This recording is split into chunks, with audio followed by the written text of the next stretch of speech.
opposite grace.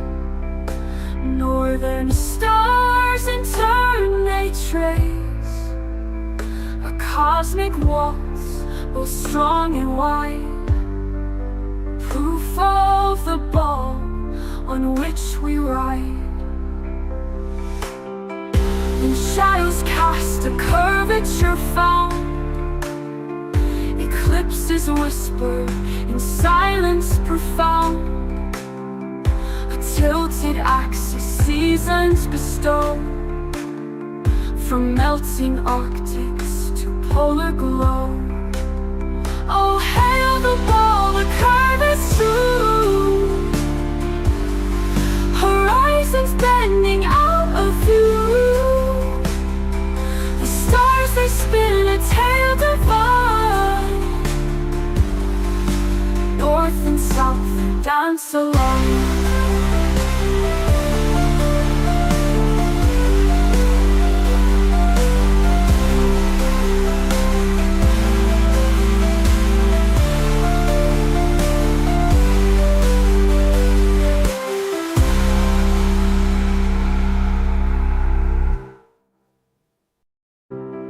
All hail the ball, we tread with care, a sphere so vast floating in air, with gravity's pull anchoring deep. Through heavens high our course we keep. Oh, hail the ball, the curve is true, horizons bending out of view. The stars they spin a tale divine, north and south their dance align. The rising sun, it paints the skies, sets westward where the golden lies. Its path not flat, its arc profound, shining truth, the globe is round. South spins slow in opposite grace. Northern stars in turn they trace a cosmic waltz, both strong and wide, proof of the ball on which we ride. In shadows cast a curvature found, eclipses whisper in silence profound. A tilted axis seasons bestow, from melting Arctics to polar glow. Oh, hail the ball, the curve is true, horizons bending out of view. They spin a tale divine, north and south dance along.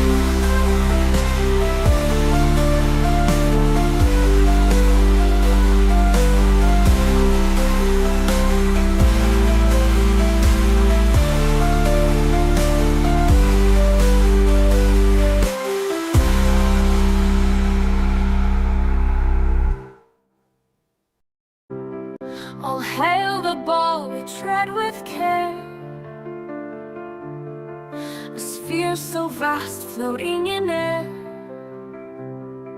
with gravity's pull anchoring deep. Through heavens high our course we keep. Oh, hail the ball, the curve is true, horizons bending out of view. The stars they spin a tale divine, north and south their dance align. The rising sun, it paints the skies, sets westward where the golden lies. Its path not flat, its arc profound, shining truth, the globe is round. South spins slow in opposite lucid grace. Northern stars in turn they trace a cosmic waltz, both strong and wide, proof of the Spinning truth round the axis, that's a factual ride. Flerf's fumbling hard, trying to run and hide. We got that gravity pulling, you just drifting through. Science slaps empirical, stick to the glue. Round pound, sharper minds, we probe for the real. History stacked tall, experiments that steal. Curious minds, globe-trot evidence rolls deep. While Flerf's count shadows, we night sky sweep. Eratosthenes flex with them shadow lines. Measured Earth's curve, no conspiracy signs. Dropping mics like Newton when his apple fell. Maths the beat, y'all theory stale like a cell. Foucault's pendulum swinging to expose. Rotation so true, no Flerf can oppose. Telescopes beaming, Copernican frames. Centuries stacking, Flerf's out of their games. Round pound, sharper minds, we probe for the real. History stacked tall, experiments that steal. Curious minds, globe-trot evidence rolls deep. While Flerf's count shadows, we night sky sweep. Launching satellites, proof in the pics. Flerf screaming tricks, we dropping data bricks. Physics and logic on a level supreme. It's a curved reality, splitting Flerf dreams.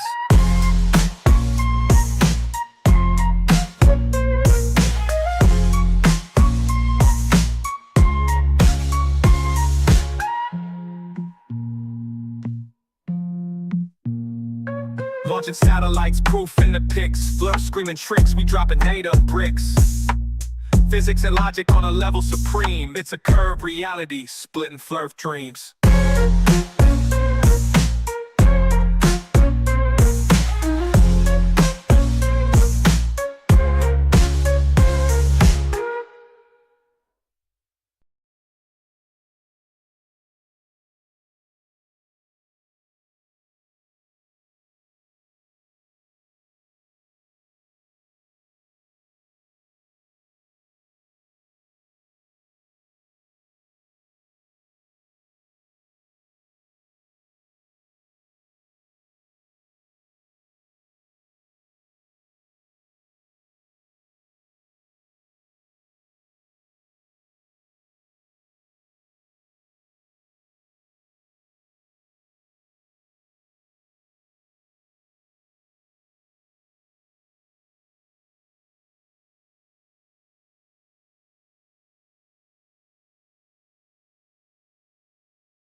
No. Why is it there? Okay, test. Okay, is it working now? We have audio now. Right, let me just double check and see here. Yeah, I'm checking now. I think I just should be working now.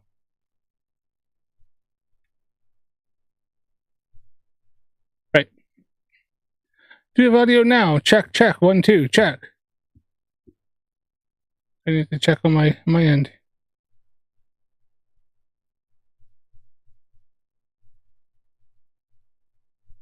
Oh, don't do that.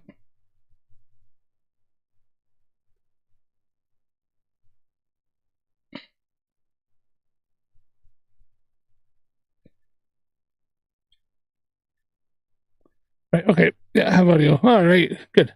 So, OBS decided not to connect to my microphone to my my audio deck. So, every once in a while, OBS decides it just doesn't want to read my my microphone, doesn't want to read my my soundboard. So, all right. So, where was I? Yes, welcome everybody. Let's just get off that. Oh here. Just checking the stream myself. All right. So welcome everybody. I know I haven't been on for a while. I've had some family things that have come up. I obviously still helping the family work with my mother-in-law passing away at the end of last month, as well as had a couple of birthdays and just had other family things and stuff like that, as well as I've got lots of stuff coming up here. So if I missed the live stream here and there, you know why. I just got a lot of stuff to get ready, plus as well as the kids go back to school end of this month, so got to deal with that as well, make sure they're all ready, and got everything together. So yeah, we've got a lot going on here. All right, so where to start? So all that said and done, I'll do the best I can. I do apologize, but yes, thanks for coming in, everybody. Sweet. How's it going, Conspiracy Music Studios? This is Steve there. Thanks for letting me know I had no audio. And how's it going, Sarah Jones? Nice to see you. So a couple things to bring up. If you see in the corner right there, where's my hand? Right there. I will be participating in the Critical Streamathon, which is coming up here. I believe it's coming up here at the end of the beginning of next month. So keep an eye on that. I'll be once I know more about what day and time I'll be on, then I'll let DP Debunks know what times and days I'm available, and we'll work it out. Then I will be putting up either announce it on a live stream or on a video, or I might make a short, as well as I'll be putting a community note up. So just watch for that. But yeah, I'll be trying to rack a brain, think of anything special. So if there's anything that you can think of, anything you want to see me cover, anything that anybody should have a look at that I haven't looked at yet, then either put a comment on one of my videos, or look me up on my Discord. I think my Discord is still working in the live stream. Let me know. It should be in the description of this video. And just or you can get a hold of me on TikTok. I'm on that under Curious UK Debunks. My link should be in the description, as well as on my channel, as well as I'm on X as well. So drop me a line on there, and anything with a suggestion, and I'll be putting it down. I have a little notebook here, so I'll be making some notes and stuff like that. So all right. Anything else coming up? Yes, last time I was on live stream, check out my previous video I put up a couple days ago. It was a 2-hour long video in which it was a debate between Matthew Hakim and myself. And it was kind of entertaining to watch.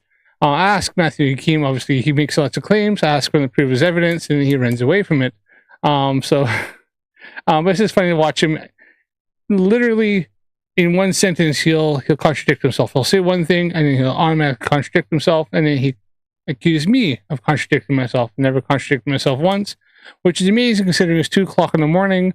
It was only a week after not even a week after my mother-in-law had passed away, so we were going through some family grief and stuff. And I had a few drinky poos that night, So it wasn't on my A game, and I still completely destroyed him. And what's the other guy? DJ New Moon, as well, and Mikey Smith.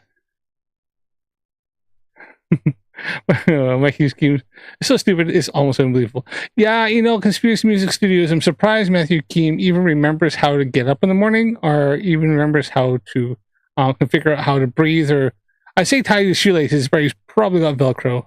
So I did find it quite hilarious that when Max came in, and yeah, Max came a bit hot, it was a bit rude, but I've had a word with Max. He does apologize. He's kind of said he got carried away. And hopefully, you know, he'll kind of at least give me a bit of a time, give me a chance to at least get in on the conversation. Yeah, it's found it funny that Matthew Hakim can't even afford his own internet. I mean, he can't even afford like basic freaking fiber optic. That's gotta be what, maybe $10 a month, $20 a month in the States. Like, come on, like I got like 1 gig freaking fiber optic. I live in the UK.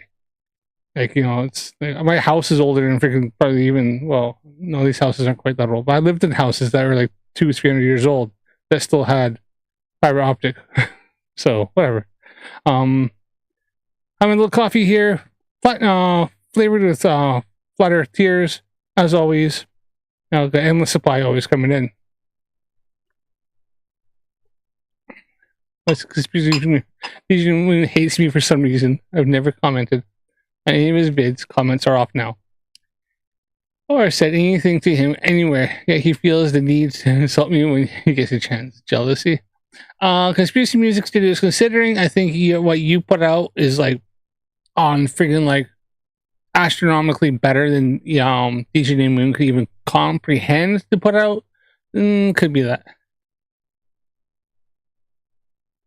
Oh, is it way more than $10? I couldn't tell you. But for just basic fiber optic, Steel City.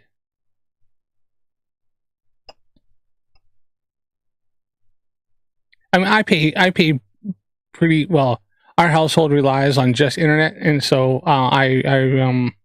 we pay pretty good amount for our internet. I got the same internet that Craig McNeil has now, the FTFE. I got the same one.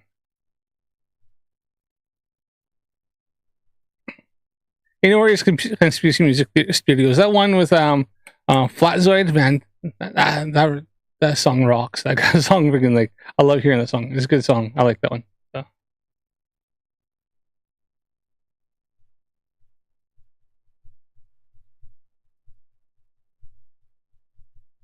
Yes, yeah, it is. I think if you were to do, I think because what did my wife say? The wife told me to be like, I can't remember because it just comes automatically. I think for us, I pay $600 for 300 megabit speed.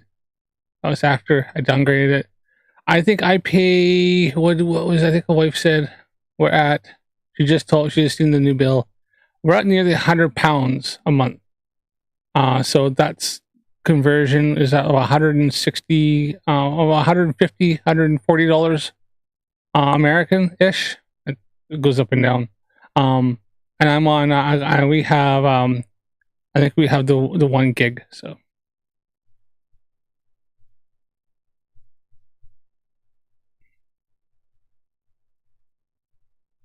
Yeah, €30. I'm pretty sure we're about 190 to £100 for ours. Or on the yeah.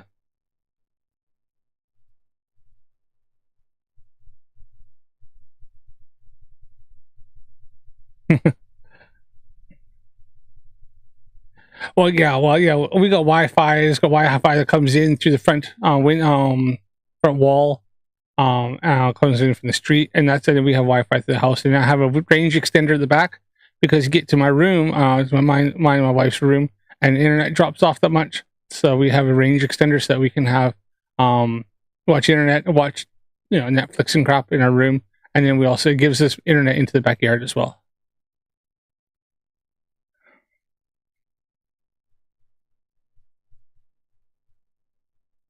Oh, yeah, 40 quid. I'm with Virgin, so I think they're a little bit expensive. When I got Virgin, they're the only ones that did that high speed. So and we needed, because I got obviously all the kids, they have all their devices.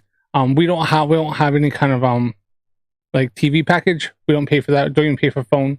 We have our mobile phones, so we have and we pay for internet, and then we have like the different streaming stuff, and we pay for YouTube Premium and a couple of streaming services, and that's all we got. So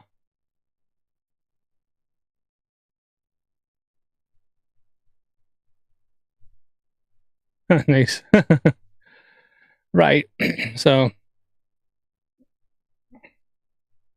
all right, 100 pounds, yeah, $100 for 1 gig, and it was about to go up to 120. It is expensive, yeah. It used to be actually really cheap. I'm pretty sure we were paying when we first got the 1 gig. We were on I'm sure it's like 60 pounds a month or something like that, which is still kind of expensive, but we needed the speed because we do use like internet for everything in this house. But now it's creeped up, so we might look at going to something a bit better.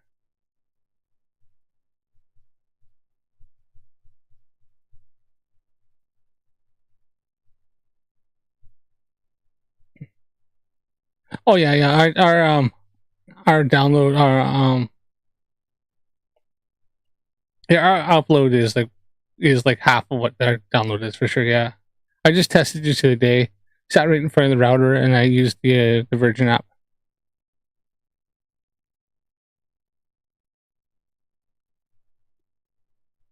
It's crazy. It's still better than Starlink.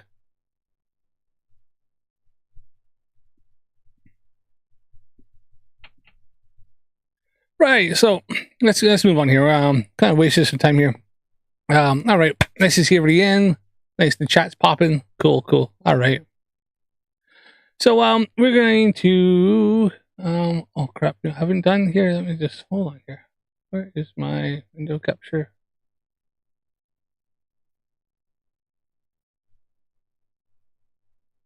Let's get rid of that. Okay. Right.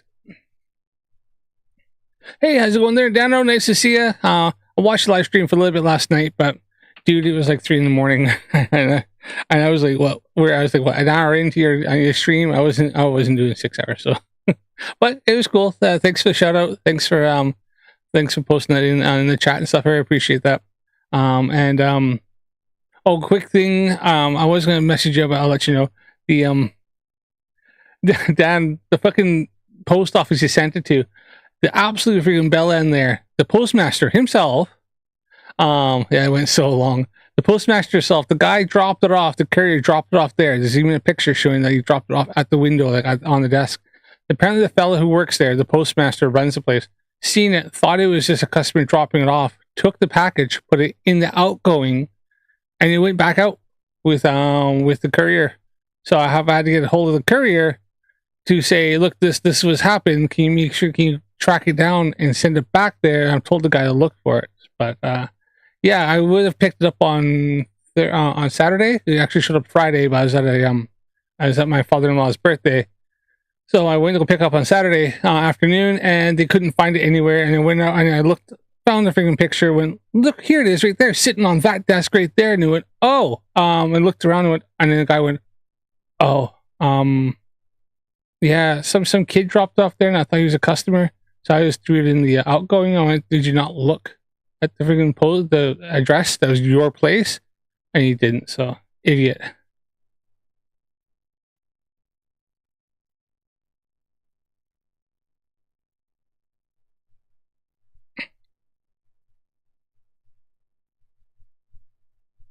Yeah, it's definitely going to be in action. Yeah, I think, well, I suppose he works for the Royal Mail, but it's like it's in the back of a convenience store that the post office is, and the guy runs the whole place. Like, he drives around a Maserati Quattroporte, right? He's not freaking hurting. It should get delivered. Yeah, I've got a hold of Every, who is the courier that was delivering it here, and I've opened up a case for them. I've also let the post guy know to look out for it, showed him a picture, and hopefully it should show up Monday. I imagine he's put it in to go out, so he'll probably go out around and come back to their place again. So fingers crossed. But the only thing is, it's going to be marked as delivered, and then it's ended up back in the freaking post. So but But I'm hoping because it'll open up something, a case that they'll look for it. I gave them the number and everything. So, with that, yeah, fucking idiots. I can't believe it, fucking morons.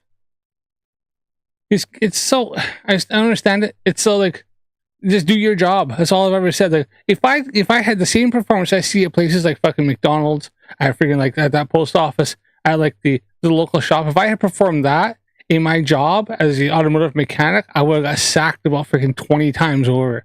Like there's no freaking like levels of mechanics in this city, in this country, are seen as like bottom of the barrel shit freaking like trades. But I've even like had discussions going, do you realize a mechanic has to train every 6 fucking months to upgrade on all the freaking technology? But the electricians and the freaking plumbers, your shit hasn't changed in freaking 50 years. And yet they're all paid like freaking stupid amount of money, and they can go to the local supermarket, buy some freaking basic tools like as a starter kit, and go do a job and freaking make twice as much money as I did. I gotta drop 10K in freaking tools just to have even a basics to be able to do my job, as a mechanic. It's freaking shit. And Derp Ventures, chaos happens, yeah. Derp Ventures. Chaos follows us everywhere.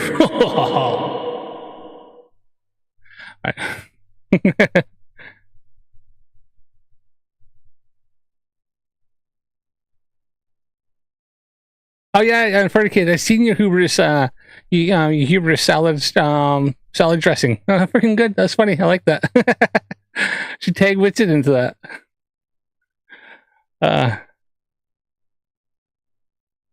There's a few there actually that sound quite funny. I look forward to them. All right, let's get on with this. So we're gonna do the live stream last night. I didn't catch it. I was watching on Fornicated because it's much better content on Mikey Smith and his freaking derp. And apparently Mikey's going to be on like 1 o'clock. Well, 1 o'clock my time.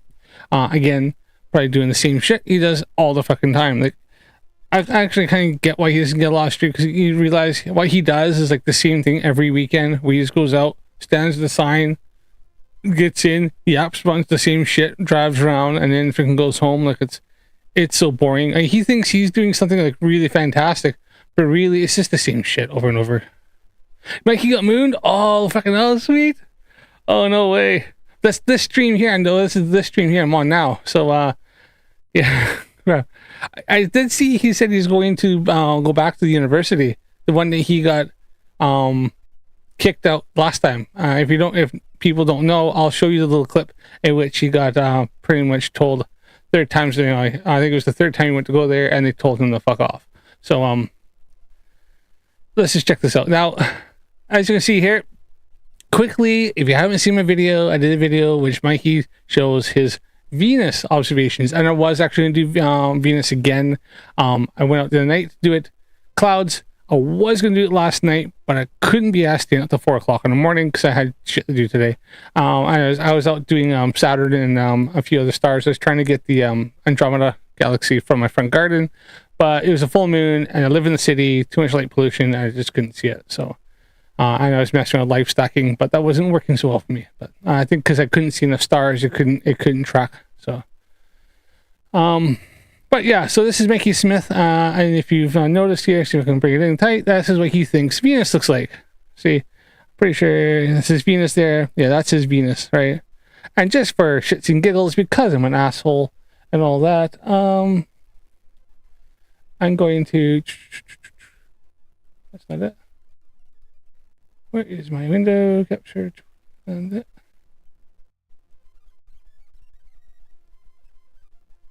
And just for shits and giggles, there's Venus that I took, alright? So let's just check it again. This is Mikey. This is his Venus picture that he's done. Ooh, let's go over here. Mikey, his Venus. Me, and my Venus. Is there a difference? Which one do you think looks more like Venus? I didn't say, I said Venus, not penis. So people, yeah, don't do that. Did you? Oh, I'm checking that out right now. Unfornicated. That sounds funny. He got mooned. Shit, this is awesome. Maybe this is on live stream. That's kind of funny. Oh, there it is. Oh, look at the face of the guy too. Did Mikey even see it? Oh, fucking awesome. I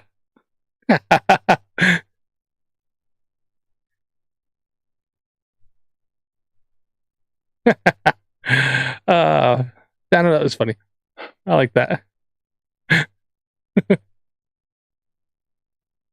Oh, yeah, I know he did. Like, I mean, yeah, I thought for sure he. Yeah, I'm pretty sure he'd be a little mess in his pants.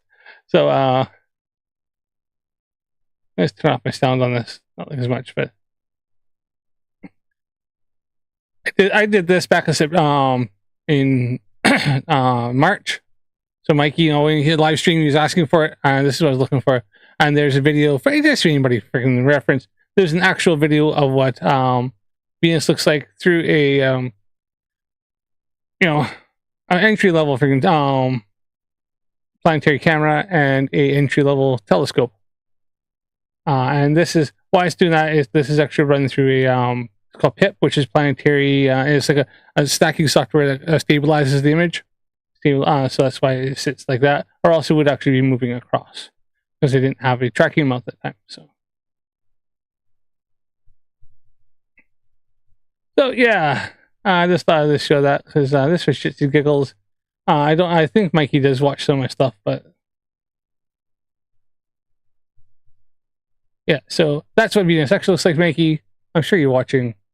And what you have there. This is just freaking chromatic garbage. I don't even think it was Venus you got. I think it was a helicopter because it looked like it was flickering. It looked like it had two lights blinking on it. So,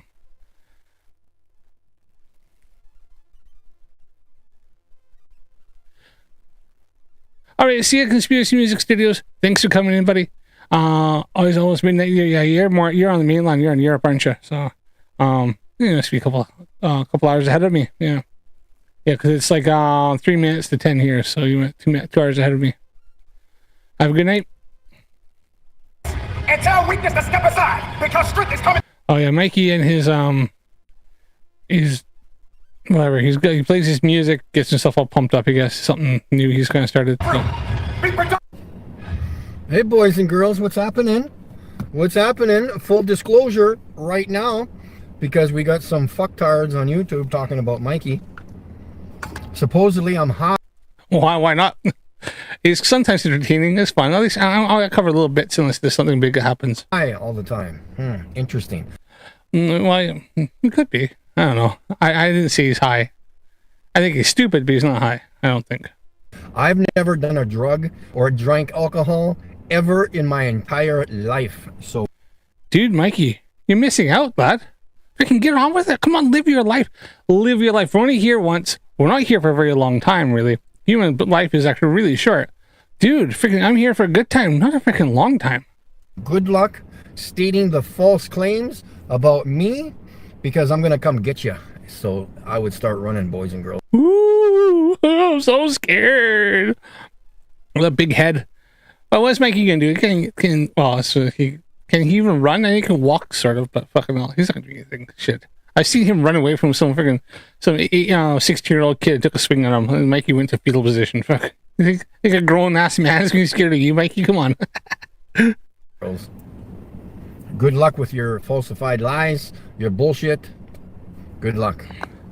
Anyways, logical observations. Good to see you there, buddy.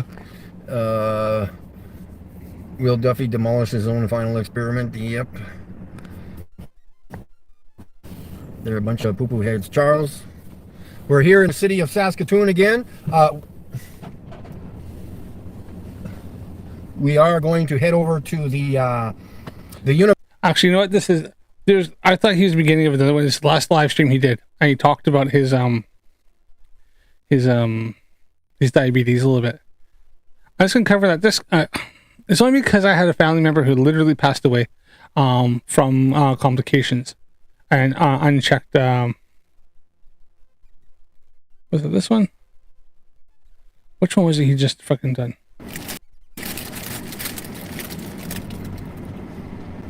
Come on. No cookies or milk allowed. They're on a timeout. That's where they... I have no idea what they're going to do if we go to...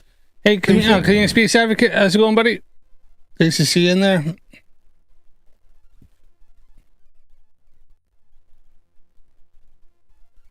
That is the real Venus. Not a cartoon. Not... I don't think that's Venus. I just don't think it's Venus. I think I have to see evidence because that looks fucking... You look at mine and you can go, oh, yeah, it's Venus. But fucking no. No. No. Chromatic aberration. Yeah. Well, Venus. And one... where is it? Yeah, we'll do the usual thing, you know?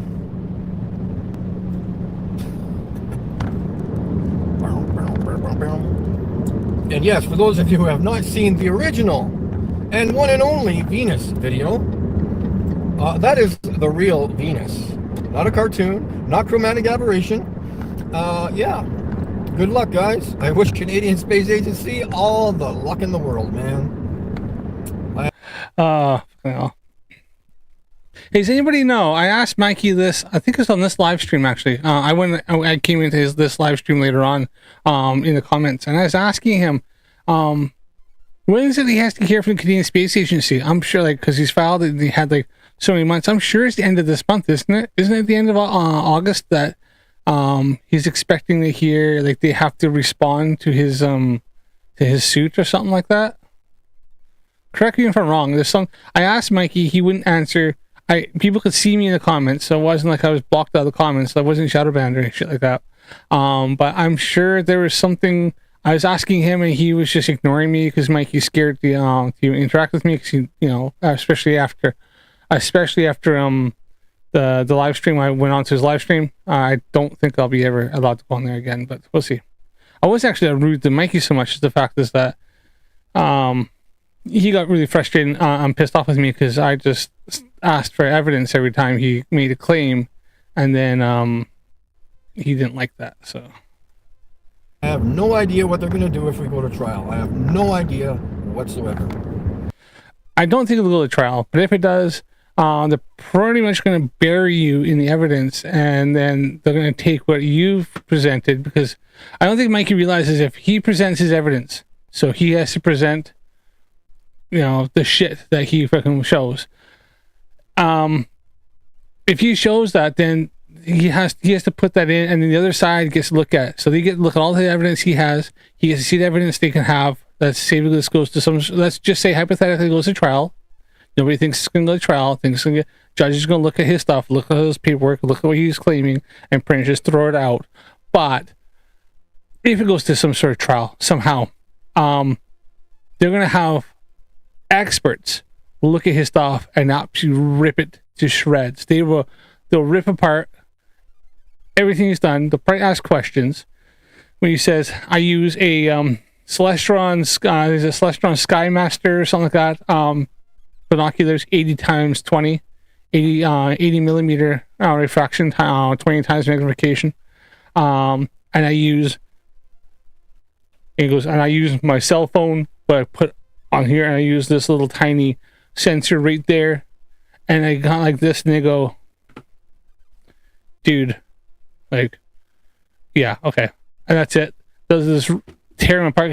All his evidence will be ripped to shreds so fucking quick that, and then he'll probably scream and shout "not on," and like just throw it up. But yeah, they'll just have like experts look at his stuff and just tear it to shreds, and it'll be fucking gone. They'll be like, yeah, you don't have any evidence, so what else you got? And then he'll be left in nothing. So, yeah, that's what they're gonna do. If it makes it a trial, they're gonna rip it to the pit. Oh yeah, I wouldn't doubt it. I do wonder if I don't know if his YouTube channel would be on their radar if they'd find it, because obviously they're gonna look at his stuff, and that's it. Like, guaranteed, Mikey Smith is on a screen somewhere in the corner at their Christmas party. I think he will be this year, and he'll be like in the corner while they're all be standing there laughing and giggling and poking fun as they're drinking cocktails and laughing at all of his stuff. So yeah, He's literally his stuff's getting passed around the office, and they're all giggling at it, and it's probably getting posted up to make fun. Other than bring their timeout chairs, because they're going to have to sit on a huge timeout in the corner. That's where they will be going immediately. I'd be like, excuse me, Judge, they need a timeout. Why? And no cookies or milk allowed. They're on a timeout. Why? Why would they need a timeout? I'm genuinely interested. So I don't know if Mikey watches this stuff. If he does, comment and tell me why would a Canadian Space Agency have to be on timeout? For what? I do wish them luck. And if they want to go to trial, even better. It gives me more time to record real Garbage.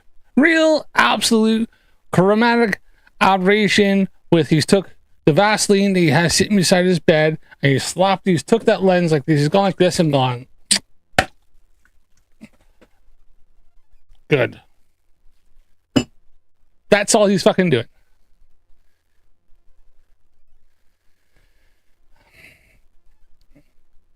You reckon Canadian Space Advocate, you think they get lawsuits like this all the time? I mean, I know there's a lot of nutters out there, but you think anybody who's actually that nutty to take the federal government to court to try to disprove that space is fake or real? Do you actually think anybody's that nutty? I mean, I know there's nutters and there's ones out there, and they'll shout and say stuff online all the time, conspiracy theories, but I don't know how many I've heard. I don't think I've heard of any other ones that say they're going to take the federal government to court to prove the space is fake. And then he wants to go after NASA next. I mean, that's some crazy shit. footage of the stars and the wandering stars, not planets, because as of now we know they're not planets. Not a chance. Oh, I'm looking forward to Mikey's Saturn and Jupiter.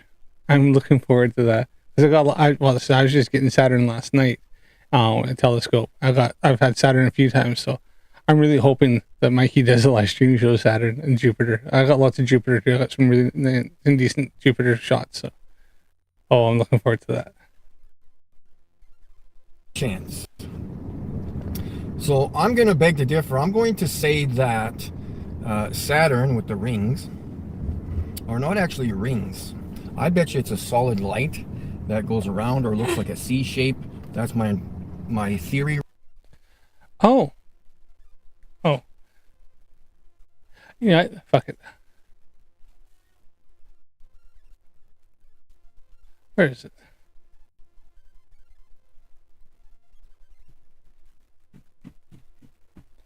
Oh, well, I would imagine it's Canadian Space Advocate. I would think that the lawsuits get thrown out like instantly.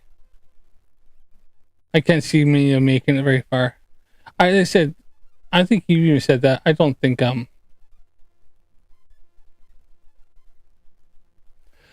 gonna make it that far.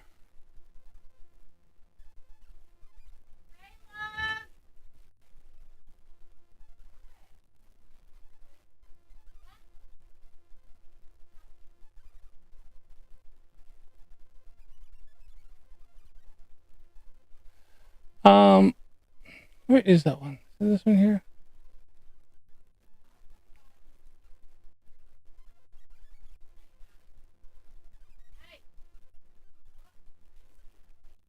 I don't know if this comes through. We'll see. No, never mind. That's not what I thought it was.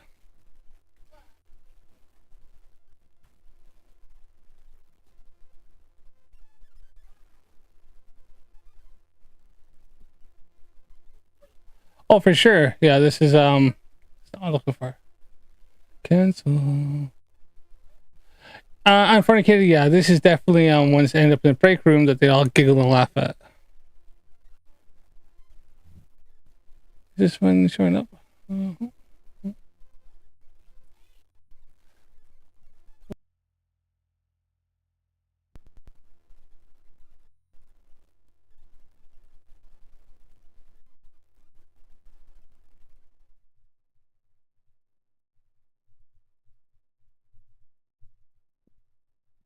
Hold on.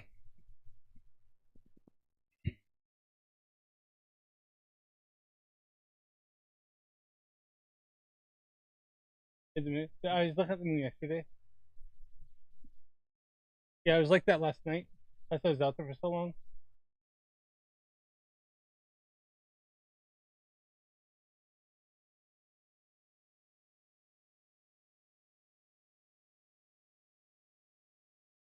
All right. All right, so this is Saturn here I got last night. See if I can get it to zoom in here for me. I don't know if I can do it on this program or not.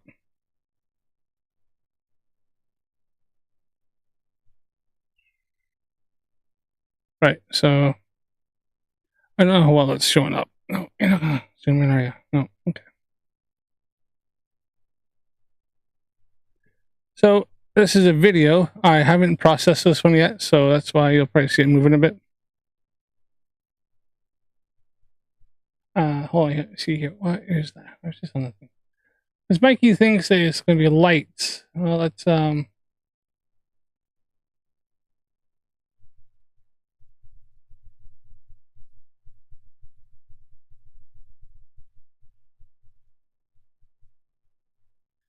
we are. That's probably a bit better. So this one here, you can see Saturn there, and you can actually see the rings on each side. Now, right now, the angle they're at, they're almost like flat towards us. You can see a little bit, but there's a line doing that across because they're almost like this. So they're not like, so he's seeing a C. Well, guess what? We can actually see the rings change orientation depending where we are and Saturn is in the orbit around the sun. So then you get stuff like this, where it, you can see the rings, but they're just so thin on each side. And it's going to probably get to the point later on this year that I probably won't be able to see it because my telescope isn't quite big enough to collect enough light to be able to see those. And even then, it'll just be a really thin, like, it'll look like just like a stick going through Saturn. So.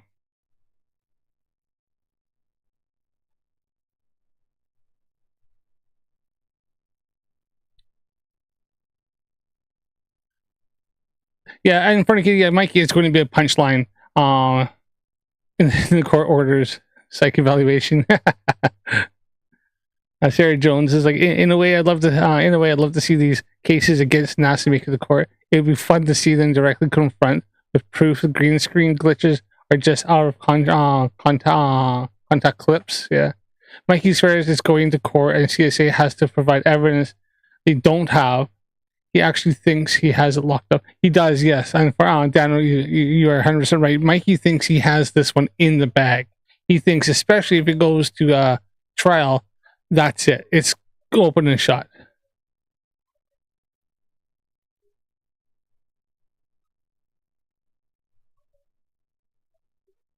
How does Mikey explain how at different times we don't see the rings due to the angle of the orbits?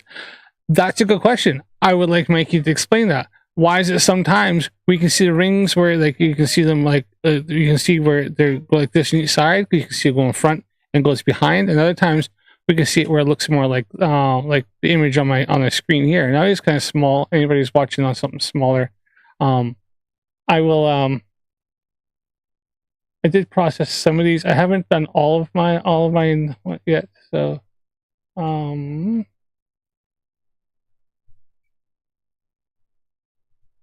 I did do some of Saturn. Let's see if I can find one here. Pip.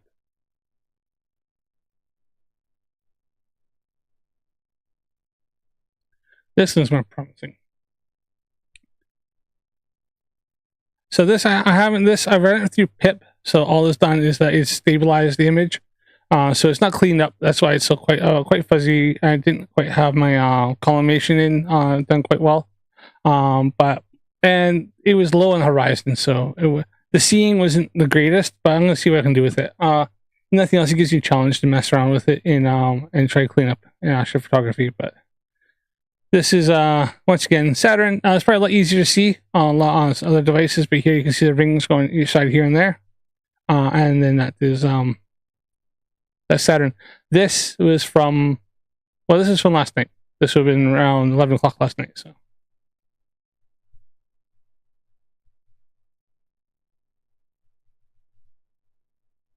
Exactly. Yeah. Like I said, I think I think we're at that point now.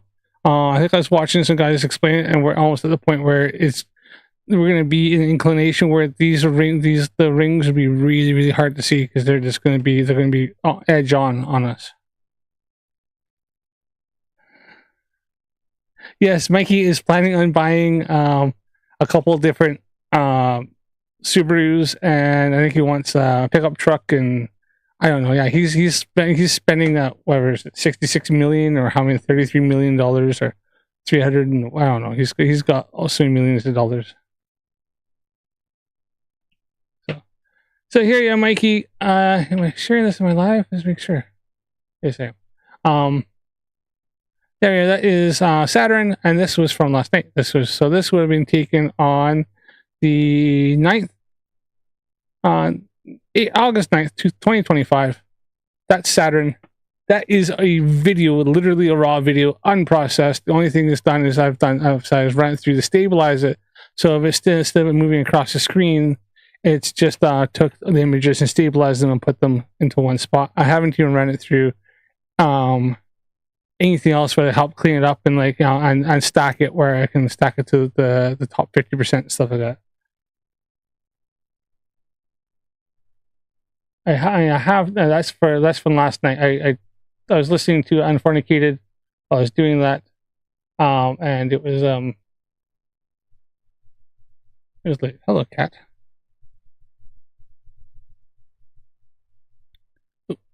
I have a little kitty who's come to visit me. Do I have I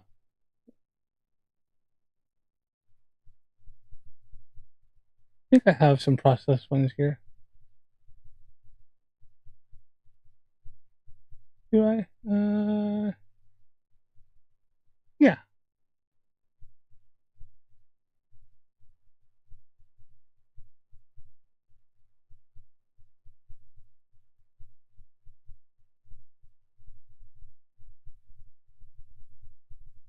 That's the best, is it?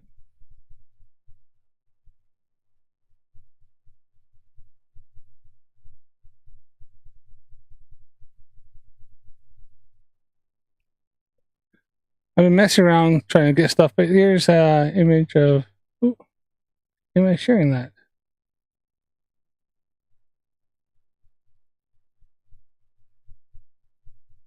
Yeah, it's just not showing up in my live, I don't think, very well. That's why. I know why. I'm on the wrong screen. Hold on. Wrong screen. There we are. So that's not the best, but here's one with Saturn and the rings. Now, my camera was turned in my telescope a little bit, so that's why it's so up and down. I'm going to probably put it through Photoshop and just rotate the image so it's going the other way, but that's why it's up and down, just because the orientation of my camera and my telescope. So.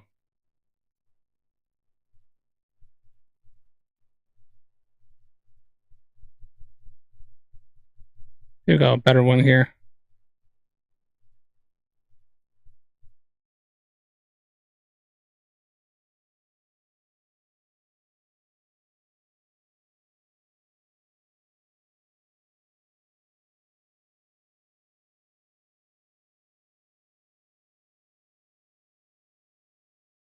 I do have some better ones I've done, but that's probably a bit better.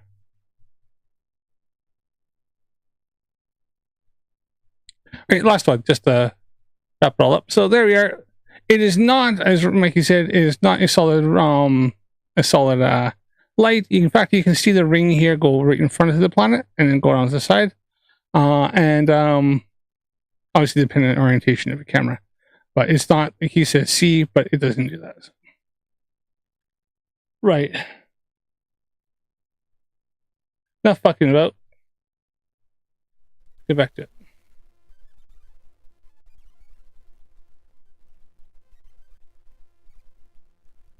Right now until I actually record it without the P1000. Of course, I've recorded a P1000 and you can kind of see like a glow around it, an outer edge type of thing, but it's not twinkling or anything. Venus wasn't twinkling, so like the star Sirius was. No, well, there's definitely a blinking. I've seen that didn't make sense to me.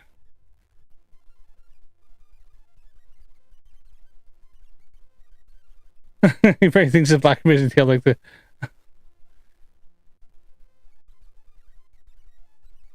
Like a comment. That's funny. Only went through a small portion of Mikey's stream. Couldn't take the same old stuff over and over. Yeah, I know. Can you space advocate? Yeah, a lot of the stuff is a lot of just the same derpy shit over and over again. So we are going to find out what the truth is. I'll get predicting and confirming what the stars look like. Say you'll present the facts or the truth. Bum bum bum bum bum bum bum.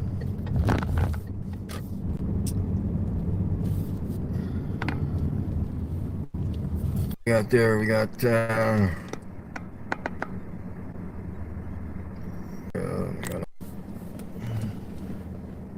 Dude, Mike really needs to get some glasses. He was giving me a hard time on his live stream on my glasses, but he can't even read his freaking live chat.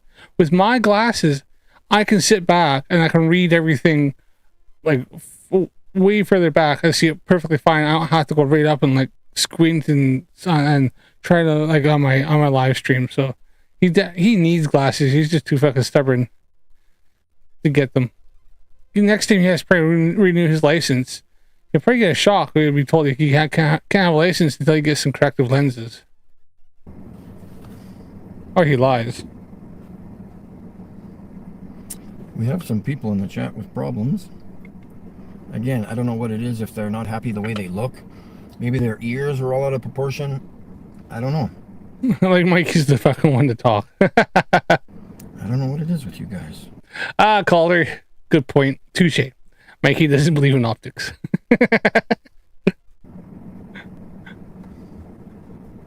But we will deal with these people. Hey,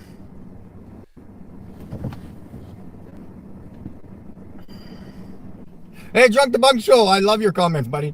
Sirius is much further away than the planets. No, they're not. No, it isn't. Nope. Nope, nope, nope. That's all he's got. He's just like, nope, no, it's not. Well, no, we've measured it. No, you haven't. No, we fucking have. So, and here's how we done it. Well, glasses have the lenses like telescopes. Oh, yeah. Well, doesn't his binoculars have lenses like a telescope? Isn't his binoculars just literally tiny refractor telescopes? Oh, we don't tell Mikey that. Hold on, wait a minute.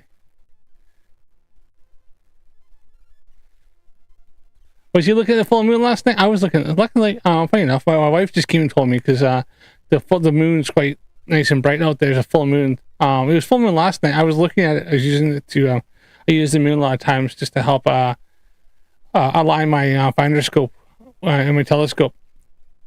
So if I get the moon, then it just makes it a lot quicker. And then also I can get my my focus pretty close. Obviously, get onto a star, and I use some Baphomet mask, but just using the moon, I can actually blow it up just like that, and I can fine tune my my focus using the moon. And sometimes the moon is just fun to get. I got loads of the moons. I didn't do it last night because I was actually I wanted to get some of the planets. I was really trying to get as M31, the Andromeda galaxy. I was trying to get that, but like I said, just the seeing conditions weren't good enough to be able to see it. So. That is fucking hilarious. Absolutely hilarious. So here we are arriving at Tim Hortons, the most expensive coffee shop in the world. Next to Starbucks. Doesn't mean a Starbucks, has he? This is much more expensive than Tim Hortons. Can I help you? Yeah. Oh yeah, okay. Let's go past this. One strawberry filled donut? Yeah, you betcha, yeah. Okay. Strawberry filled donut. Ooh, fucking hell. The amount of sugar in that. For somebody who has uncontrolled insulin-dependent diabetes. Is that everything? Yes, thank you. Thank you very much. This guy had a comment to make. Of course, it's just an imbecile response, so without doing any investigation or questioning, just his ego speaking. Nice and ready.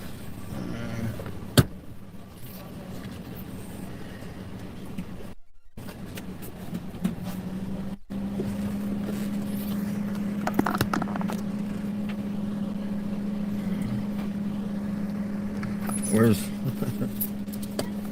don't have any strawberry filled. Would you like another one? you don't have any at all? No, there's none in the bag. Okay. Yeah, honey cruiser. Yeah. Yeah. Yeah. Should have went in. Well, I'll go to the other one. Really get my sugar levels up, right, guys? Because you understand how diabetes works, right? Yep. All a bunch of theories. Thank you. Yeah, no problem. Nope. Oh, I didn't get my tea. I didn't get my tea. They didn't give me my tea. My tea, thank you. Yeah. Well, I gotta slow down. Let the zombies read my car. Do not enter. Sorry, I don't buy by the city signs. Yeah, well, we know that. That's... Oh yeah, Lightning is busy today. Quit hacking, Vlad. Yeah, Drunk the Bunk Show. He's gonna get himself into some major problems. What about the diabetes? Are they all still thinking that Drunk the Bunk Show is hacking freaking Vlad? Are they still all that stupid? They don't realize they freaking Drunk the Bunk is playing with his own computer, his own HTML. Fucking hell. Shit, they're still going on with that.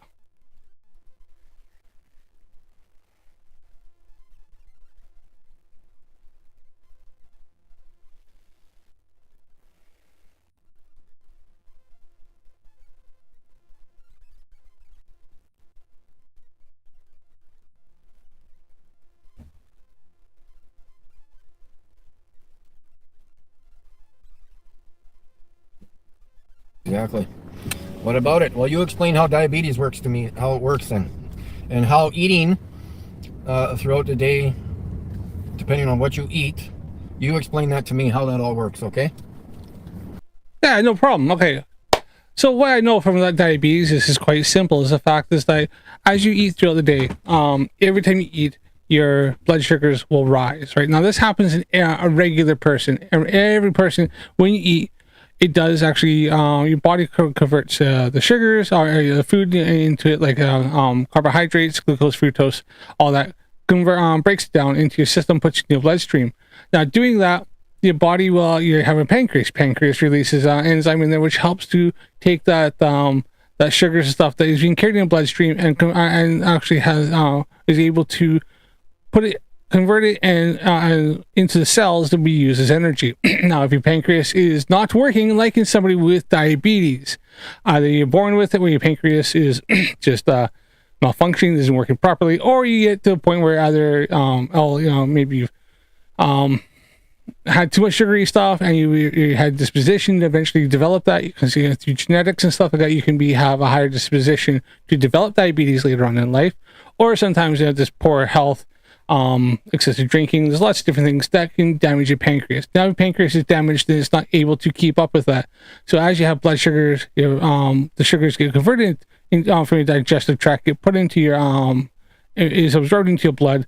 Your pancreas doesn't produce enough insulin, which insulin then is a hormone which helps to take the sugars and put it into your cells and stuff like that to either be stored as fat or to use as energy.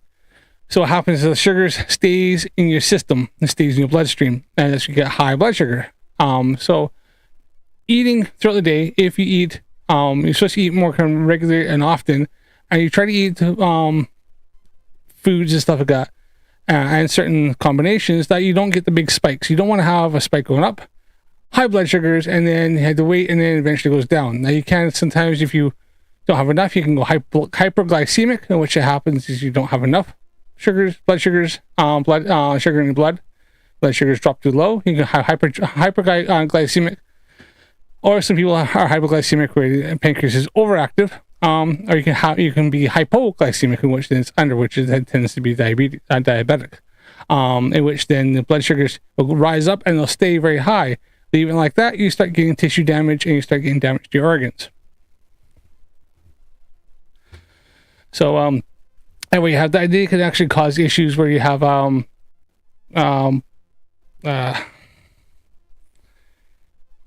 sorry, brain this one went part of a second, circulatory issues, and that's where you have things where Mikey Smith is an example. Mikey Smith has an example where he has low circulation to the lower extremities, tends to start normally in your feet, toes, stuff like that, we start to have lack of circulation, and then you start to have issues with tissue death, and that's what you have. And you also have a lot of diabetics, especially if blood sugars aren't regulated properly, will tend to get injuries to their shins, their feet, and stuff like that, and they don't. They're not able to heal quickly because the blood sugars are that high that the body actually isn't able to isn't converting the sugars properly, and it actually will cause infections to happen easier. You get massive, huge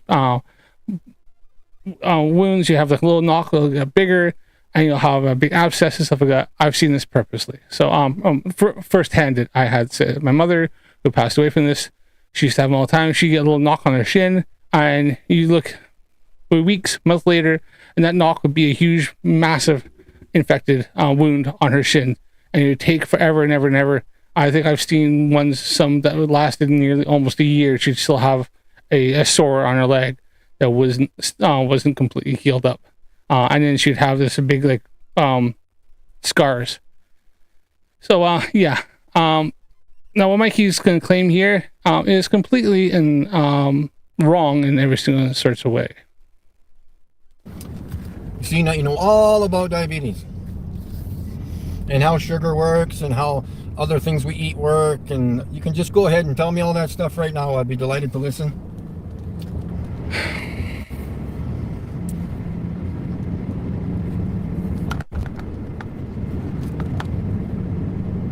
Not a problem. How about you tell me how alcohol works and affects the brain? Go. Come on. Or drugs. Tell me how... Shouldn't you be worrying about the drugs that you're smoking, people? Depends on the drugs. Depends. There's some studies showing that maybe something like maybe cannabis can cause some issue. There's some studies alluding to maybe with long-term cannabis use and heavy use that there may be some relation to Alzheimer's and stuff. But they're still working on that. There's still not definitive answers. Sorry, my cat has decided to come say hello. Say hello, Salem. Yes. He's having an issue today because, as I had mentioned, my mother-in-law had passed away. She had a Shih Tzu. We've taken the Shih Tzu on as a trial run. He's not impressed. Now I have a big husky. He's been raised around dogs. He goes next door. They have a Shih Tzu, barks all the time. He doesn't give a crap. But he's a little bit got a cob on because there is a strange doggy in the house that he's not too impressed with. So he's looking for a bit of comfort, and he's acting a bit odd right now. The dog's not even here. Dog's upstairs. They're in my daughter's room. But yes, this is Salem, the star kitty, and he's pissed off because we've trial running to see if my mother-in-law's Shih Tzu can live here.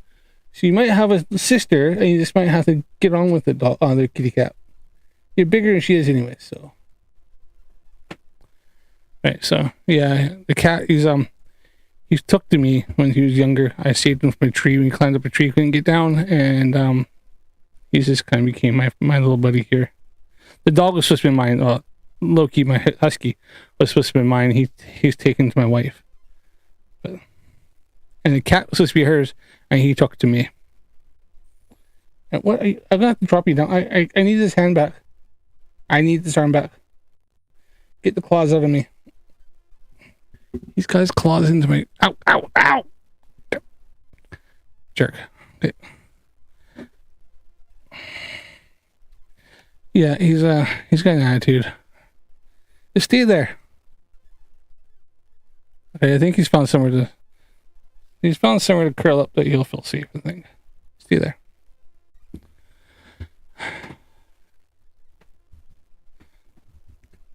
Yeah, my wife is on medical stuff.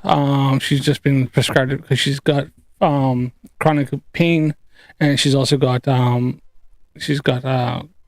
lot of anxiety and stuff like that. So, which is why when you see her on some of my live streams, she got a bit of anxiety being on live stream. So, but where is it going? So As for alcohol, well, yeah, alcohol does obviously affect the brain. It does affect some of the slow you down, your neurons and stuff like that. We don't fire, and it does impair you, impairs your judgment, stuff like that. And then obviously the hangover next day. Oh, I hate hangovers. Yeah, but you know, if you things in moderation, like that, alcohol, weed, stuff like that, fine. You get into the heavier stuff, the really like freaking class A, really like harsh stuff.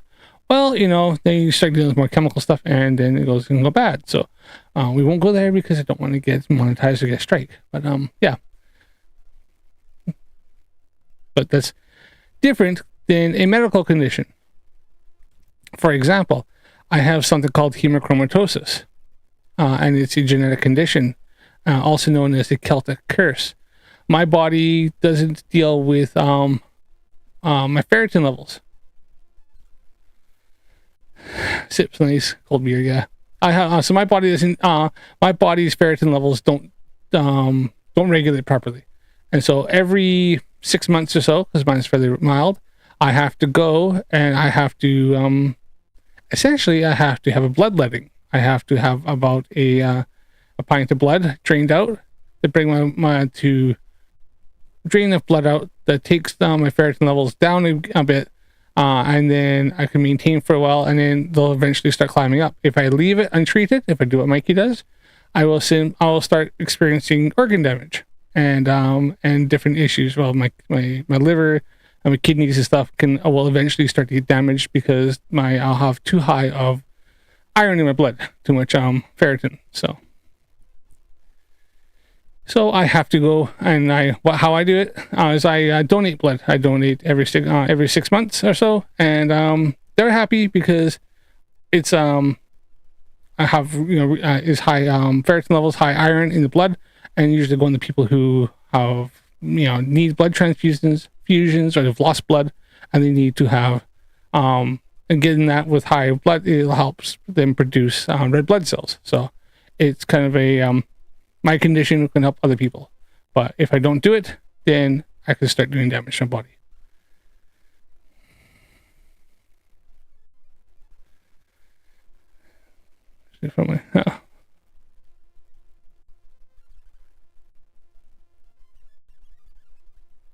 Sarah Jones, oh, that's funny. So your cat adopted. We had an old neighbor a couple doors down. His wife died. Elderly man. His wife died, and I think they had a cat. When his wife died, I don't think he liked the cat very much because he kind of stopped letting her in, and then he got his mobility and his health deteriorated down to the point where he had to be put into a care home. And he had issues anyways getting around. But what happened is eventually my next door neighbors ended up adopted the cat because they knew her. They knew that cat since she was very young. I live in an area, a lot of people lived in this area for a very long time. And they just kind of adopted her, kind of the same thing. What they did is she was one that she was always out anyways.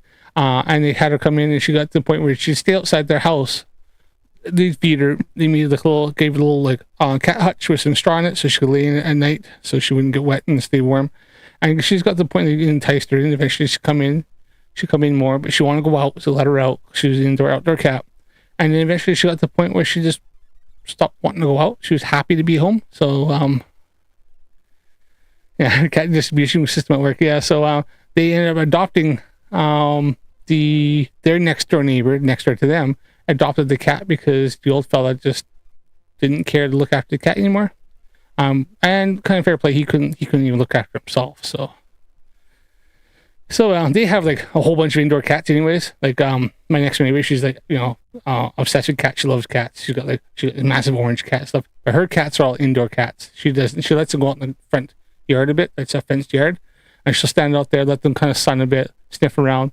But like some of them, if I could walk up next door, they see me, they'll kind of look at me, and then they run aside. They're all skittish because they're not used to being outside. And then my cat, there's no way I can keep him inside. He stays in at night. We have to call him in. But he's definitely indoor-outdoor cat. He loves to be outdoor. Like he's just, it was raining, he won't go out, and he looks really pissed off that he can't go out because it's raining. He's really not impressed. And he usually talks to me, shouts at me, and tells me and asks me to make the rain stop because he wants to go out and play. So But yeah, let's continue on this Or shit. the alcohol you're drinking. This is why some people just don't know how to think. I have all my brain cells. You don't. No, well, no, because you know what I do, Mikey, is I drink a bit of alcohol, and it's called survival of the fittest. And the alcohol kills the weaker ones first because they're weak and they die easily.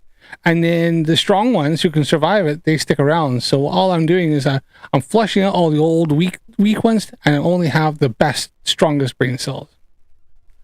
Survival of the fittest. Don't come to me telling me, oh, what about this? What about Especially a couple tipples of some nice single malt Scotch whiskey. And I have a little smoker thing on there, bit of like hickory. Ooh, yes. this? It's just chromatic aberration. Diabetes is chromatic aberration. That's all it is. No, diabetes is a when one of your organs simply stops working correctly, and it can cause damage. Mikey, you know, there's things like this. You need to learn about this, buddy. But well, he has to have a foot amputated. Maybe then he'll learn. Nah, probably not. It's out of focus. Diabetes is out of focus. Your questions are out of focus. That's my answer. Deal with it. Your answer is stupid, Mikey. Deal with it.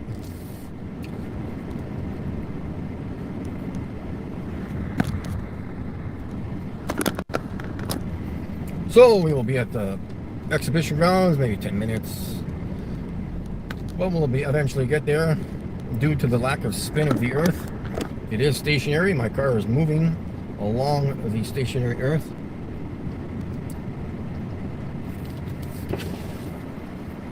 Did Mikey explain why a ring laser gyroscope measures 15 degrees per hour? And, oh yeah, by the way, Mattem Hakim claims you can program that.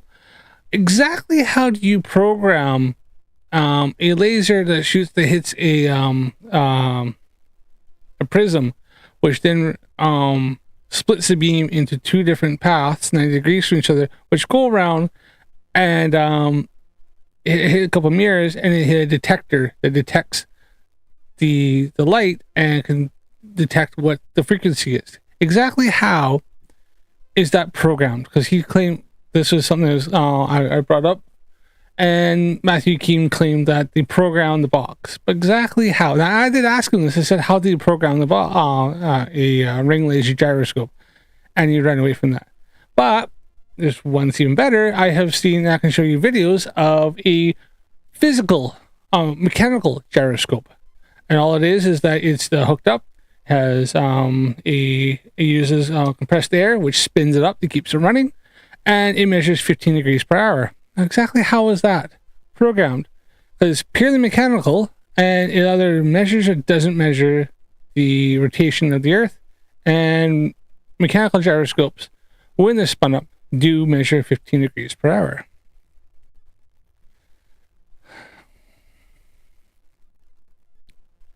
Bell's Whiskey and Lemonade. So that's a blended, isn't it? Blended Scotch whiskey. Which is all right. Bell's is okay. I don't mind. Man, when I first come to this country, me and the wife we were pretty poor, and Bell's whiskey would have been a luxury for us. We were on like go down to the co-op and find the cheap stuff. I got two words for you. Was it White Storm? White Storm and cordial. Yeah. You don't want to hang over from that stuff. It's, you ever woke up, you've had a few drinks and had a bunch of friends around, and you got this kind of hangover where it feels like, I describe it as a chemical hangover, where it's not like you drink something, but you feel like something inside is just wrong. Famous Grouse is nice, yeah. Famous Grouse is alright. But Bell's wasn't offer. Oh yeah. Yeah, what you know, go down to get it on when it's like on for like 19 quid for a liter or something like that. Yes. Famous Grouse is alright, yeah. White Star. That takes you back. Yes, White Star. We used to do that, go down to the offie, White Star, and what was it? Blackcurrant. Cordial. White Star. I'm sure it's like White Lightning. I'm sure it's White Lightning. It's like it came in a 3-liter plastic bottle, and it was like you drink and go, okay, this is okay. After about the second or third drink, you're going, oh, this is not good. So you start mixing it, and you get up in the morning, and you have like that feeling where you just feel so wrong inside. Like it's just like, why did I do this to myself? I was in my late 20s, early 30s, so stupid shit. I don't do this stuff anymore. If we just get we just prefer quality over quantity.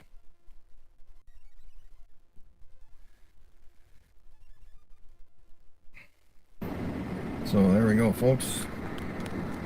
Yes, that's it. Frosty Jacks and White Lightning. Oh, it does a few White Star, White Lightning and Frosty.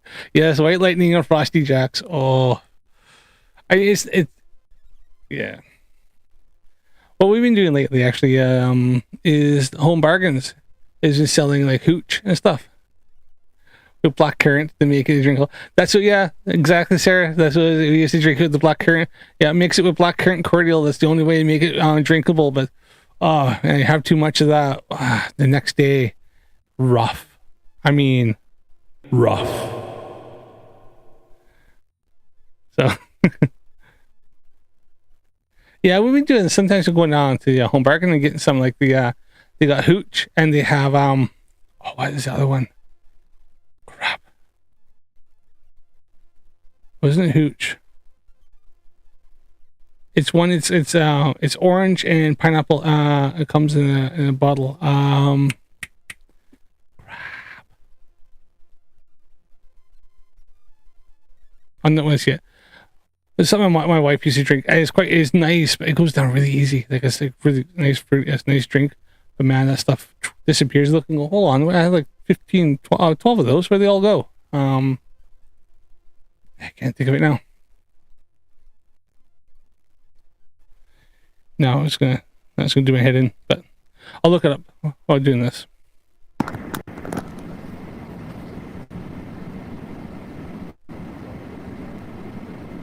I'm trying to listen to these guys over here.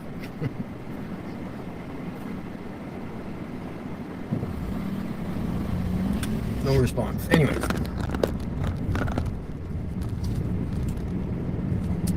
So what I did have, for those of you who don't understand how meals work, we don't eat cake and then our steak and pasta. Or salad, whatever we're having for our meals. We eat the steak and the salad first, right? That's how it generally goes. Then we have dessert, right? I wonder why. Why is it tend to have some little something sweet at the end, and it kind of helps you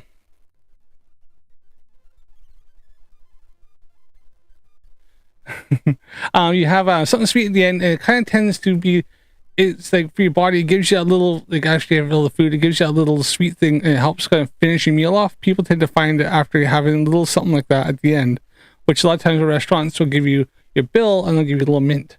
And to have that, and to have a little something sweet, it kind of helps you just chill out. And it is kind of finish off the meal, and your body is just kind of gives you a little something nice. If you have it first, then afterwards, some people do. Some people have dessert first. But yeah, it's in the end though, no matter if you have it at the beginning or the end, you're still gonna receive the same spike in sugar, blood sugar. Now, if you have obviously a salad or a lot of protein, sometimes you eat a sometimes it's slow how fast the spike goes up. It won't spike as high. But a diabetic who's susceptible to blood sugars going up and not coming down because you're not getting the insulin released from your either enough insulin to deal with the amount of sugar you put in, or if you're like Mikey, where you have to have insulin injections because he's admitted that he should have insulin shots. Then if you're not, then you're not getting that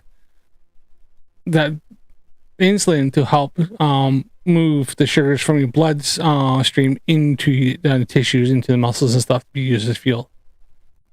And it stays in there, and it actually can cause damage to your to the tissues. It can cause damage to your organs and stuff like that. Maybe you should investigate that. Maybe ask some questions, and then maybe come up with an opinion of something with some research done. Interesting. I could have went to that yard sale, but I'm doing things currently, so there you go. So the dessert that we eat after our meal, why do you think we do that? Because the high content of sugar, correct? Because the meal we ate before the sugar generally balances out. I started. I know you talked about it. Is a is it Swedish or something like that? Cider usually comes in small cans. Quite nice. Yeah. You get all sorts of really nice flavors. You know, the last message autocorrect and drunkenness is messed up. Yes, I know which one you're talking about. Yeah, I think Aldi used to sell that as well. The sugar we eat. Okay, so when I went for my like 6 or 7 bowls of salad this morning and my soup that I ate, I'm allowed to have a donut. That's not how it works. You can eat all the salad you want. Now, I've seen this part of this restaurant. I'm not watching the whole fucking thing because I think it's just a bunch of bullshit he does anyways. This is when he goes to the fair and stuff like that. Yeah, I've seen the end of this one. It was rather boring. I just wanted to only see the beginning part. So,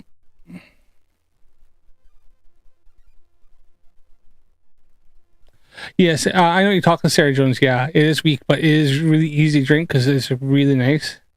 So you get rattled. Yeah, because it goes down way too easy. It goes down way too fast.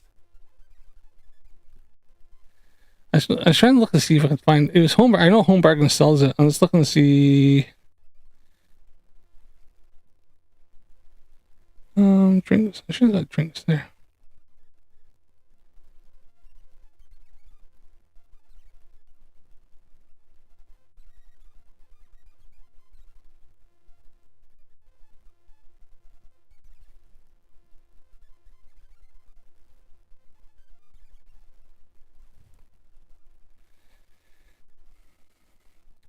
Let me ask the missus because she knows where it is.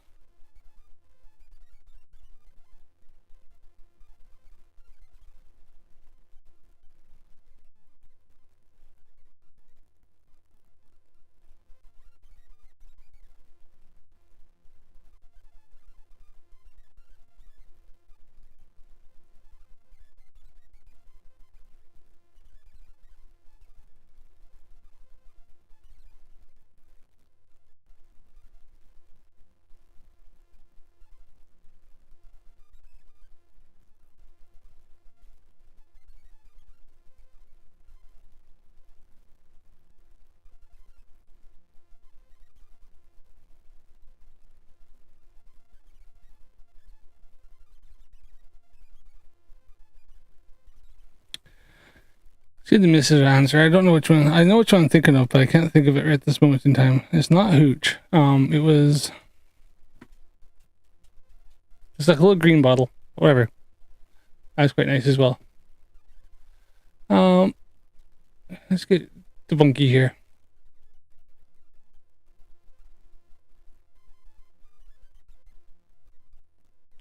Yeah, I'm not gonna go into this one. I don't know. I haven't looked at this one. So, Mikey said there was, I think, quite interesting because when I looked into this, I already knew this anyways, but I just wanted to find something here. We put in this one. It says, eating salads can help maintain sugar, blood sugar by slowing down absorption of glucose due to their high fiber content and low carbohydrate count, which can help to prevent large spikes.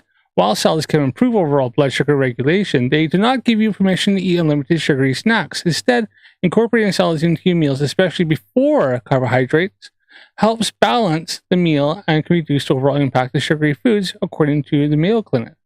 How salads help? Okay, high fiber. The fiber of the salads can slow the digestion process, leading to slower release of the glucose into your bloodstream and preventing rapid blood sugars. Remember, Mikey said he ate his soup and his salads this morning, right? Those have already kind of been broken down and is in the digestive tract as we speak. They're talking here of having some salads and then maybe having a little something, or to have like carbohydrates. Maybe put some croutons in with your salad, and the salad itself, all the stuff, it will help slow down the absorption because croutons is carbohydrate, which then breaks down into sugars. breaks down the glucose into your system. It'll slow it down so you're not getting the massive blood sugars. So you can have something like a taco salad, right? You know, you ever seen those that has a taco bowl and stuff like that? Then you may not have the whole bowl, because you can eat some of that as long as with the salad, and the fact that usually taco salad has hamburger meat stuff in it, and it will slow down so you're not going to get as big as or as a fast ramp up or as big of a blood sugar spike, especially if you're diabetic. But it doesn't mean you can go and have a massive freaking piece of chocolate freaking cheesecake at the Cheesecake Factory after eating a salad, because you're going, I've had the salad, I'm good to go. Guess what, Mikey? You're not on a diet to lose weight. You have a fucking medical condition in which your body is not able to process and deal with sugars as you bring it in. You need to be on a low sugar, probably a low carbohydrate diet to help prevent and monitor your blood sugars with a blood sugar monitor. So, yeah, salads, particularly those with leafy greens and non-starchy vegetables, are low in calories, carbs, making them an excellent food choice for blood sugar management. Nutrient rich, provide practical tips. So, eat salad first. Consuming a salad or other vegetables before eating carbohydrates can help flatten blood sugar spikes, recommended by the conversation. Add protein and healthy fats. Be mindful of fillings. But what it does not say here is that you can eat fucking a massive tea and honey cruller or freaking filled donut because you had some salad.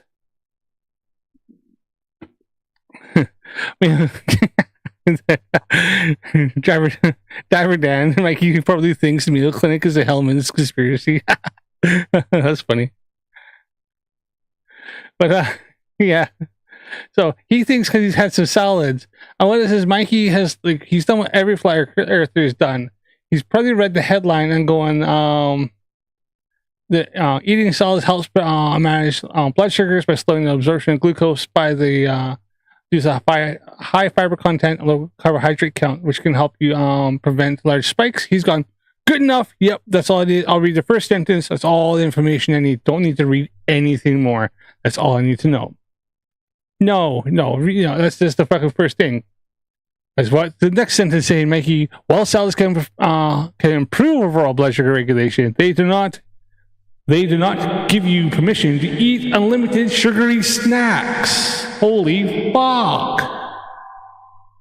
I know how Mikey loves to watch the streams and hates it when I comment about his diabetes. Because guess what, Mikey?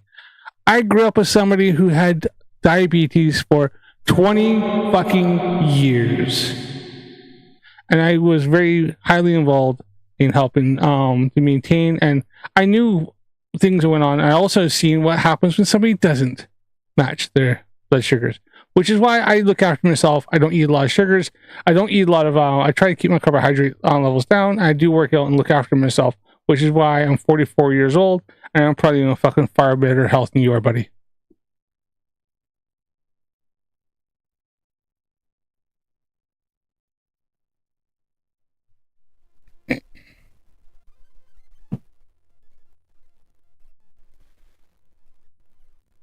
And walking 10 kilometers a day is freaking on a flat road, which I've seen. If you're walking 10 kilometers a day, you live in Saskatchewan too, and I've seen the road you walk on is freaking piss easy. What was that? 5 miles? Fucking woo, big fucking deal. I used to freaking walk that as a kid. I used to walk fucking way further than that with 50 kilograms on my back of kit, because I worked in scouting and I had to walk, and I did it in the Rocky Mountains. We're walking up a freaking mountain, climbing freaking cliffs to get up to a freaking remote freaking lake that we used to go to all the time. So yeah, walking 10 miles on a flat road, freaking nothing. Easy. That's a leisurely stroll in the country. I can't just eat a donut and call her quits. There's got to be some kind of a level meeting at some point, right? A level or curve, lack of curve, you should say that. Whatever. If you haven't eaten in 10 hours and you eat a chocolate bar, your freaking sugar is going to just rise like crazy. It doesn't matter who you are. You have to have something before the sugar. to balance it out. Boing. Anyways. No, when they talk about that, Mikey, is talking about carbohydrates. If you have something very sugary, you're diabetic and you can have the biggest freaking salad you want. But if you also decide that, oh, after eating your whole salad, you're a good boy and you're going to go and get that big, huge, giant freaking cheesecake, triple chocolate cheesecake at the Cheesecake Factory, guess what? Your blood sugar is going to fucking rise. And you're going to probably feel like shit. I just can't help all you guys. You guys always assume, you never question, you never think. It's just, no, it's this or it's that. Yes, because medical professionals understand what they're doing. They understand what your condition is and how it's affecting your body, because they've devoted 4 years of university and 4 years of internship, and then a lot of times if they go into stuff like that, sometimes they've gone on and done several more years and specialized in a certain field. See, it's not a theory when people drink, they get drunk. People get drunk. It's not a theory, it's a fact. It's not my opinion. Yes, everybody who drinks normally knows that. In fact, a lot of people who drink, the purpose of them drinking is to get drunk. But different people, depending on your body, your how much your body mass is, how old you are, how much you drank before, how much you drank the day before, and also how your body processes it, depends on how fast or how drunk you do get. A friend of mine who's like 250 pounds and 6'1", and grew up in England and has been drinking since he was able to get his hands on alcohol, could probably outdrink me. I didn't really touch alcohol until my late 20s. And also depends on somebody who has drank enough that they have done liver damage, like somebody who maybe was an alcoholic, cannot drink nearly as much, or probably shouldn't drink, compared to somebody who's got a very healthy liver and has maybe had moderations. So like me could probably outdrink somebody who was maybe an alcoholic, who's done that much liver damage that I've been told you can drink again, you might end up not living to see very much for longer. So yeah, there's also that. If damage has been done, like Mikey, who's got a pancreas that's no longer operating as it shouldn't drink sugar, but my 16-year-old upstairs, who doesn't have any of the issues, could probably have sugar and not have any issues. And then Deborah Dan says, I'm a senior citizen, and about a year ago, my routine blood labs at the Veterans Hospital showed a slightly high blood sugar. And my doc also said I should drop some weight. I went low carb and no sugar. Yes, exactly. My father-in-law, who's funny enough, he's ex-army as well. He's taken to something very similar, actually. He's gone to very low carb on no sugar, and he's dropped a bunch of weight because he put a bunch of weight on, being that he was retired and no longer working. So I've done the same thing. I've realized when I hit into the 40s that I can't eat as much crap as I used to, because I feel I bloat up a bit. It hits me, and I've put on a little bit of weight because I haven't been to the gym for a while because I've been so wrapped up in family things.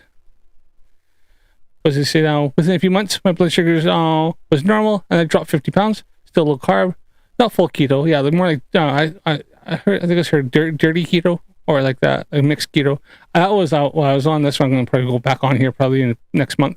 Not full keto, but just really low carb, low sugar. But I do substitute keto wraps for breads, yeah, except for hot dogs, breads, etc. Well done, Deborah Dan. Well done, mate. And you know what? Happy to hear that your blood sugars are down where they should be.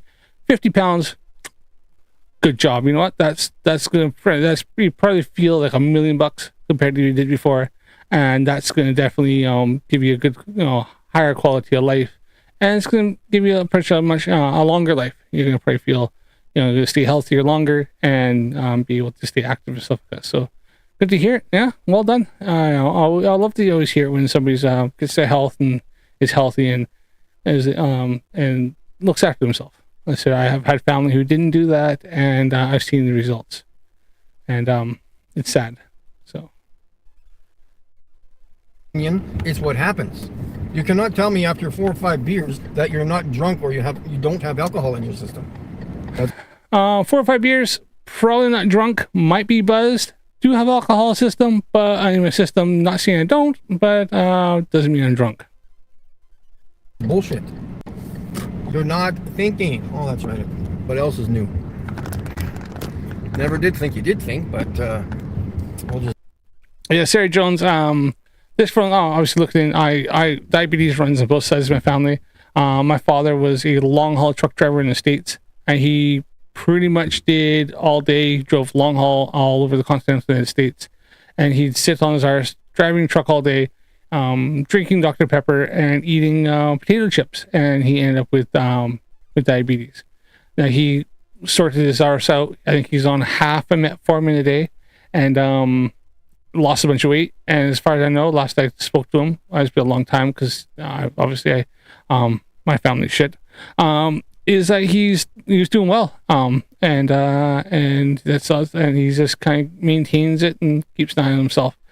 I myself I do actually have a blood sugar glucose monitor that every once in a while I do check it, because I run to both sides, and I do know I have to be careful. And if I notice that my blood sugars are going up and they haven't dropped down, then I know I need to go talk to the doctor. So I know how to keep an eye on it. And I haven't tested for a while, actually. I probably need to test, but yeah, I did have a blood test not long ago, and they're checking for all and stuff, because I do have to go for blood tests every so often, as well as I do have to give blood, because I have a condition in which I have to bloodlet every 6 months. So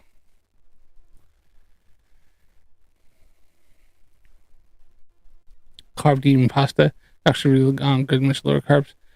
And the cauliflower crust frozen pizza that Aldi sells is pretty good as well. All right. And being originally from New York, I'm a bit of a pizza snob. All right, cool. My wife is quite a cook, and she's into all sorts of stuff like that. So we used to do like the what we used to call them. They're like almost, you think there's almost like a flat patty, like a wrap. It almost be like I wouldn't say a pancake, but if you know what I mean. And hell, I should call them again.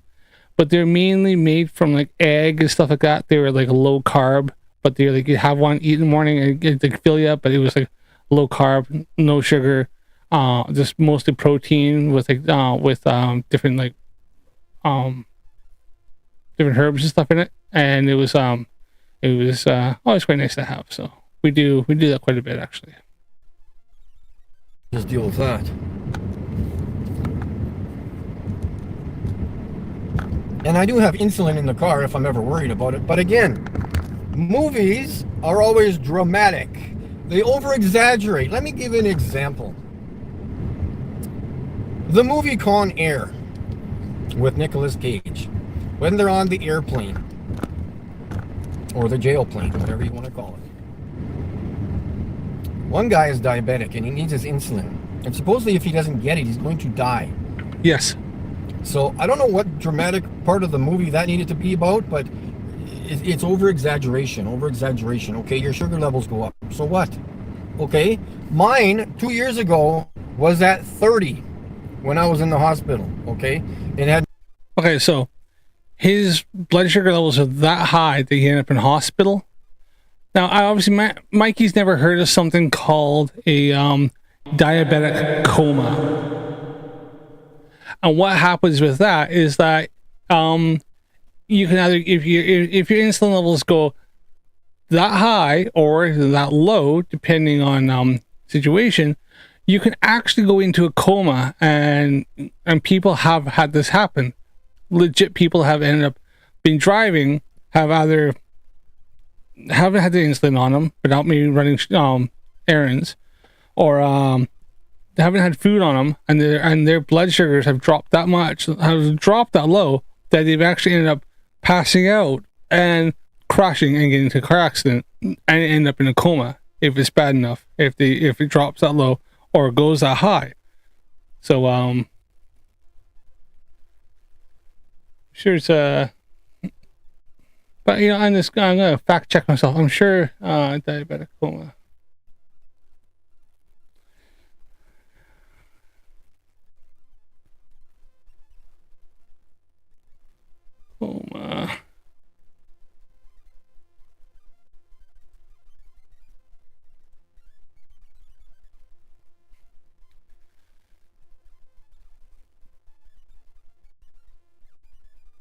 just so everybody can see what I'm reading here.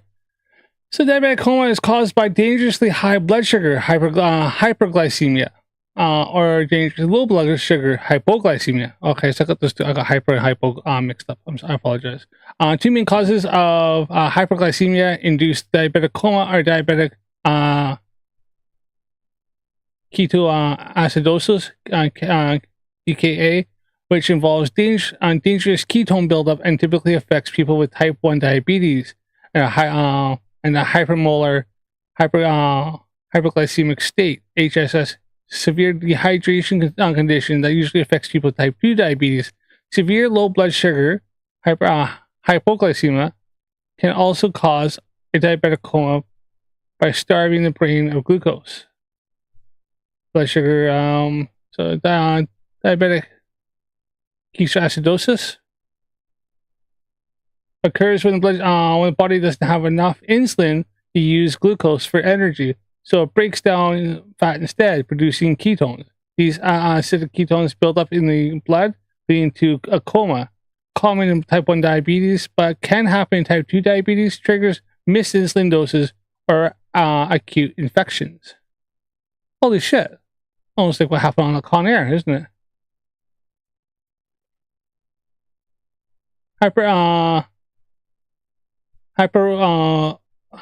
Hyperosmolar hyperglycemic state, HHS. High blood sugar leads to severe dehydration as the body tries to get rid of excess sugar, common in type 2 diabetes. Low blood sugar hypoglycemia causes severe hypoglycemia. Extremely low blood sugar levels can cause the brain to shut down due to lack of glucose, leading to unconsciousness and coma. Common in type 1 diabetes and people with type 2 diabetes who use insulin or certain other medications. Holy shit. Hey. So, Mikey, yeah. Having your insulin when you should have it, and making sure that obviously that you eat when you should, and keeping it up is the thing. Because if not, you can go into coma, and yes, you can die. And as Sarah Jones says, do you reckon he thinks death is just an exaggeration? I think Sarah, I think Mikey thinks that the doctors say all this stuff and they're over exaggerating it because they're just trying to, because it's conspiracy, and they're just trying to push big pharma, or they're trying to push stuff on him and lie to him to make him do what they want. But he's not realizing. And maybe, one day, well, he's already been in a hospital because his freaking blood sugars are that high that he ended up in hospital. So I'm gonna say, maybe one day he'll get a scare, realize it, but he's had that, and he's too fucking stupid to realize that what had happened, and they probably told him, and he's gone, oh, whatever, I don't believe you. You don't know what you talk about. You don't know what I'm talking about. I know everything about diabetes, and it's fucking obviously he doesn't. So remember, this man is driving around in a fucking 2.5 ton freaking Subaru with a whole bunch of fucking signs on it, sometimes a bit too fast, not wearing a seatbelt properly, and he can't feel his feet. Nothing to do with my sugar levels that I was in the hospital. There was something else happening with me at the time when I was in the hospital. I thought I was going to die in my car. There was something going on with me. I had troubles breathing. I don't know what it was, but wait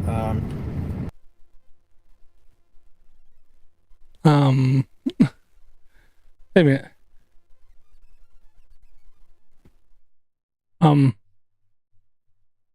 Is it me, or does that sound like he's going into insulin shock? Hold on. Is it me, or does that sound like diabetic ketoacidosis?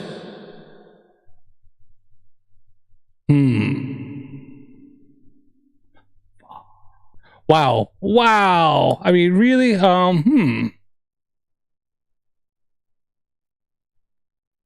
Nice. Unfornicated. What was for dinner?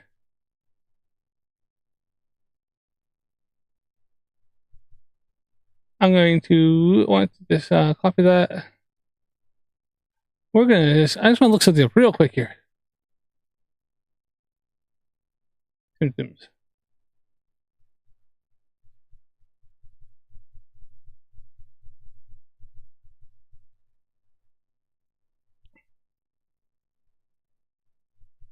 I got stuck on something here. I do apologize if I was gonna do other stuff. I will switch over here. All the freaking shit. I want you to always click here. So diabetic ketoacidosis DKA is a life-threatening diabetic complications. Is a cause of severe lack of insulin. Without insulin, body cannot move sugar into the cells for energy, so instead breaks down fat, releasing harmful chemicals called ketones, which build up and make your blood acidic. So what is the cause? Now I just want to know what the symptoms are. Being very thirsty, needing to wee more often, feeling tired and sleepy, confusion, blurred vision, stomach pain, feeling or being sick, sweet or fruity smelling breath, or nail polish remover, or pear drop sweets. I'm passing out. What did Mikey say again? Hold on here.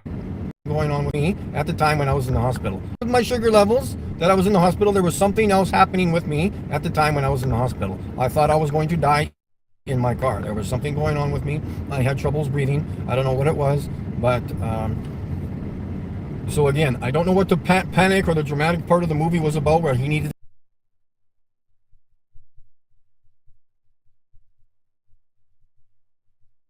Symptoms are sometimes referred to as diabetic attack. Lost my mouse. There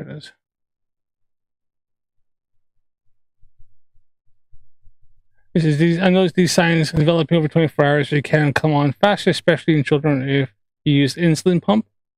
If you spot these symptoms.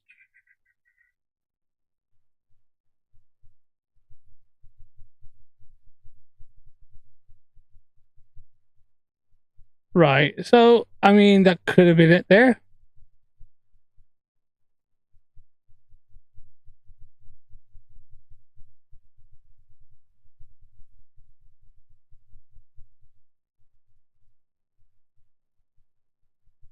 Or I mean, it could have been the hyperosmolar hyperglycemic state where he severe dehydration as the body tries to get rid of excess sugar.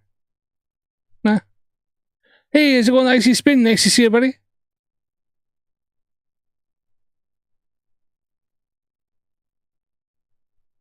Joke, my grandfather was a school bus driver, and there were medicals taken almost every year after a certain age.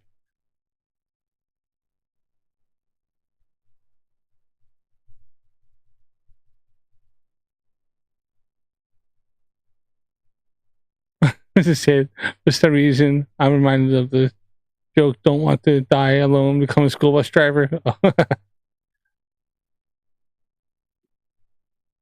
Yes, thanks, Icy Spin. Yeah, for sure.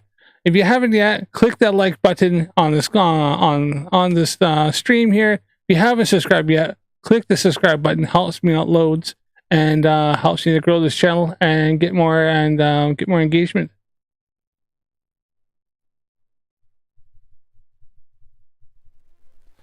I think I'm about done with this one here. So To get his insulin, okay? I take my insulin whenever I feel like I need it. I don't hardly ever take it anymore.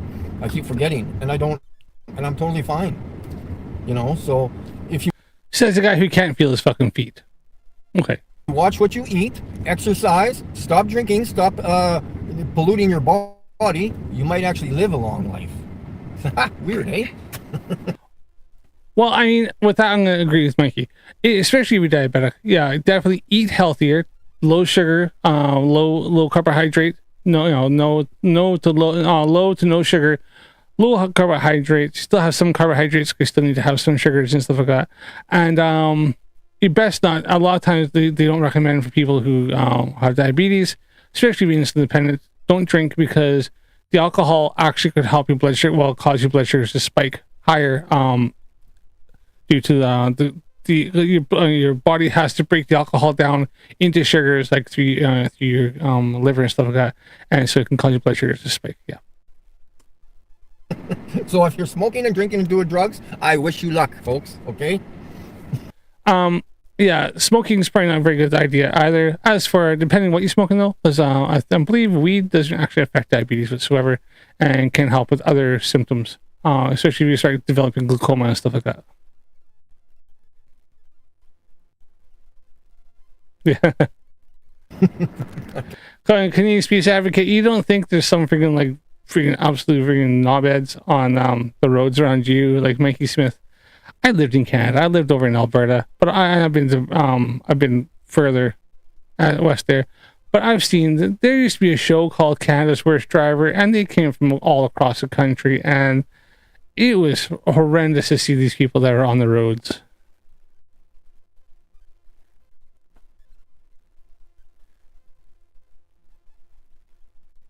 Dan, the Diver Dan, last time I turned on a drink, I didn't understand the question.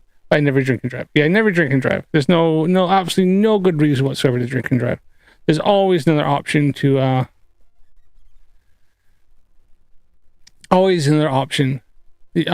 and drinking and driving is never is never an option. So, yeah, just don't do it. It's just never going to turn out well. I can't help you, man. I wish you luck. That's all I can say. Okay, well, that was, I kind of wanted to cover that one a little bit there.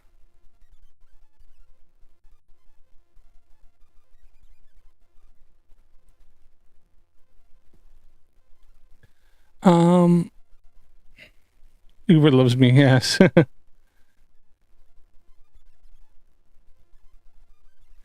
Now, this one here, I believe, the university, and we will purposely look for the security there. The university. Hold on here. We are going to head over to the university, and we will purposely look for the security there. Patrol security, whatever you want to call those pieces of shit disturbers. And we will state to them that I do have written down in this book the lady's name that I'm talking to for legal purposes at the university. I'm still waiting for her to return my call. We will not mention her full name. Where did I write it down? It's in here, isn't it? Yeah, here. And we will be talking about badge number down here. Yeah, Canada's Worst Driver. It was. I think US had one there as well. Yeah, they were good. They were good fun to watch. I was scared when I realized there was two in there at one point. They were from Calgary, which is the city I lived closest to. But I also wasn't fucking surprised. And then I went back years ago. I went back. I lived in the UK for a while. Went back, and I was like, "Holy crap! It's not holy wow." I mean, the drivers here are freaking not the best. That's 100%. But holy shit, I didn't realize how bad it was. Oh, and how much room on how wide the roads are compared to on UK roads. But I was dumbfounded how bad the drivers really were. Holy shit.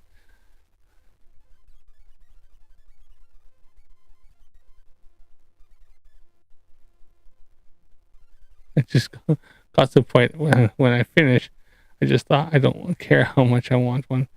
I'm not buying anymore. Diver Dan, I think this is one from 21 hours ago, and he's going live again at I'll go back here again. I know he's going live on tonight. He's going live. It'll be 1:46 my time. Is coming up, so he's going live in about an hour, a couple hours, I think. So hour and a half, 2 hours.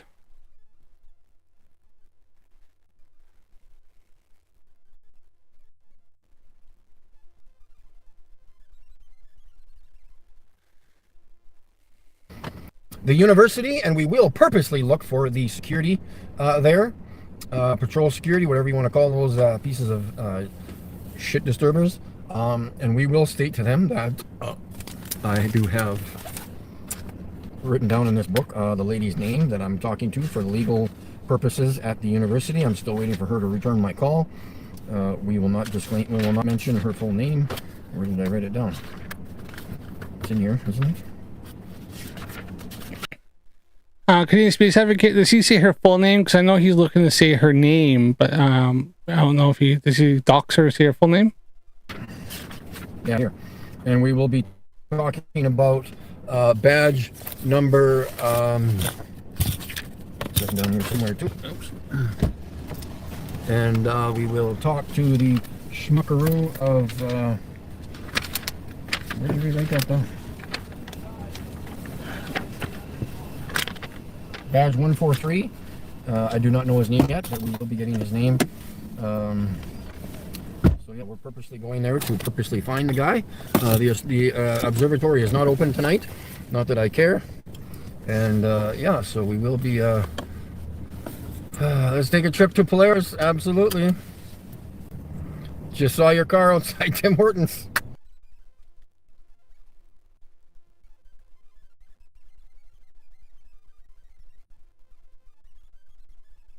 Stop signs and stop signs.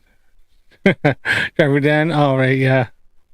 I've been to I went to the Dominican Republic once a long time ago. We're talking like decades ago, and that was what it was like down there. It was a free for all. I was shocked at how bad the driving was, and the roads too. Like I was on a bus where like we had to avoid the potholes because if we went in, the bus would get stuck. It just the whole front end would just disappear. So it was insane. Yeah. How's it going, CK? Nice to see you in there. At least her last name. Oh, right. He does eat crap. Are you seeing like, you know, if you said like Sarah, okay, but if you see the last name, well, and you said, and she works at the university, Saskatoon, then, yeah. Yeah, exactly. Mikey leaves the observatory alone. So I don't know, does anybody remember this interaction that happened? This is what Mikey was talking about. Now this happened 3 weeks ago. Yeah, I'm gonna go park here. So, no, you do have to leave. We're going in. We can't let you in. Oh, no, I'll be coming in. It's a public building. Oh, yeah, for sure. But Yeah. you are disturbing other people. We're going in. I'm not disturbing. I'm gonna go park. I'm sitting here in my car. You want me to phone the police? Are you serious? I do know my rights as a Canadian citizen. Seriously. I know you. I know Yeah. that happened. Oh, Also, as the university building, we can also ask you to leave. But I'm not disturbing anybody. Yes, you are. Disturbing anyone? He's gonna go in there and park. I'm going in to look at the fancy artwork you got on the walls. Well, we do have factual scientific posters. There, no. Space is a cartoon. I'm sorry, man. I'm suing the Canadian Space Agency as we speak. Yeah. Yeah, for millions of How dollars. many years have you been suing them I just started. And It's not going to through. take years. They've been lying since 1989. for? So. Yeah, it's going to take years. No. Do you have factual? Not after they know what I'm doing. Right. Do you have factual evidences? Absolutely. Do you know what a star looks like? Do you know what a star looks like? No, I've seen this stuff. That's a star. That's a real star. No, it's not. It's not how a star looks. Sorry, Mikey. Everybody with a telescope has already fucking disproved that. NASA uses Yes, for millions of dollars. He's so convinced he's gonna get that. And that's kind of why. It's kind of part of why I follow him. Yes, yeah, you know this. Yes, his car does scream. I'm a disturbance. I'm coming here to cause problems. Images. I don't. And let's admit it, right? Before this, the first 2 times he's in the observatory, he was a fucking nuisance. He went in there, he was shouting, he was saying shit, he was telling everybody that everything they're doing is wrong, everything in there is fake. He was telling people that were there just to try to check it out, that was wanting to have a nice, peaceful, have a little look. He was telling them it's all fake. It's like me, if I went to my local observatory right now, which they're open on Wednesdays, and I walked around, she'll look at everything, when everything you do is fake, everything you see in the telescope is fake, that's fake, that's crap, that massive, huge, like, you know, 2-story tall telescope is a piece of crap. You can't see anything through that. You think I'd be invited back again? As soon as I show up, they'd be freaking telling me to freaking, you know, hit the road.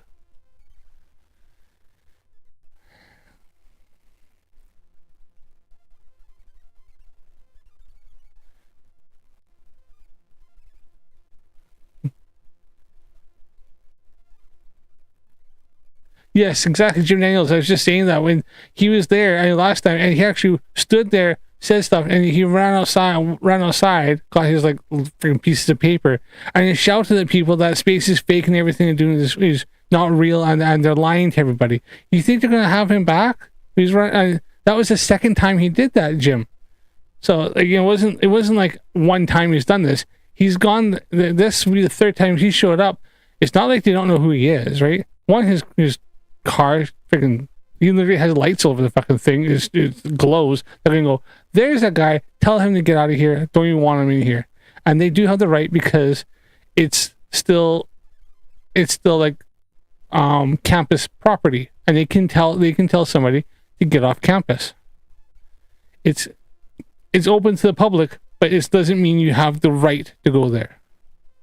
Okay? I don't lie to people. They steal your tax money. All the Canadian space, all the agencies steal your space, all your tax money. Right, I know that, like, Mhm. that's the building. There is a dome above us, a firmament, and I've recorded that too. Okay? The Yeah, stars I do rotate have. around us. We are not moving. We are I'd be like, sure you have. stationary. Are you spinning right now? I'm gonna go park my car because I'm Yes. legally able to do that. The Earth spins one full revolution in 24 hours. Or if you want to put it, because rotation is measured in radians or RPM, the Earth spins at 0.00064 RPM. And I'm gonna come and stand over here. Yeah. Park your car here, but Exactly. I'm afraid you can't. Is that a private building? It's not a private building. It's Exactly. a public Thank building, you. but It's still university campus property, and you can tell you to not be there. Exactly. but Thank you. it's- That's okay. I'll take my Canadian charter rights out of the car and I'll carry it with me into the building because I have every right to be there. I know, but also No, he it's doesn't. to operate the building. Yeah. You have the right to ask you to leave. But I'm not doing anything against the law. It's not against the law, but it's Exactly. regulations. You can't leave. We can But ask you to that leave, does not we have to. precede the law. It does not. Exactly. Yeah, but we also have. Exactly, Canadian Space Advocate. Yeah, it's the same thing as like if he had gone into Walmart and was in there causing issues and stuff like that. They even have stuff saying that they have the right to refuse to serve you and to ask you to leave, and you must leave. It's like going into like a restaurant, going into like a bar or a pub. Right? If you go in there, you're causing a problem. Guess what? The doorman is going to come and he's going to tell you to leave. And if you don't leave, he's going to pick you up and he's going to toss you out the door. And then he's going to tell you to go away. And if you try to come back in, he's going to pick you up and toss you further. How do I know this? One of my best friends helps run a security firm, and they work on they do security at different venues and different pubs and clubs and different things like that.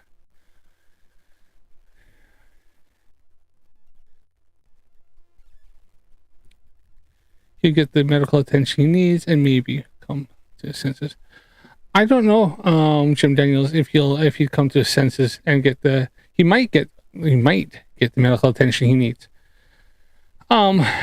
It's not depending on where he goes. Depends on if he goes to like maybe like a hospital, like a mental hospital, then probably he will. If he goes to just a jail, then they'll probably deal more with like medical stuff. Like they'll probably make sure he gets his insulin and stuff like that. But as for his delusional freaking ideologies and stuff like that, probably not. He might get his freaking teeth caved in more for if he starts trying to preach everybody there, but he probably won't because he's a big chicken shit. But yeah, they probably won't really give a shit. He'll probably leave more radicalized on other stuff.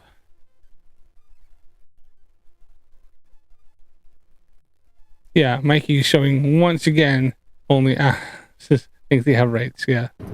It's a good regulation, But I'm not breaking the law. and we're not breaking the law. Yes, you are. You're being trespassed. Is breaking the law. And if Yeah, we but have to, I'm not we breaking the have to- law. If we have to call the security. You go ahead. That would be wonderful, actually, because you could be creating a lawsuit against yourself if you did. No, you wouldn't, because campus security has the right to make somebody leave if they have been told to. Yeah, you can still be trespassed based on his previous experiences, exactly. And they probably have CCTV showing that him and witnesses showing him being like this. They have the right to refuse to have somebody. And like I said, campus security, the campus has a right to call security to have somebody removed if they are deemed to be a nuisance and causing problems on campus. And guess what, Mikey? You're not even a student of that campus. You're a guest. And so they have the right to freaking remove you from campus. you actually have a lesser right to be there than the students that are on that campus who actually paid there and some who actually live there if they have residence. Although if he gets from the sovereign citizens in the great nation of Canada, will not prevent it, but exactly, yes. That would be against my human rights. Are you kidding me? Really? He's really gonna call me.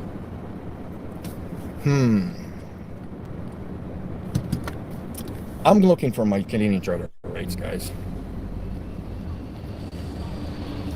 You gonna stay here or you gonna leave? I'm not moving anywhere, man. This guy doesn't get it. I just the freaking the entitlement is insane. He definitely is like he's definitely got some soft sit freaking tendencies, isn't he, Mikey? This guy doesn't get it. Let's skip out past this. We're gonna watch this the cops show up. See, Russell's through here looking for. Just because you didn't want. Just note the Canadian Charter of Rights, because I know a little bit of it, and doesn't tell you, doesn't say that you have the right to go wherever the hell you want. Here. So we have the Exactly, Aldebaran. Yeah. So so Mikey's Canadian rights overrides all the other Canadians and their Charter of Rights.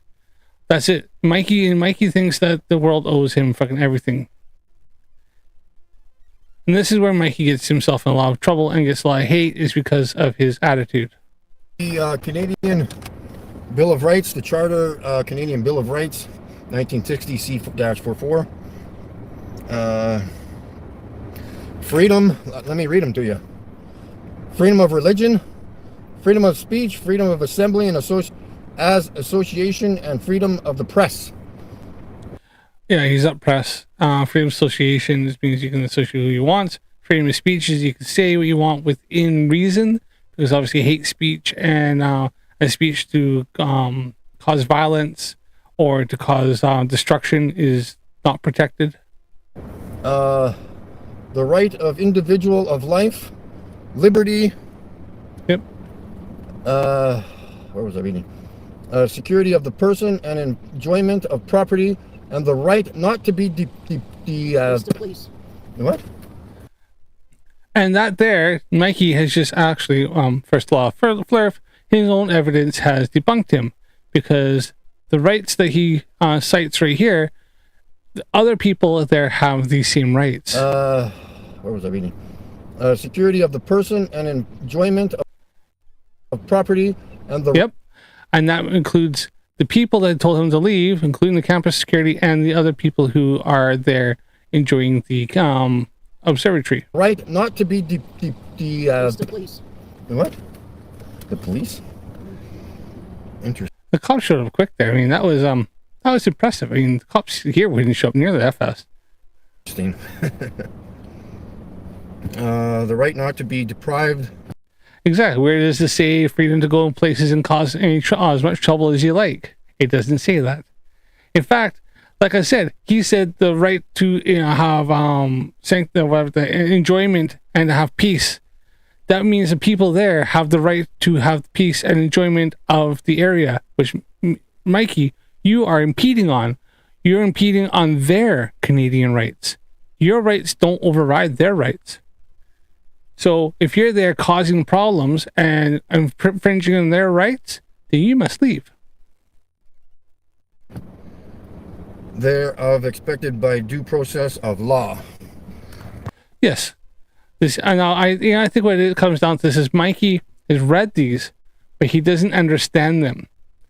Because that last one just pretty much says that he's entitled, he has a right to due process, which means a fair and unbiased trial and treatment of the law. So if there's he can't just be discriminated against just because he's a flat earther. They'd have to have evidence, he'd have due process to be able to, the whole like innocent until proven guilty. That's what they mean. Here we go, guys. I will be leaving right away.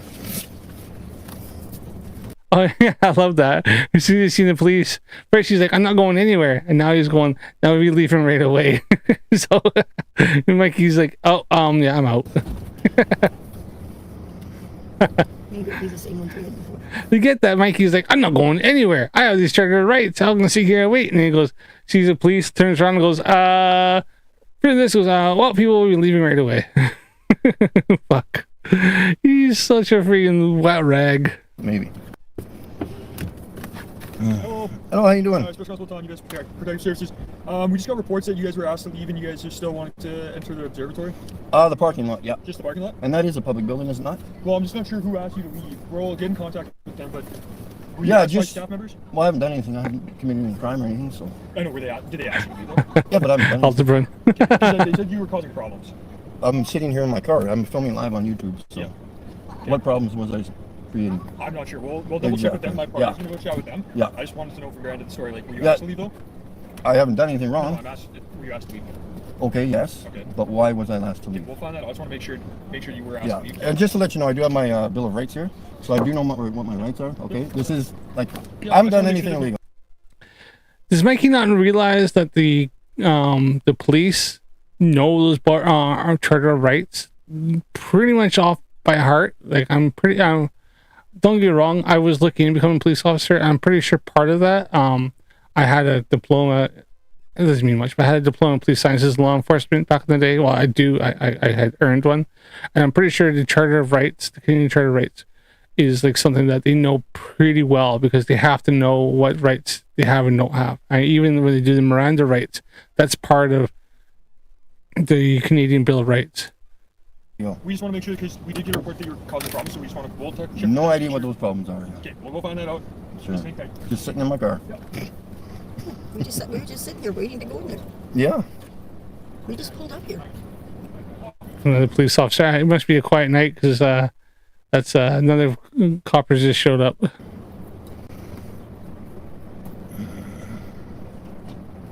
Probably because those other people. Man, you should see the shit I got in this car. I don't even like. I could be printing stuff off every day, guys. The amount of shit I have in this car for factual evidence of where we live, you know. And like, what am I doing? Well, as we all know, Mikey has nothing as factual evidence in that car. It's all just conjectures and fallacies and misunderstandings, and there's some fantasy mixed in just for good measure.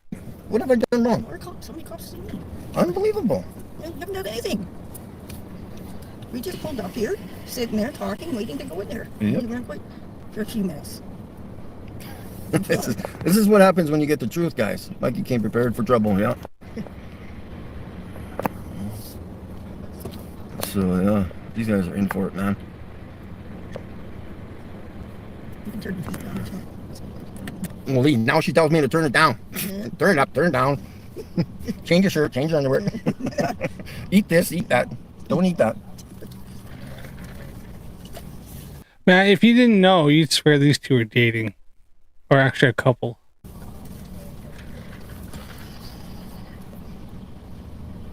I think it's just that guy that's wanting in there. Oh, what was I doing? I wasn't doing it. I'm just sitting in my car. The artist is going to point there. They start putting on them gloves. It's going to be all, be all the fun. Yeah, you know, shit about to go down. Say one word, Mikey. Nuisance. That's it. Yes.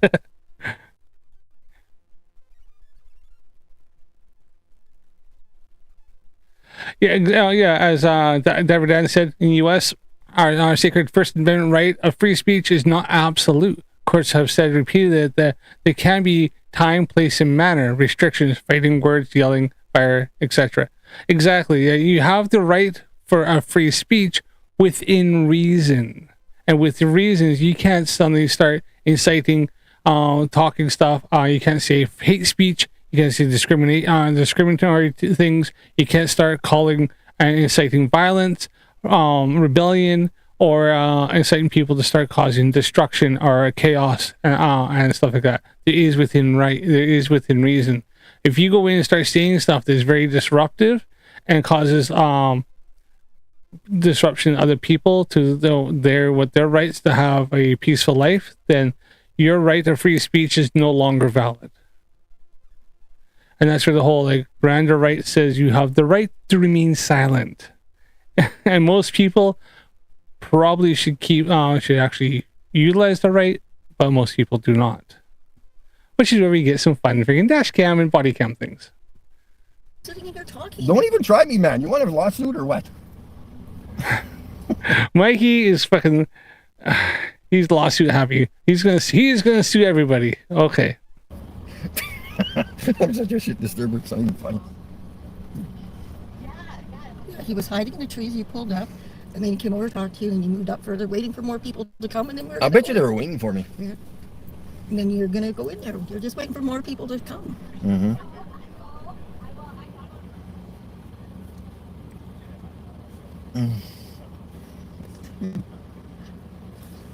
I'm phoning the head office here tomorrow on Monday. All right. You betcha. Lawsuit against everybody. I'm gonna sue everybody. I'm gonna have like 10 lawsuits going. Yeah, someone's wrong. The but me. Globies are mad. Yeah. Vince one of the officers into a flat. Yeah.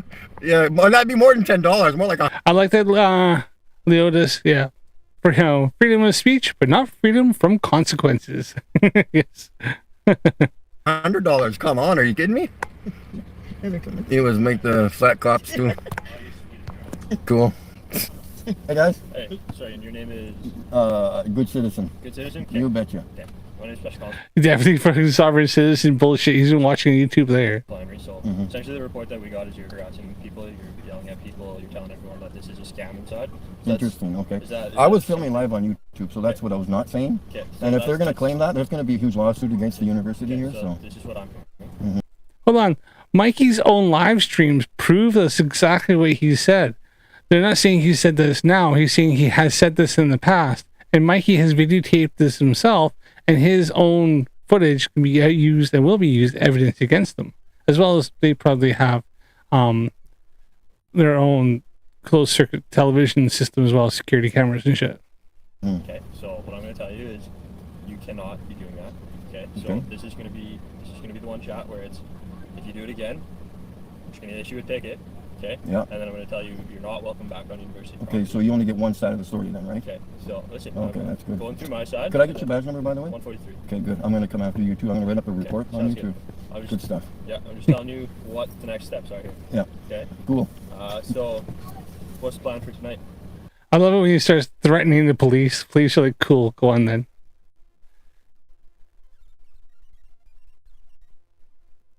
Exactly, as the artist said, we have the video on YouTube servers, and also some of the community has it too. Yes, and in fact, I have footage. I have had myself my own videos that the authorities are more than welcome to have a look at, and that shows Mikey being an absolute nuisance. In fact, I made a song out of him being an absolute nuisance to the freaking university last time I was there. So, Going to the clubs. What are you doing tonight? Working. Cool. Yeah. I'm going to clubs. Maybe I might take a shit later, maybe a piss. Sounds Go to good. McDonald's. No, that sounds good. Mikey, the freaking you see the copper's got to hold his hands up there. Why? Because he wants to give him a smack, but he knows he can't. Didn't know what Honestly, I needed to. I'm just saying, if we get the call back, there's going to be the ticket. Okay? Just so you know, this is private property. What's that? Private property. It is? Yeah, university lands is private property. Okay, cool. So that can also lead down to trespass, okay? Which means you're not allowed to come back on this property. Okay? So do you have any questions about what I just said? Not from you, no. No? You're disrespectful, so I'm not talking to you anymore. Thank Okay. you. I do have the right to. That copper was nothing. I was nothing but respectful to him. Remain silent, so thank you. Yeah. That's good. I'll just leave. Thank you very much. Sounds Goodbye. good. Second thing. Second thing, you can't have your phone mounted there, or else it's a $500 ticket. Okay? Yeah, okay. So you have to take your phone down Yeah, sounds good. Okay. There it is. and don't just put it back up like you did last time.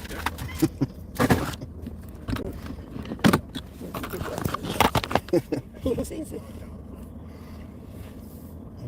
Stupid fucks. Stupid fucks. What are you doing? Well, I'm gonna go take a shit later. How about that? I know exactly all around. Like I said, Mikey's threatening his YouTube lives, which pretty much proves everything the university said is true. I love it. First law of Flerf, their evidence proves them wrong. Well, be a real man and give me a ticket then.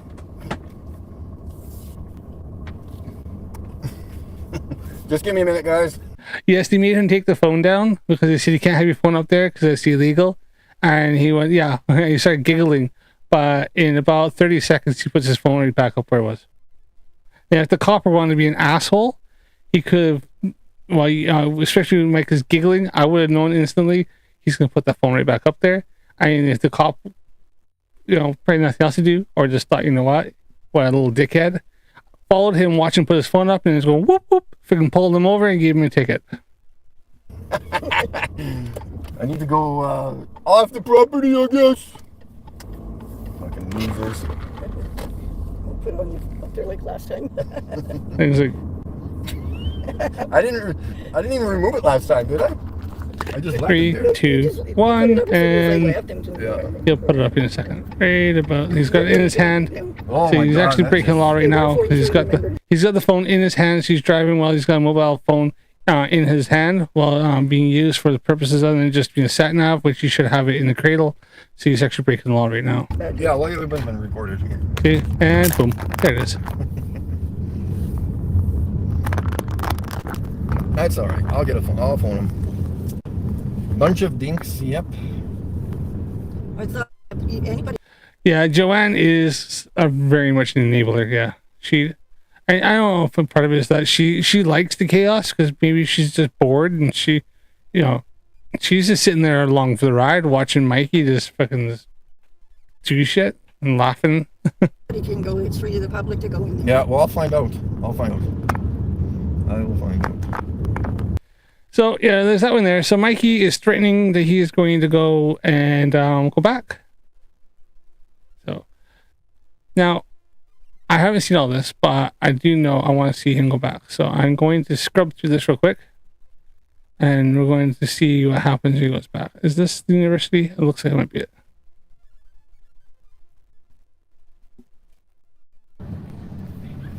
Can I go through here? What does that say?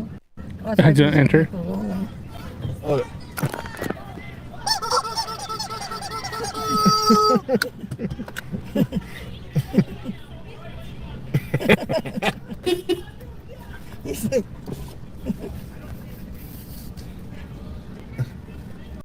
Sarah, the only thing is that Joanne doesn't want to be on stream. She doesn't want she'll have a voice, but she doesn't want her face. I think in this here, or so this one or the other one, Mikey's having a hard time reading something. He turns it and asks Joanne to kind of look because he couldn't read a name because his eyes aren't very good. I know, still fucking hilarious when I did the live stream and they started bringing up the fact I wear glasses.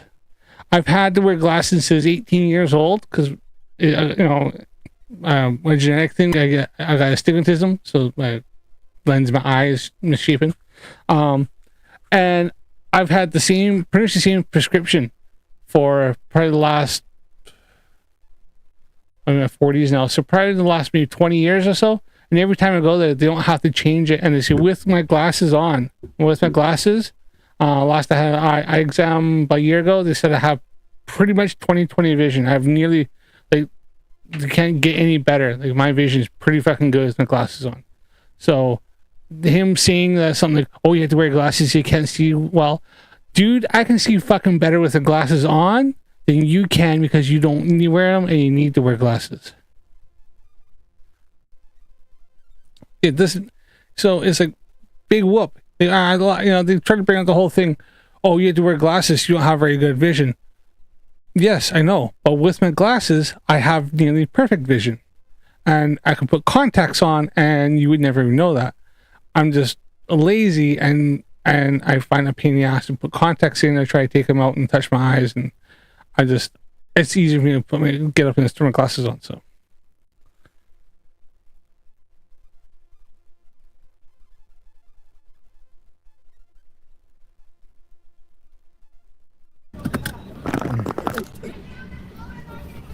What'd you say? I don't know.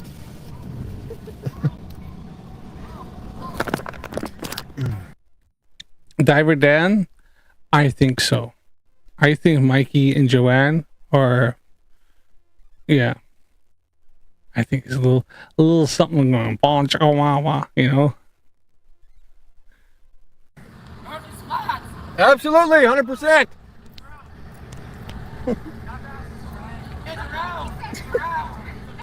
He's like, look at Like tire. a tire. Fuck. Because he was just taking pictures. He knows what they mean, but he just goes, look at tire. He thinks he's so clever. I'm gonna go. Like I said, I was in his live stream and he said there at this flat and I went, how'd you measure that? And they went, it looks flat. I'm like, how'd you measure it? Well, show me measurements. And he couldn't do it. And then he went, water. And I went, how'd you measure that? And they went, it looks flat. I'm like, show me measurements. And they went, I can't. I went, okay. Go up to there. Here, guys, we got people on the bus, and the wheels go round and round. It's flat. Tires are round. Look. That's a star. That's star. These guys are all. Yeah, so are mine. Mine hurt right now for some reason, but.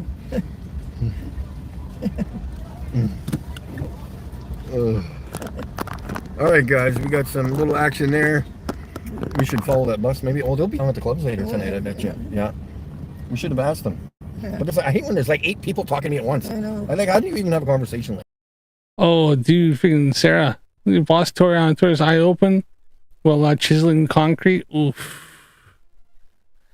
There's a fella I worked with that he had a piece of metal, I think grinding, and it fell into his eye a small bit, and he actually got in there and got infected. And he was freaking, he had to go to the hospital and have it extracted. He was bad. He actually got lucky. I think it actually did cut part of his eye and caused a bit of an infection, but it missed the vital stuff.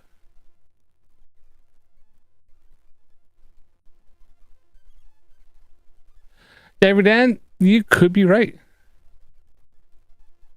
Seriously, his left eye is fucked now. I wouldn't doubt it. Yeah, shit, concrete, freaking cutting your eye. Oof, not good. Yeah, David Dan, probably that's why Mikey thinks that a cell phone with a cheap freaking Amazon cell phone mount onto a 20 times magnification binoculars is a gold standard astrophotography.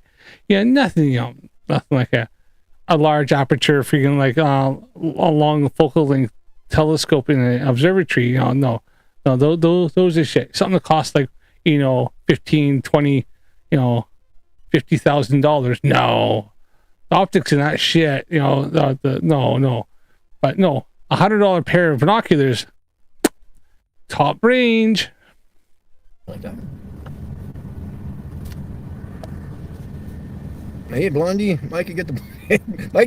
Unfortunately, when I was on the live stream with him, I wasn't thinking, and I actually meant to ask him what is because he said something about my telescope. I wanted to ask him.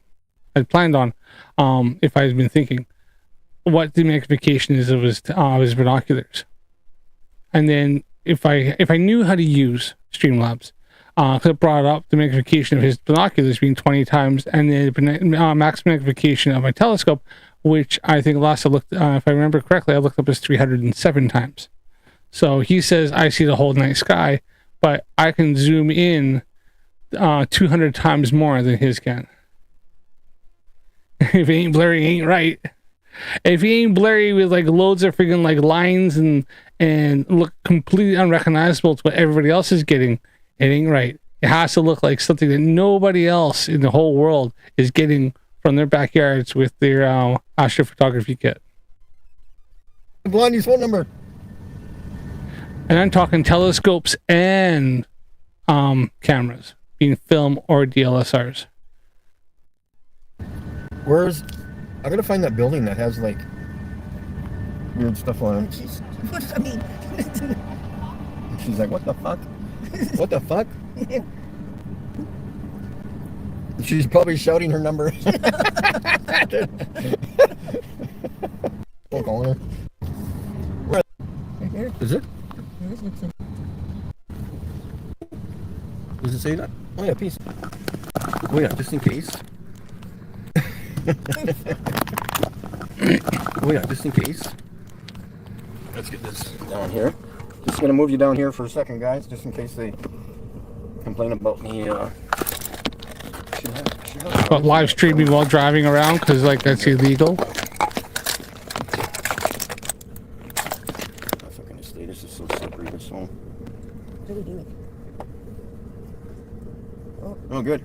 Good job. Come talk to me. Here we go, guys. I'll give him some room to move.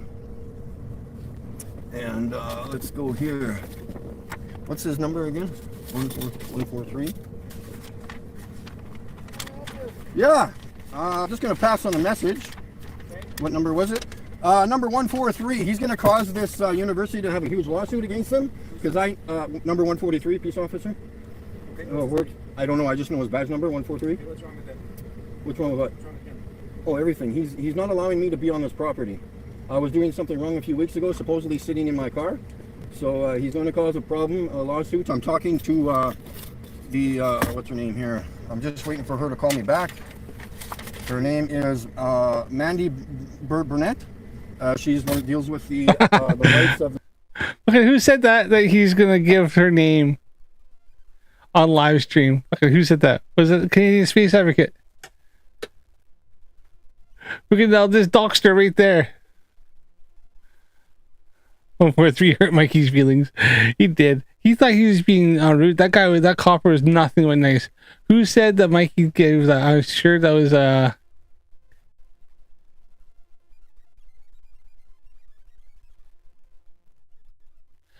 CK, are you seeing Joanne's a Glober? I thought she always agrees that he's a flat earther.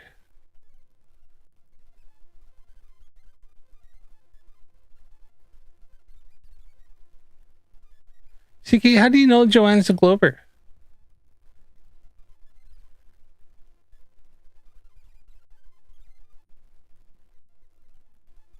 I sure it was a Canadian Space Advocate that said that the Mikey freaking doxed the lady.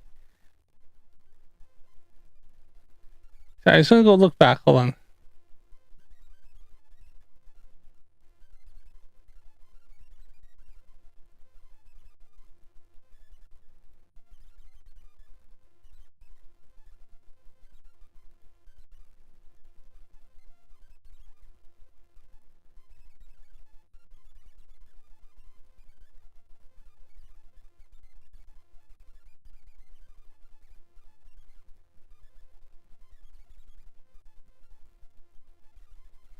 No, it doesn't matter, but whoever said that, yeah. She said it live a few times. So he's sitting next to Joanne, who thinks who knows the Earth, knows the Earth is a sphere, and yeah, she'll sit there and agree with him that everything he says is facts. Like he's got that. Fuck. So she's just along for the ride. So she's actually a Glober in the seat that a lot of us would like to be in, just to sit there on back and laugh at him. That's why she doesn't go on stream and come out of the car, because she's sitting there probably giggling, laughing at him, and she's just making an absolute ass of himself. And she gets to sit there every weekend and just have a good giggle and laugh. Fuck, I don't know, I'm a bit jealous. Sounds like kind of fun. The students here, so I'm communicating with her, and Are you a student? No, I'm from Assiniboia. I don't even live here. So, but these are public roads that people can drive on. I have every right to drive on these roads. It's only because of the information that people are not comfortable with. I do have my Canadian Charter of Rights in the car, my human rights. I know what I'm legally able to do. So, if he has a problem with me being on these grounds, it's university property, Mikey. You don't have the right to be on those. The university drive. That's why a lot of times universities have barriers and stuff, because they can limit access to the university. Unless, like I said, I think with the university in the city I live in, there is major city roads that go like in between, like some of the buildings of some of the university. So obviously you can't block those off. But there are other ones that are university property, that are the grounds, and they have barriers and stuff you have to get access to either. So yeah. Yeah, I filmed it live on my YouTube. It would take me a minute to show. I wasn't really expecting to talk to anybody, but if you want to talk, it's fine with me. Like, how can I not see you? Yeah, well, that's why I came here. It was the sheep get wet, right? Yeah. Yeah. Oh, we're just trying. Yeah, just give me. Oh, here. Okay. I think because he's put his phone down, he keeps forgetting to mute it because he doesn't have it there to hit the button. Okay, right here. Aldebaran, exactly, yeah. If he is not if he's not a student or faculty of the university, he actually has less rights to be there than people who are students or faculty. So, yeah, you're literally a guest. Hey guys, $1, more like $100. Come on, are you kidding me? It was make the effect. Okay, so I don't know if you can see these two guys, but those two guys there. Yeah. All I was doing was, oh, they were gonna give me a ticket every time they've talked to me a few times. For what? Harassment or something? They can't give you a ticket for harassment. Yeah, I was in my car. I know. That's what I mean. They're threatening me with. Am I trying to be an Yeah. Here, just let me know. They're gonna give a ticket for him for being a public nuisance and for trespassing. trying to figure out what the Cops do. complaints are. Worthy complaints, it's not a worthy Cool. complaint. Hey guys. Hey, sorry, your name is Good citizen. Good Citizen? You betcha. What were they for? Because we were asked to move and we didn't move. And that was it. Now he was asked to leave. Interesting. Okay. I was filming live on YouTube, so that's what I was not saying. And if they're gonna claim. Hey guys. Hey, sorry, your name is Good citizen. Good Citizen? You betcha. Yeah. My name is Special Counsel Andrew. Oh, here. Essentially, the report that we got is you're harassing people. Oh, harassing it. Yeah. I was harassing people supposedly. Interesting. I was sitting in my car with her. That's all I was doing. And there was a unit that pulled over to me, and then I said, I want to talk to your supervisor or somebody higher than the regular guy. And then we waited like less than a minute, and he came over. To Mikey Smith, Mikey, listening is a skill. Learn to do it. Sorry, fucking silly shit all the time. They didn't say he was being for harassment and being a nuisance then. They said he has been harassing people there, and he has been a nuisance. And he has been the last 2 times he's been there. He's been a nuisance. Mikey needs to learn to listen. Mikey, listening is a skill. You need to learn how to do it. Yes, and good citizen is a smart ass answer, and it makes you look like a knobhead. Said I was harassing people, and I'm like, because the guy at the observatory, whoever was running it, I pulled into the lot there. I didn't pull into the parking lot, but I pulled over into that little short driveway there. Waited there for like a minute or two, and he came over and told me that I had to leave. I was literally doing nothing, literally, and I was filming live on YouTube. I have it all recorded. You didn't talk to anybody? Nothing, zero, nothing. Even... I didn't even get out of my car. I got out of my car after to get my Charter of Rights thing that I had printed off, and then I got back in my car, and that was it. So and they keep threatening me with tickets. That's the second time. Well, that's what I mean. I don't even know. I just keep laughing, and they thought it was funny before because they were live on YouTube themselves. They thought that was funny, and they're just not taking any of it seriously, you know. So I don't know. I know them personally, so I'll see what the whole call was about. Yeah. Oh, sure. What do I have? I can give you my business card. Well, I do. I got a pamphlet, but I don't have my email on it. Well, actually, these papers have my email on it. Here, I'll give it to you. I'll fold it to the bottom here. How about I take the pamphlet? I'll just write your email on it. Yeah, well, here, there's both. My email's right on the bottom of that paper there. I won't be reading this stuff. No Yeah, well, it's educational, but well, my uncle's a flatterer for that. yeah, well, he's a very smart man. Good conversation. Yeah. Okay. Your email's on this thing? Yeah, at the bottom, and then the YouTube's on the bottom of the other thing there. But yeah, I'm actually suing Canadian Space Agency, by the way, too, as we speak right now. Yeah, and He likes a freaking, like, he gloats with, like, he uses it as like a badge of honor that he's suing the Canadian Space Agency. He doesn't realize every person he tells is just gonna giggle and laugh about that and go around going, I met somebody who's suing the Canadian Space Agency because they think that space is fake cartoons. I'm gonna win. Just really curious. Mm-hmm. You don't think that there's any gravity? No. Gravity, you need gravity because you think you live on a spinning ball. So something has to hold you to the bottom of the earth. So, as a Christian, when God created the heavens and the earth. Absolutely. He created a firmament, and I've recorded that on my channel. There's live streaming right now? There's, yes, on the phone on the bottom here. You are live streaming. Yeah, and so there's...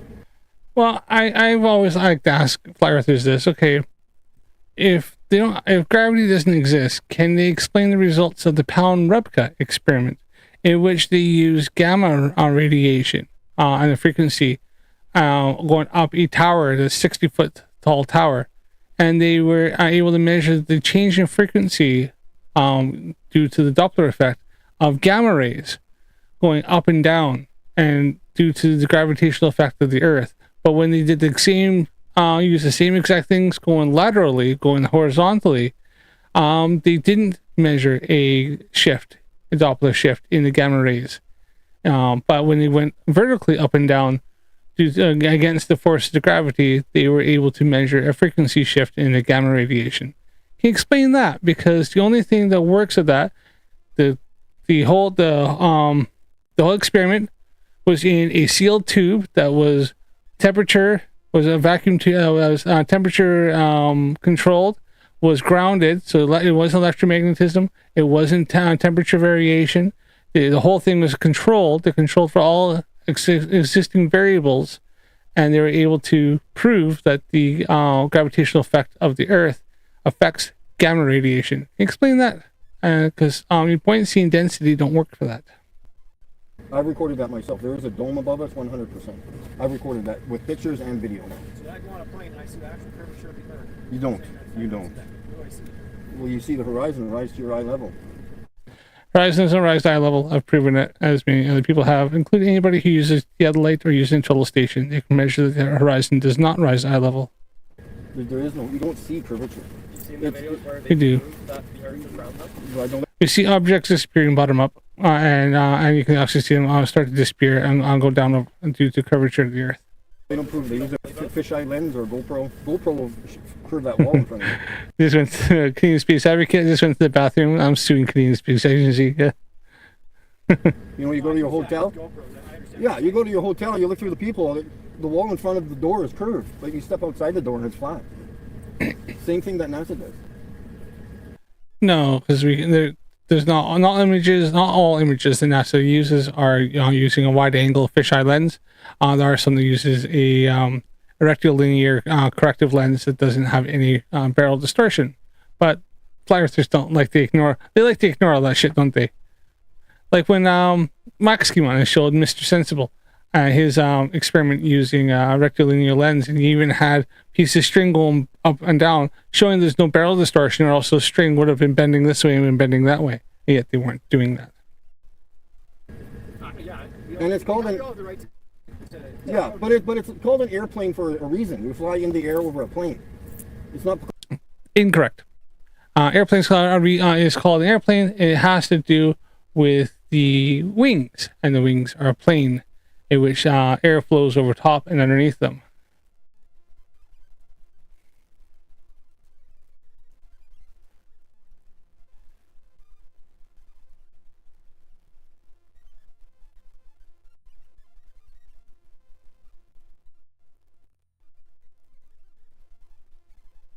I did this one for the flatties in case they watch this stuff.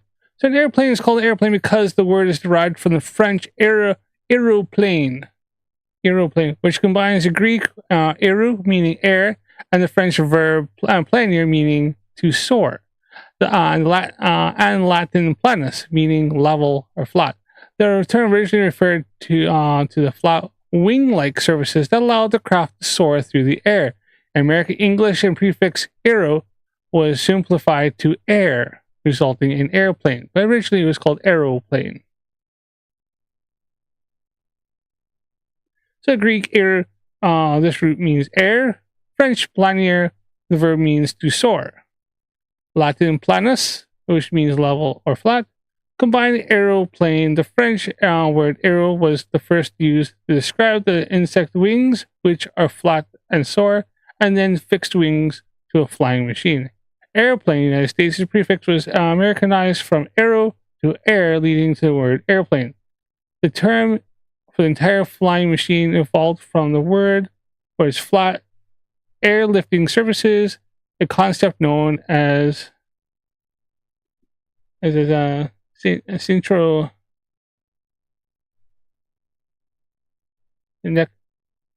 necdosh. Yes, Americans Americanizing stuff. Yeah, exactly, Sarah. They're Americanizing. They don't speak English. They speak Americanish. Oh, bam! Us speaks Americanish here. It's called an air curve. It's not called a curve-izing. I fucking love flat earthers always bring that shit up, but they have no idea where they freaking came from. And like I even said, I even fucking said this, it was straight off. It has to refer to the wings, is what I was talking about. Called a polarizer. Well, that's just a light.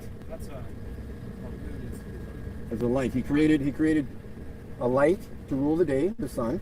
You know the verse, and a light to rule the night. Then why is it sometimes you can see the moon during the day?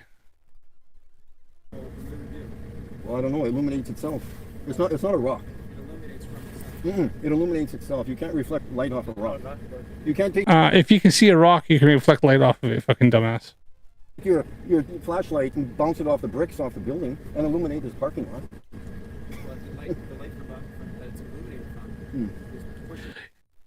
Nobody says that you can use the illuminate the whole parking lot with the moon. The moon doesn't.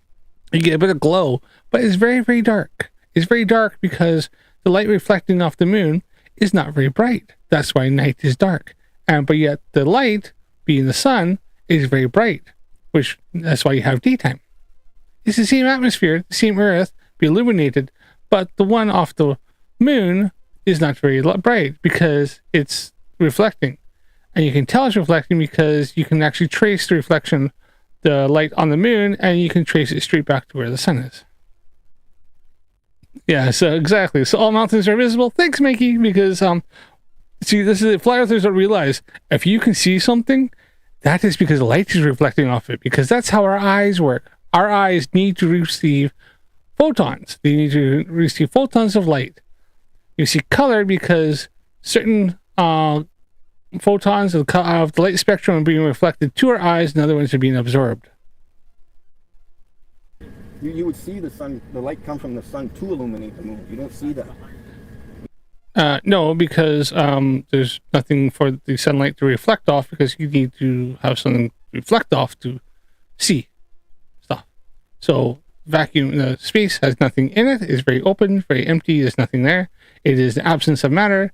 And then when it hits the sun, hits the moon, then it is now interacting with matter, and now we can see it because the light photons are being reflected off of it. This is fucking very easy. This is simple shit. Yeah, but okay, so there's a flashlight on the other side of my car. Is it going to pulverize my car to light up your truck? It's going to go over the hood and then come over? Here, this doesn't make everything. This is the star Sirius. I have recorded that myself. You want to see a so-called planet?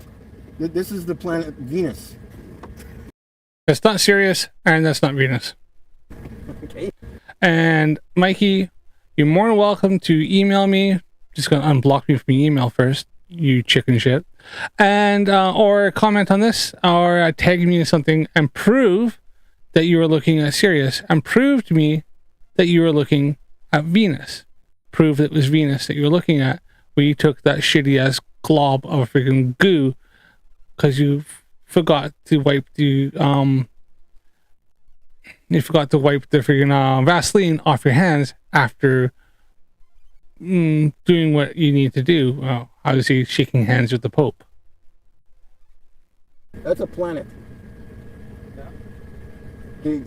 Planets are spherical gases, supposedly. God talks about in the Bible about all the stars he created. Yeah, and he put them in the firmament. You better reread the Bible. The firmament actually just means expanse. Unfortunately, flat earthers misinterpret the translation from Hebrew. It actually meant it wasn't firmament; it was actually expanse. But flat earthers like to mistranslate stuff. They're not very good at reading. Reading's very hard. Genesis. Yeah. Well, exactly. He created two lights. He did. There's other descriptions of it, but it's mentioned many times. It's that, yeah. No, he's in full, yeah. Oh, I can do that for sure. Yeah. No, I'm. Hey. Where do you source all your information from? Oh, from. That is a very good point. He started as filing a complaint, and now he's in full proselytizing mode. He's found somebody who listens to him. Like he loves to have somebody listen. Makes me feel like he's smart. Logical observations. Yeah. See, we've been all brainwashed. I don't believe the Earth is flat. I know it's flat, and you do, and he does. Everybody knows it's flat. But you've been brainwashed to go to the movies and see Universal Pictures show you the cartoon globe, because it's not an actual real globe. It's CGI, computer-generated images. Oh, Universal Studios, yeah. Everybody knows that's just computer graphics. Nobody says that Universal Studios, what they show on there, is a real picture of the Earth. Nobody's ever said that, ever. And that's what NASA did. It's a representation of the globe.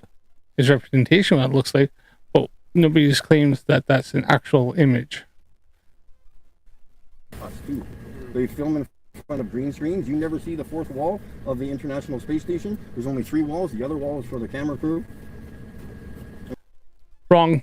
False. And there's many live streams showing a continuous shot of going through the ISS, going from one side to the other side, and you can see it flip around and everything, and there's no fourth wall. Mikey's just lying. He's lying because he's heard this shit.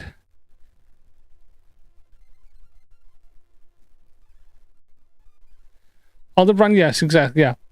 When Universal Studios first brought out the using like something like the globe, like the Earth, and the flat earthers like to bring up the whole fact how they know they're just pushing this narrative, how they know it's a globe. It's called cartography, right? We had the freaking oldest surviving globe was from 1492, right? In the 1930s, we already had known for hundreds of years the Earth was a freaking sphere, it was a globe. They knew it was a sphere. We've been flying around it when, with airplanes. We've been freaking, you know, we've been sailing around it for hundreds, if not longer, years. So we knew, you know, using celestial navigation, using the fact that the Earth is a globe, we've been able to navigate everywhere with very high precision. But as soon as you try to use the a flat plane near Earth, then suddenly you can't, you know, your calculations or your measurements to try to find out where you are off by hundreds of miles. But a good celestial navigator can actually navigate and have can have an error of maybe 5 miles at the most. So yeah, I Universal Studios started out with just a 3D model, and then they eventually, now the one they use nowadays is just, you know, animation.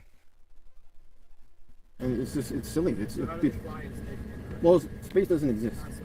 Doesn't exist. Not a chance. No? Nope. Like I said, there's a firmament above us, and you cannot penetrate it. They tried to do that in the 60s with rockets, and they can't penetrate it. No, they didn't. There's no firmament. Never had a firmament.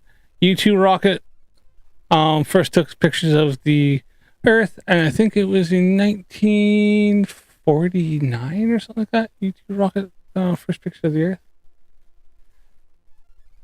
U2 shit.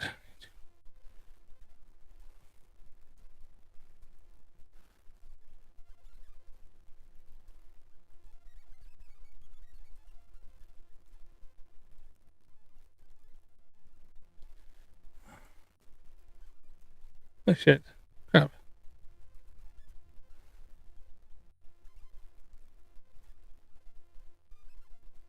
Uh, 1946. First, October 24th, 1946, the U2 rocket, V2 rocket, no U2 rocket, sorry, it was a V2 rocket, launched from the White Sands Missile Range in New Mexico, took pictures of the Earth, altitude of 65 miles, 105 kilometers.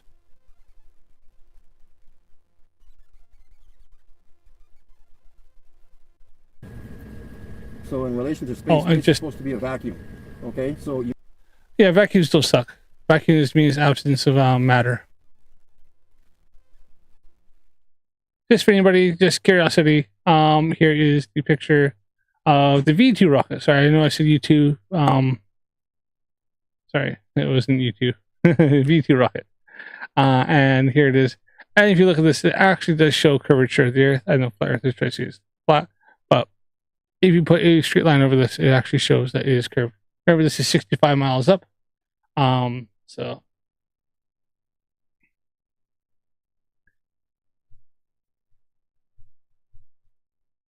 yeah.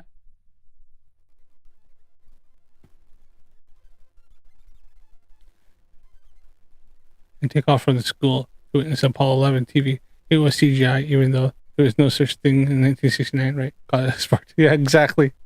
They claim it was done on a soundstage and stuff like that. But if you do any kind of if you know anything about lighting and sound stages and everything, you can 100% debunk the fact that the Apollo missions were done on a sound stage or anything, because the only way to get the lighting you'd have is that you'd have to have a massive huge light bigger than anything ever made, and it'd have to be evolved. I think I've seen somebody figured it out once, a professional photographer who does the lighting. I think they figured it had to be 5 kilometers away, and it'd have to be the biggest light, the most powerful light ever made. And then for them to have the regolith to move the way it did, and for them to bounce around, you'd have to make the soundstage should have to be a complete vacuum chamber.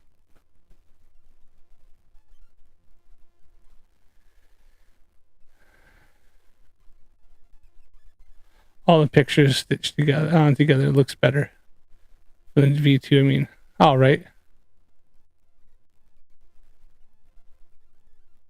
You need a solid barrier in order to have pressure here and a vacuum in space. You can't have just something come to pressure and then a vacuum. You have to have a solid. We have a force called gravity, downward vector, and the flat earthers always bring this up. This whole bullshit of that you have to have a barrier for the pressure to push off of to have pressure.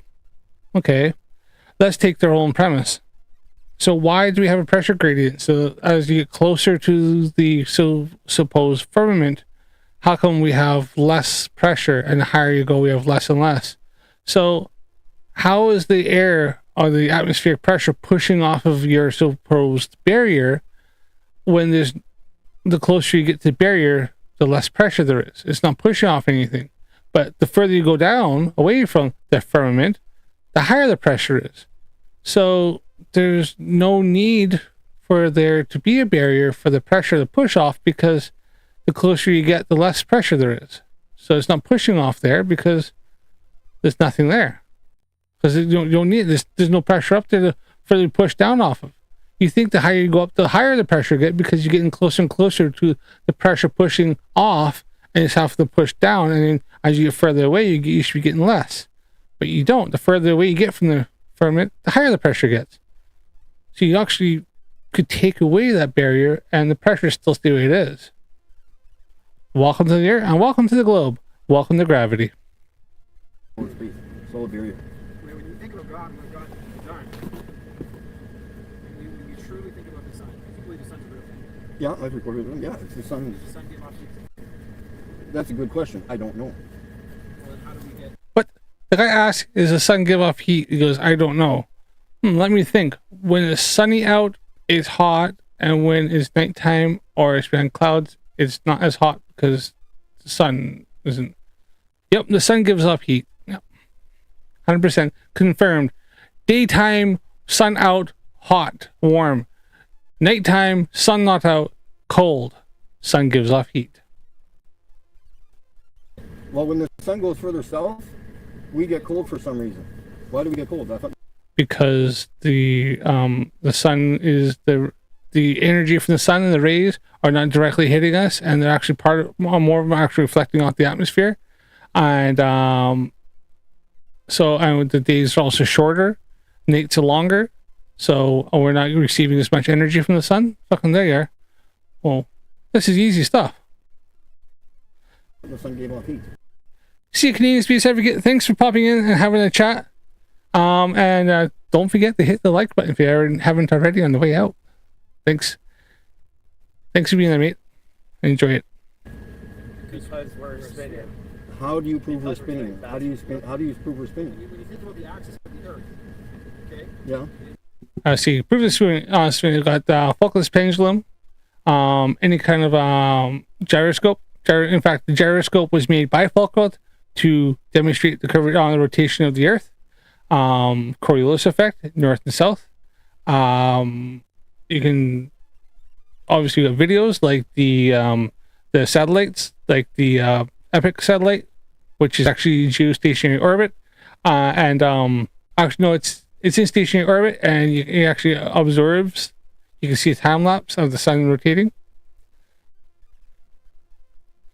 Yeah, I know. I had no idea. Mikey had no concepts of seasons. How else can you prove the Earth is rotating? Oh, 24-hour sun in the north, 24-hour sun in the south, and the fact that they're 6 months apart. That proves the rotation of the Earth, and it also shows the tilt of the Earth as well.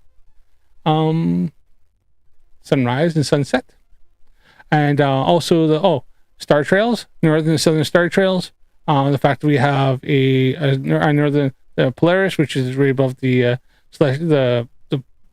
pole, the axis of rotation, and then you got Sigma Octantis in the south, and the fact that the stars rotate the opposite way around the pole. Yeah, there's lots of ways. Yeah, we can prove that. Yeah, no worries. There's probably even more I haven't thought of yet. Which Polaris never moves. The center star. Polaris does move. Polaris is half a degree off the center of rotation. The North Star Polaris never moves.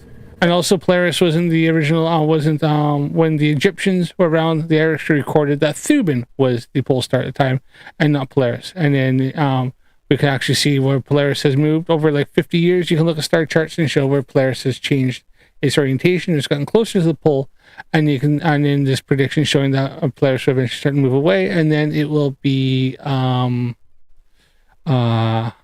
is it Altair? I can't remember the next one. It'll be. I have to look at it again. But Ever.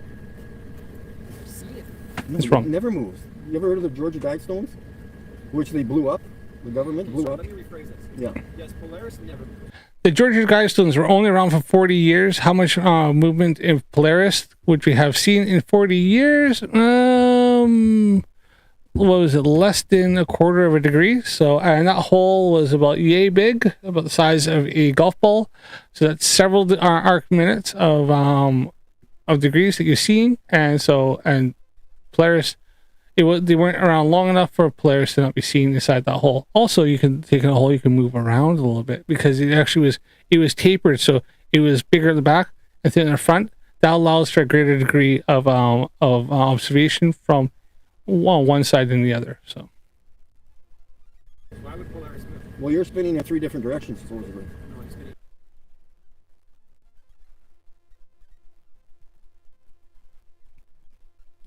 no, Diverdan, I don't think they'll ever do that. The most you'll get is they'll go nah. Especially the ones who say, why do the lines of longitude converge at the south? Because the north, they'll say, because that's obviously the north is, that's no problem. That works on their model, on the Gleason's map. But as soon as you say that they converge at the south, then you get crickets. I did a video, you love this. You look back a bit on my videos, but I did one where a flat earther tried to prove, tried to use math to prove the size of the Earth and lines of latitude and longitude, and it was hilarious what he got. I'm pretty sure he had something like he denied, but we looked it up for his math. The outer ice wall had to be something like nearly 70,000 miles in circumference. So it was fucking pretty fun. Yeah, and then you're going around the sun. How fast? We're not going around the sun. Yes, you We're are. going around the sun, yes. But we're not. Why would Polaris move? Because you're spinning from one thing, okay, and you're also tilting, which you're talking about. So it should move from, at a certain degree, it should move. Yeah. In the summer, it should be there, in the winter, it should be here, or vice versa, whatever. It should All move. the other constellations. You can't just look at just No, it's not. It's very, very, very, very, very, very far away. So, the amount of movement we'd see from the fact of how much we're moving compared to the distance, how far it is, and how much we're moving from one side from the very furthest point from the sun from here to here in our orbit and anywhere else, isn't enough for us to be able to see that the Polaris is going to move. Yeah, exactly. The Big Dipper never changes. It's always been the Big Dipper. have you ever been anywhere else in the world? Oh, lots. All over North America. No, not this. It would change in relation to your perspective, yes. But the stars are not. Why is it the Big Dipper all the time? Because they're fixed in the firmament. The firmament rotates around us. In space. No. I would like to have asked Mikey and said if I was prepared for it, and if I get onto his live again, I'll bring out my my measurements to show Polaris, and how on the flat Earth the only way to have for it to work for lines of longitude is yeah, the lines of lines of latitude. Pardon me, lines of latitude. Observed from yes, the constellations do change. Yeah. I actually, Aldebaran, I wouldn't mind asking Mikey, why is it that 6 months of the year I can see Orion, 6 months of the year I can't. Why is that? Why can't I see Orion for 6 months of the year, but 6 months I can? I'd like to know what he has to say about that, and many other constellations. But I would like to ask him and to show him the math and ask him why is it that on the globe the lines the angles to Polaris work perfectly, but if you use a flat Earth, either you have to change the altitude of Polaris, or your lines of latitude get further and further away as you go out. So how is that? How is that possible? Which one is it? Does Polaris change its altitude depending on, do we all have our own personal Polaris, or is it that lines of latitude go further out? Because we know lines of latitude are each degree is 69 miles or 60 nautical miles. So how come it doesn't work? But on a globe, it works perfectly fine. In space, how do they be fixed in space? I know he'll just go, oh, math, blah blah blah blah blah. Doesn't matter. It doesn't prove it. No, it does. Just like In the firmament. Quantum Polaris, exactly. in the Milky Way. No, the Milky is where we are. Oh no, I know. We all have our own personal dome of vision, and so we see Polaris however we need to see it, because the Earth is flat. But we'll see it however it needs to work on a curved Earth, because we all have our own personal domes of vision. Right? Yeah, I think that's usually what they come up with. One of my Navy skills was navigation, so I'd welcome an answer from a Flerf, but they have never even responded to the question, not once. Now, Diver Dan, we all know the answer. As Nathan Oakley says it, the Earth measures flat. He can't show any measurements. He has never done any measurements. He can't prove it. But because he says it, it has to be true, because the Earth has to be flat, and it has to measure flat because he says so. The Milky Way is a place in the sky. We're not in the Milky Way. You see it in the sky. It's a line that goes. I think it's. Mikey brought this up, but I should have asked him, why is it that the Milky Way changes throughout the year for me? How come the Milky Way I can see more stars and I can see different different clusters and certain gaseous clusters at one point, but later on the year the Milky Way will look completely different to me. I will see different star clusters. I'll see different gas clouds and stuff like that. Why is that? No. You see it in the sky. We're the third rock from the sun. No. Okay. Here's one. Put us here in this place. Venus and Mercury are visible in the night sky. How does that work on your model? They are the inner orbits, inner tooth. They're also sometimes visible during the day. Yeah, but how are they visible at night? They're on the inner orbit. We only see Mercury and Venus during just before sunrise or just after sunset, and then they set below that. We don't see them actually in the night sky for very long. We only see it for only early in the morning, only early in the morning, or just very early in the evening. I explained this to Mikey, that the fact is that we can see them because we don't see them all night. We only see them just at the very beginning or just at the very end. He laughed at, because even with me being completely tired, I still freaking absolutely destroyed him. We're the third rock in the sun, supposedly. How do you prove that? Where are we moving? I'm right here in my car. I'm good. So you go to the lake. Go to somewhere. Yeah, I would imagine Mercury is hard to see because it is a lot closer. You have to plan and get lucky. Get lucky that you have good conditions, that you have a good dark night sky, and and you know when and where it's going to be. Like You'd rather use the stellarium or something where you can plan it and get down to it and be able to get on it with and have everything all dialed in, ready to go. Yeah, I caught Venus only because I was lucky and I had really good seeing conditions for about a week, and I was able to get out and get my telescope out and trained onto it. I was able to get it. I was trying the other night, other morning, Friday morning, and I got up at like 3 a.m, got everything out, got out there, ready, looked, and then the clouds rolled in, and I couldn't see anything. And then, in fact, I could see the sun starting to start reflecting off the clouds a bit, but I couldn't see them. Too many clouds. Then last night, I probably could have seen it because it was clear as a bell, but I was freaking tired, so I did a little bit of stuff like first thing, but like went out around 11 o'clock, and then I was done. I wasn't gonna do the 4 o'clock in the morning thing again. And now here I am, 20 to 1 in the morning. Lake Diefenbaker tonight. It'll be totally, it'll look like a mirror. If we were spinning, shouldn't that water come up on the edges? Absolutely. And the stars are moving, not us.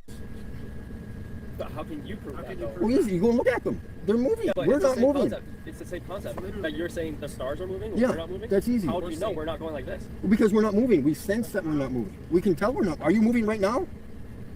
You're standing right there. Yeah, the whole like we don't feel it moving. Yes, I know clouds have telescope sensors. Especially I live in the UK. Freaking hell, Mikey, you said the whole thing about like how do I know the sky is clear? I'm like, I live in the UK. We don't have clouds. It's clear. That's as clear as it's fucking gonna get. If I can see the stars, I'm saying I'm lucky. I'm gonna get out there and look. I'm not worried so much about seeing conditions. I just want to get out there and get observations, and then I'll sort through when I finally get good seeing and I have a clear day. Then I'm double lucky. But the fact is, if I can get out there, I have to just use lucky imaging and hope for the fucking best. But yeah. Sorry, what was it? I was distracted there. Yeah, the whole thing, Mikey, Flat Earth is bringing this. Do we feel the movement of the Earth? One, as I said, the Earth rotates once per 24 hours, which, if you want to measure that in RPM, and we're talking like at the equator, that's 0.00064 RPM. Are we going to feel that when it's like literally half the speed of the hour hand on your clock? Are we going to? No, that's not very fucking fast. Two, we don't feel constant motion. We feel acceleration and deceleration. If you're standing on a plane and you close your eyes, other than the fact of feeling the little, hearing the engines run and things like that, you don't feel the fact you're going 500 miles per hour. Now you feel it when you take off. You feel yourself get pushed into as you take off and you accelerate and going up. Yeah, you can feel that. Once you're at cruising altitude, you don't feel it. You don't know if you don't feel 500 miles an hour. You can jump up and down in the middle aisle all you like. And believe me, I've seen kids doing it. They're smaller and later. Up and down, up and down. Not a problem. Right?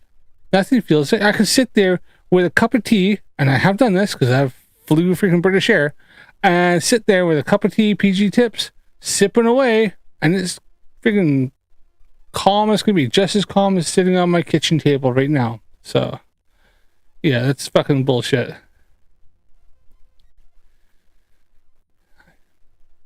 Diver Dan, I've navigated and transited the Pacific Ocean, Atlantic Ocean, Yellow Sea, Indian Ocean, Mediterranean, etc. If the Earth isn't a globe, I'd still be lost in the sea somewhere.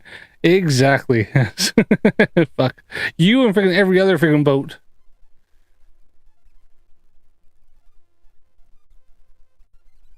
Sarah Jones, I had that thought last month, my birthday.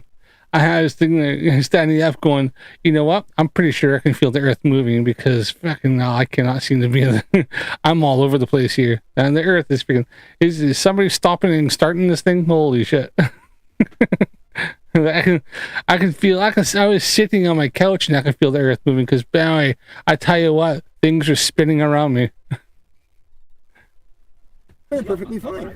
Exactly. Maybe if you weren't working tonight, you'd be drinking. Then you'd be really spinning. Bigger scale, but we're literally ants. compare to. Exactly, right? but again, So show me even if something. it was spinning, you wouldn't be able to feel You it. can't prove or show us that we are not. Yeah. Okay, so when we work in construction, we use a spirit level. Okay. Yeah. We build things on a level. Mm-hmm. Those guys with their tripods and they're leveling on the construction site, they're looking for the level. When you're on a Plane site, surveyor. how big is the Earth? Well, you tell me. I thought you knew. What's the square footage? Well, the Earth is 24,901 miles in circumference. Okay. So in order to have a curve, yeah, in a circle around, Circle. yeah, supposedly, Okay. we're just repeating stuff that we were Yeah, taught. that's fair. But if you go and investigate it, it's 8 inches per mile squared, because after the first mile you have to add in the square, because you think you live on a ball. So it's 8 inch per mile squared is, if you have any kind of altitude, that's not the correct observation. In fact, I've just been having a freaking argument with a flat earther on TikTok about this shit. 8 inches per mile squared is the measurement of the drop off a tangent off the surface of the Earth where your feet are at sea level. And it's a drop off a tangent. It doesn't account for atmospheric refraction.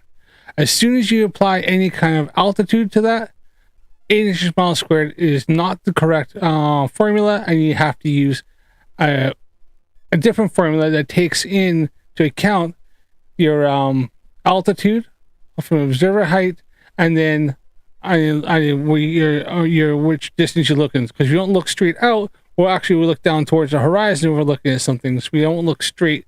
We actually look down slightly because the horizon does not rise to eye level, and this is easily proven. But 8 inches per mile squared is the wrong formula if you have any kind of altitude, including a 6-foot man standing on the beach. supposed to start curving at some point, but you don't see that in reality. So after 10 miles here in Yes, you do. In fact, you know what? Funny enough, if you check out my live stream where the video I did where I had the debate with Mikey, Mikey fully admitted that I seen curvature. I proved curvature.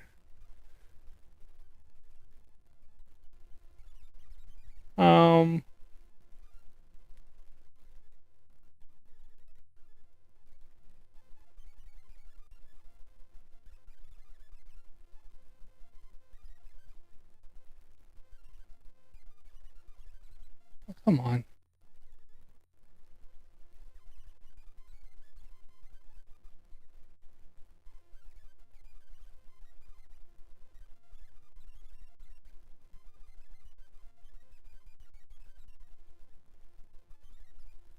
Oh, I just wanted to bring that up just at the end here. Oh, where is it?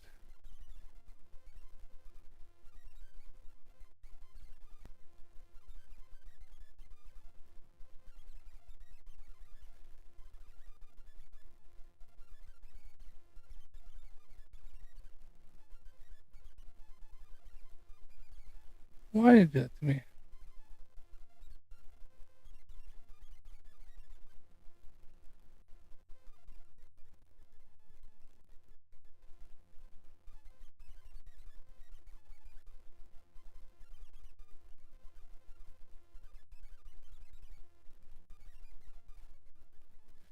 Where did you see it? Because in fact, I have Mikey admitting that I proved curvature. That would have been the end anyway. So yeah, I think even at that point I even asked Mikey, is there even a point in me showing it this? I got Venus up. Hold on.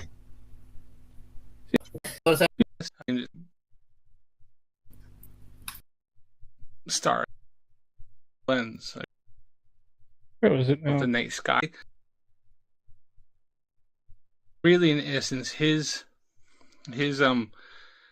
binoculars are probably, if you look through it, just optically.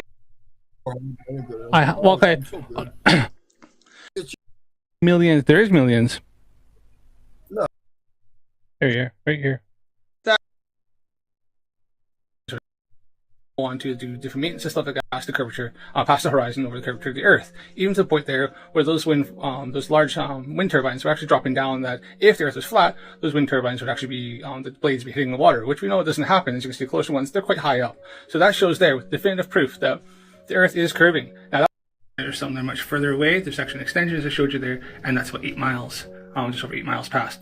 So as you can see, the one right there, that's much closer.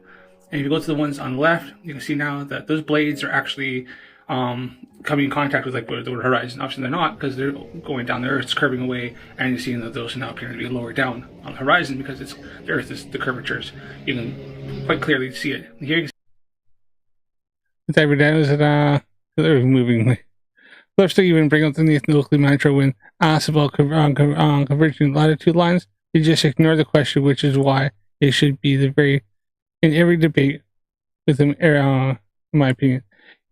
Good point, Everdan, you know, and that's something I definitely bring up. Why is it that there's got converging latitude lines at the north and then the ones going to the south? And in fact, MC Toon brought this whole thing up when he did the final experiment, because they actually measured the distant latitude lines in Punta Arenas, and then they measured them when they went down to Union Glacier and showed that they actually converge. So yeah, it is a very good point. You see a line here with ones on the right are closer, and then as it goes to the left, they're going further away, and you can see as it's going, they're dropping down due to the curvature of the Earth. The Earth curves. It's actually curving away from me. So you can quite see this. They're definitely not sitting. You know, if the Earth was flat, then those windmills would actually be, the blades would be hitting the water. But that's not obviously not happening. Here's a distance 8 points from the beach. So here's the way down 18 feet. Actually, the up further away. Other windmills are 8.3 miles away. And here's a boat. Here I was standing actually up, higher up at the street level, and then I stepped down to the beach. And I went down 18 feet. Actually, so when I first took the first picture, I was 18 feet up. Here's the location, and then I just went down to the beach. So on the beach, obviously my elevation is at 0. So here again, you can see me standing up on the street level, 18 feet up, and I step down, and that's because the curvature of the Earth, you can't see as much of the hull of the ship, and that's because the curvature of the Earth is causing the areas that's actually just past the horizon there. Before anything that says, well, waves obscuring my view, these waves are only relatively calm. They're only a thing on the get past all this. Just on the other side of the hull off the sheet. Let's see. I'm at the point where Mikey. So as you can see from this observation of Earth, once you can see past the horizon, down to close to 1 meter or so. His words, not mine, that I have observed and proven and shown the curvature of the Earth. So now, Mikey, if you ask anybody, admitted curvature of the reality. Many. Millions. Yeah. Mikey? Millions. There's millions. There is millions. No, stop it. There is. Stop it. Stop it. There's millions. There is millions. No, stop it. There is. Stop it. Stop lying to me. Stop lying to yourself. I'm not lying. Stop lying. Yes, you are. It's your attitude. Buddy. I've recorded for him. Okay. So now, don't get me wrong, and maybe I'm mistaken, but it seems like Mikey has suddenly come to realize that he just admitted that I showed the curvature of the. It seems like Mikey has suddenly come to realize that he just admitted that I showed the curvature of the Earth, and he's admitted that I've observed and videotaped the curvature of the Earth, just like he thinks that he's the only one who's. Sorry, it's not bringing this up. I haven't seen your evidence yet. And that's the proof. The Glober, you guys curious debunks, you guys need fake videos. I have my real videos, buddy. CGI. You know, that's the proof. I have real videos I took myself. I've took real videos myself. What? I've took real videos myself over the Irish Sea showing curvature. I've took real videos myself over Carmarthen Bay showing curvature. I understand you, man. I've shown real videos. Clearly. I am. Sorry, is there a problem with my internet maybe? Maybe just slightly the accent. I don't know. Maybe. I have shown real curvature over the Irish Sea. Okay. Hey folks, welcome back. So I in New Brighton and so first one, this one's close. Horizon, water's the windmill. One's on the right line curving here. I thought I had it here. People across here would be heading on the beach. Never just kind of watching and flip most of this one here. See less of that and surface there. Listen, purpose being distorted. Observations there is very clear with the wind farm, and so there's boats and stuff there that you do different maintenance and stuff like that. And the closer ones you can see that rising over the curvature of the Earth, even to those. So that shows with my being observed at knockoff level. It's a bit further. That's one person for altitude. So okay, stop for 1 second. You have. That's one person. Oh, so Mikey has just conceded. You heard him. His words, not mine. That I have observed and proven and shown the curvature of the Earth. So now, Mikey, if you ask anybody, show me the curvature of the Earth, I've never seen it, you are now lying. Because you have fully admitted that you've seen my videos and I have shown and proven the curvature of the Earth.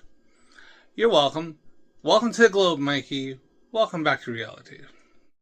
Where are the millions of videos of curvature? Millions. We should have them.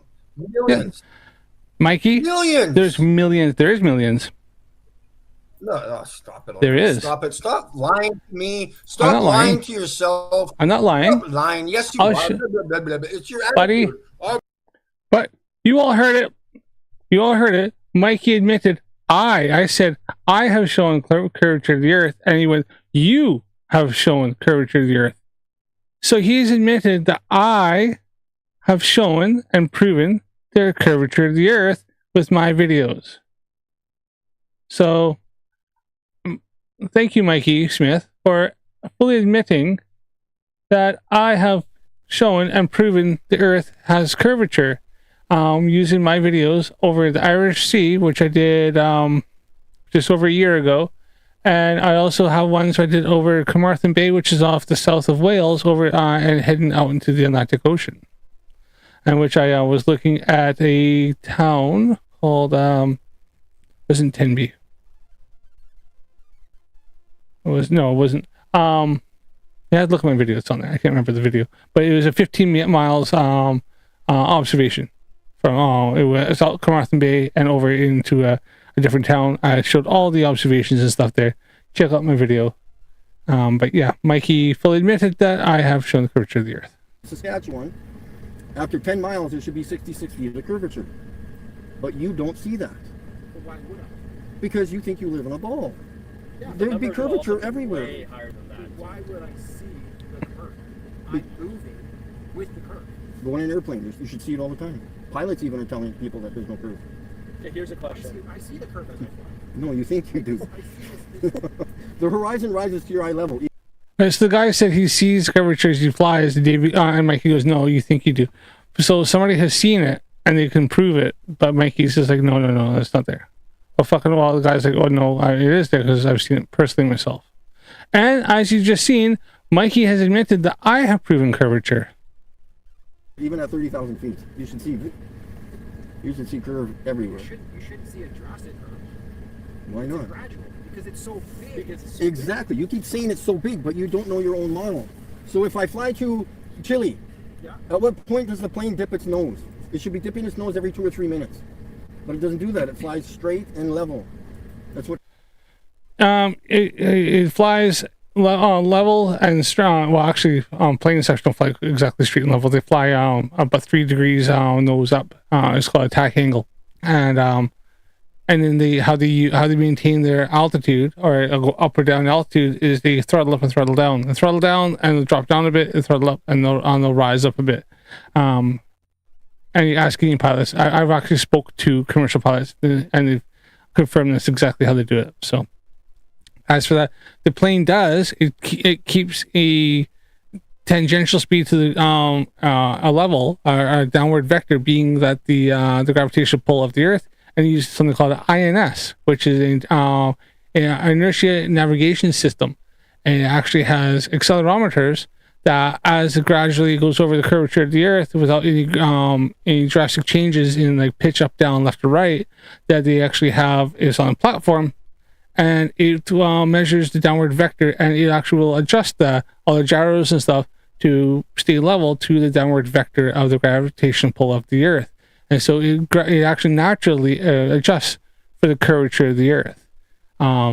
Or you can use pendulous vanes in like a small aircraft, like a Cessna or something like that. And they use pendulous vanes in which it actually allows the attitude indicator to adjust, and it has vanes, has like a downward vector, and if it's off a little bit, if it sits off too long, then it has an opening, and it'll allow actual push. It has like air. I think it uses air or something like that.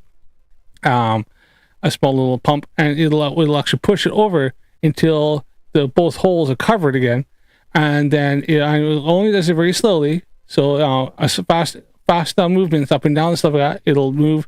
But if it holds too long, it'll actually start to creep over. And there's actually a fella named Wolfie6020 that he actually has took one apart, and he shows it, and he actually watches it, and you can see him turn it, and he times it, and it shows with he times how long it take for a plane to fly like that, and then how long it take and how fast that moves, and the pendulous vanes actually move back to go on to say that it's level again within about, I think, is it, if you hold the same thing, it'd be like fun, like I think he said it did it in like 4 minutes, but for a plane to fly at the speed it does over the curvature of the earth, it needs like 8 minutes, 6 or 8 minutes, so it moves faster than to maintain that that orientation to the downward vector of the earth. So that's a couple systems, there's other systems they use as well.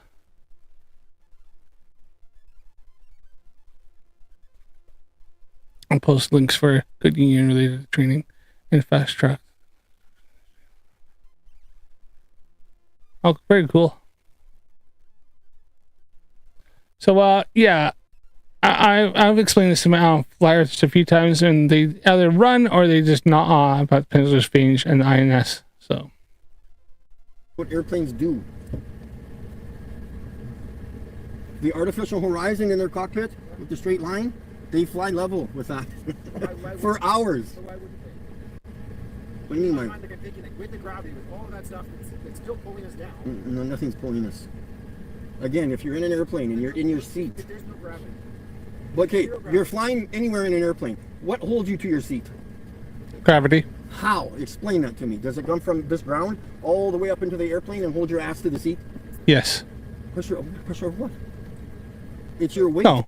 The gravitational pull, yes, of the Earth is mass attracting mass. How far we are from the, let's say a plane, let's say a commercial aircraft is 30 to 40,000 feet. So you're looking at maybe 4 or 5 miles from a circumference of a planet that's 24,901 miles.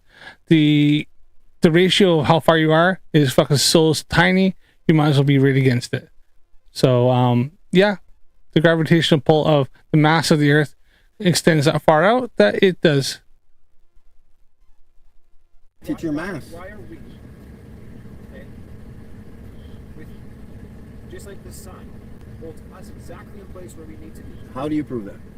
You're just repeating what you've been told for the scientists? No, because I truly believe God placed us here. It's called orbital mechanics, and we understand it very well.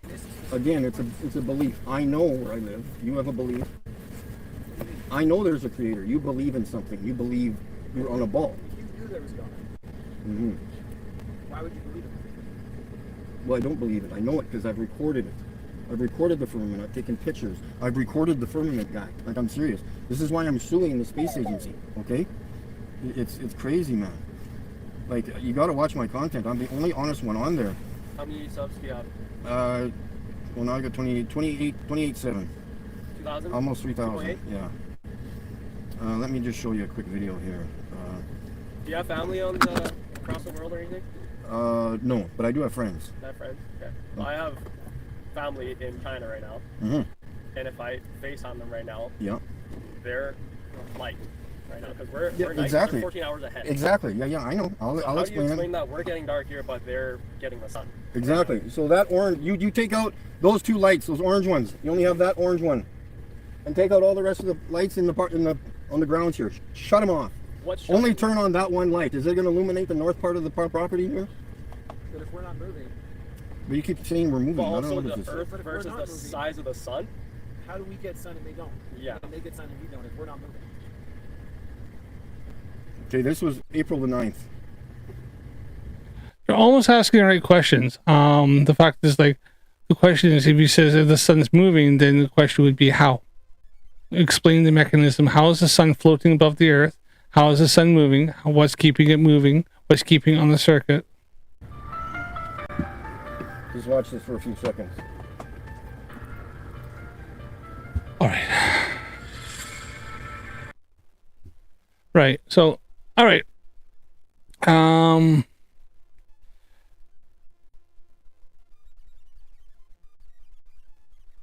I was going to do Mark Sargent here. I didn't actually know Mikey would be this long, so I didn't realize it would be 3 hours onto him. Fuck. Let's quickly check out Mark Sargent here. Actually, I was going to check out this real quick.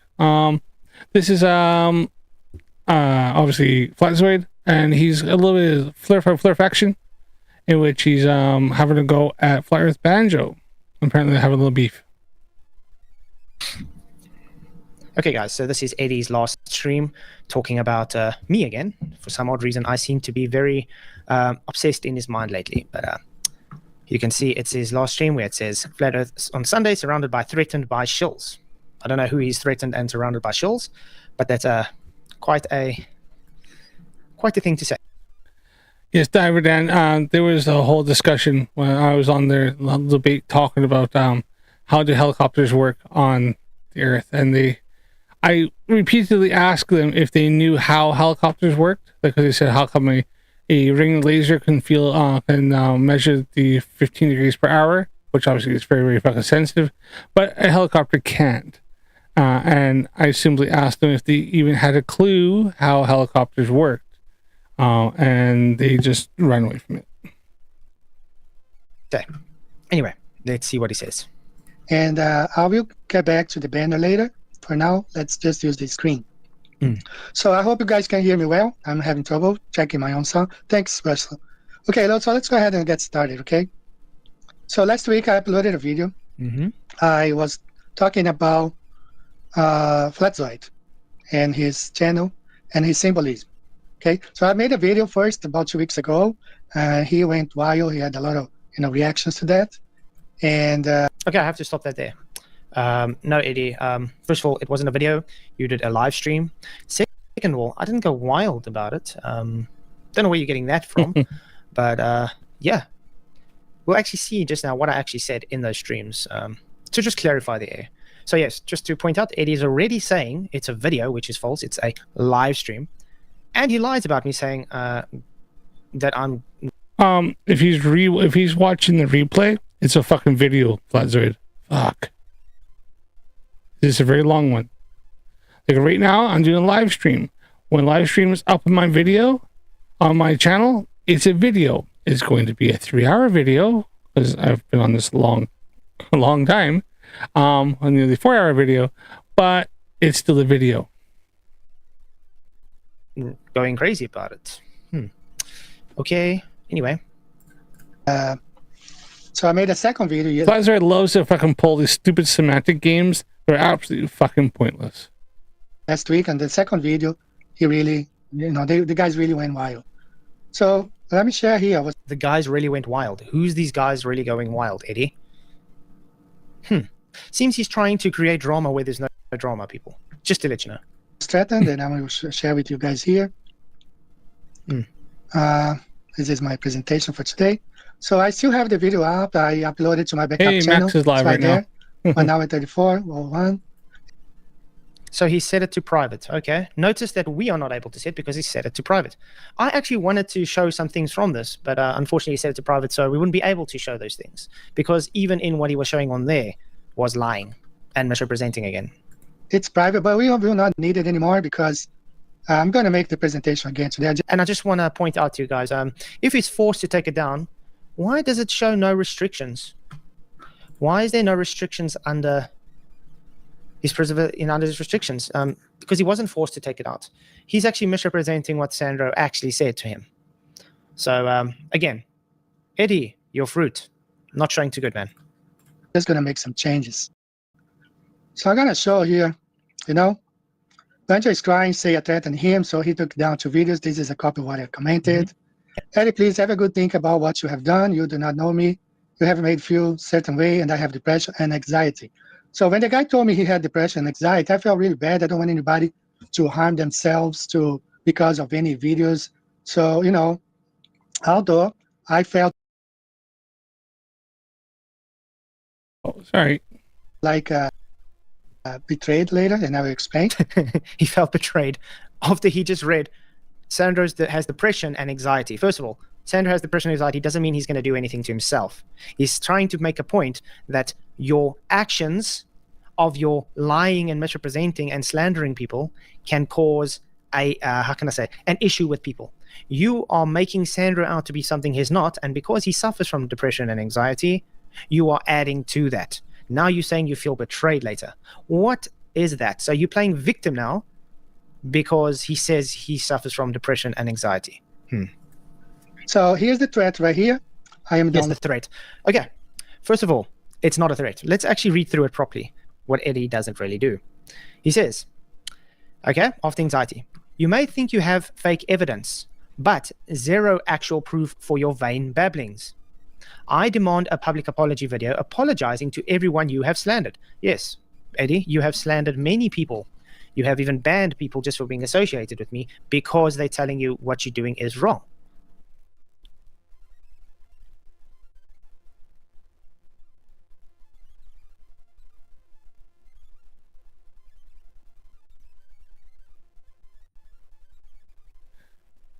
Leotis, that was pretty much where I was going, and that's why they ran away. If you watch my debate, that's the exact question I asked freaking Matthew Hakim. I said, Matthew Hakim, do you know what a collective is? Matthew, do you know what a helicopter collective is?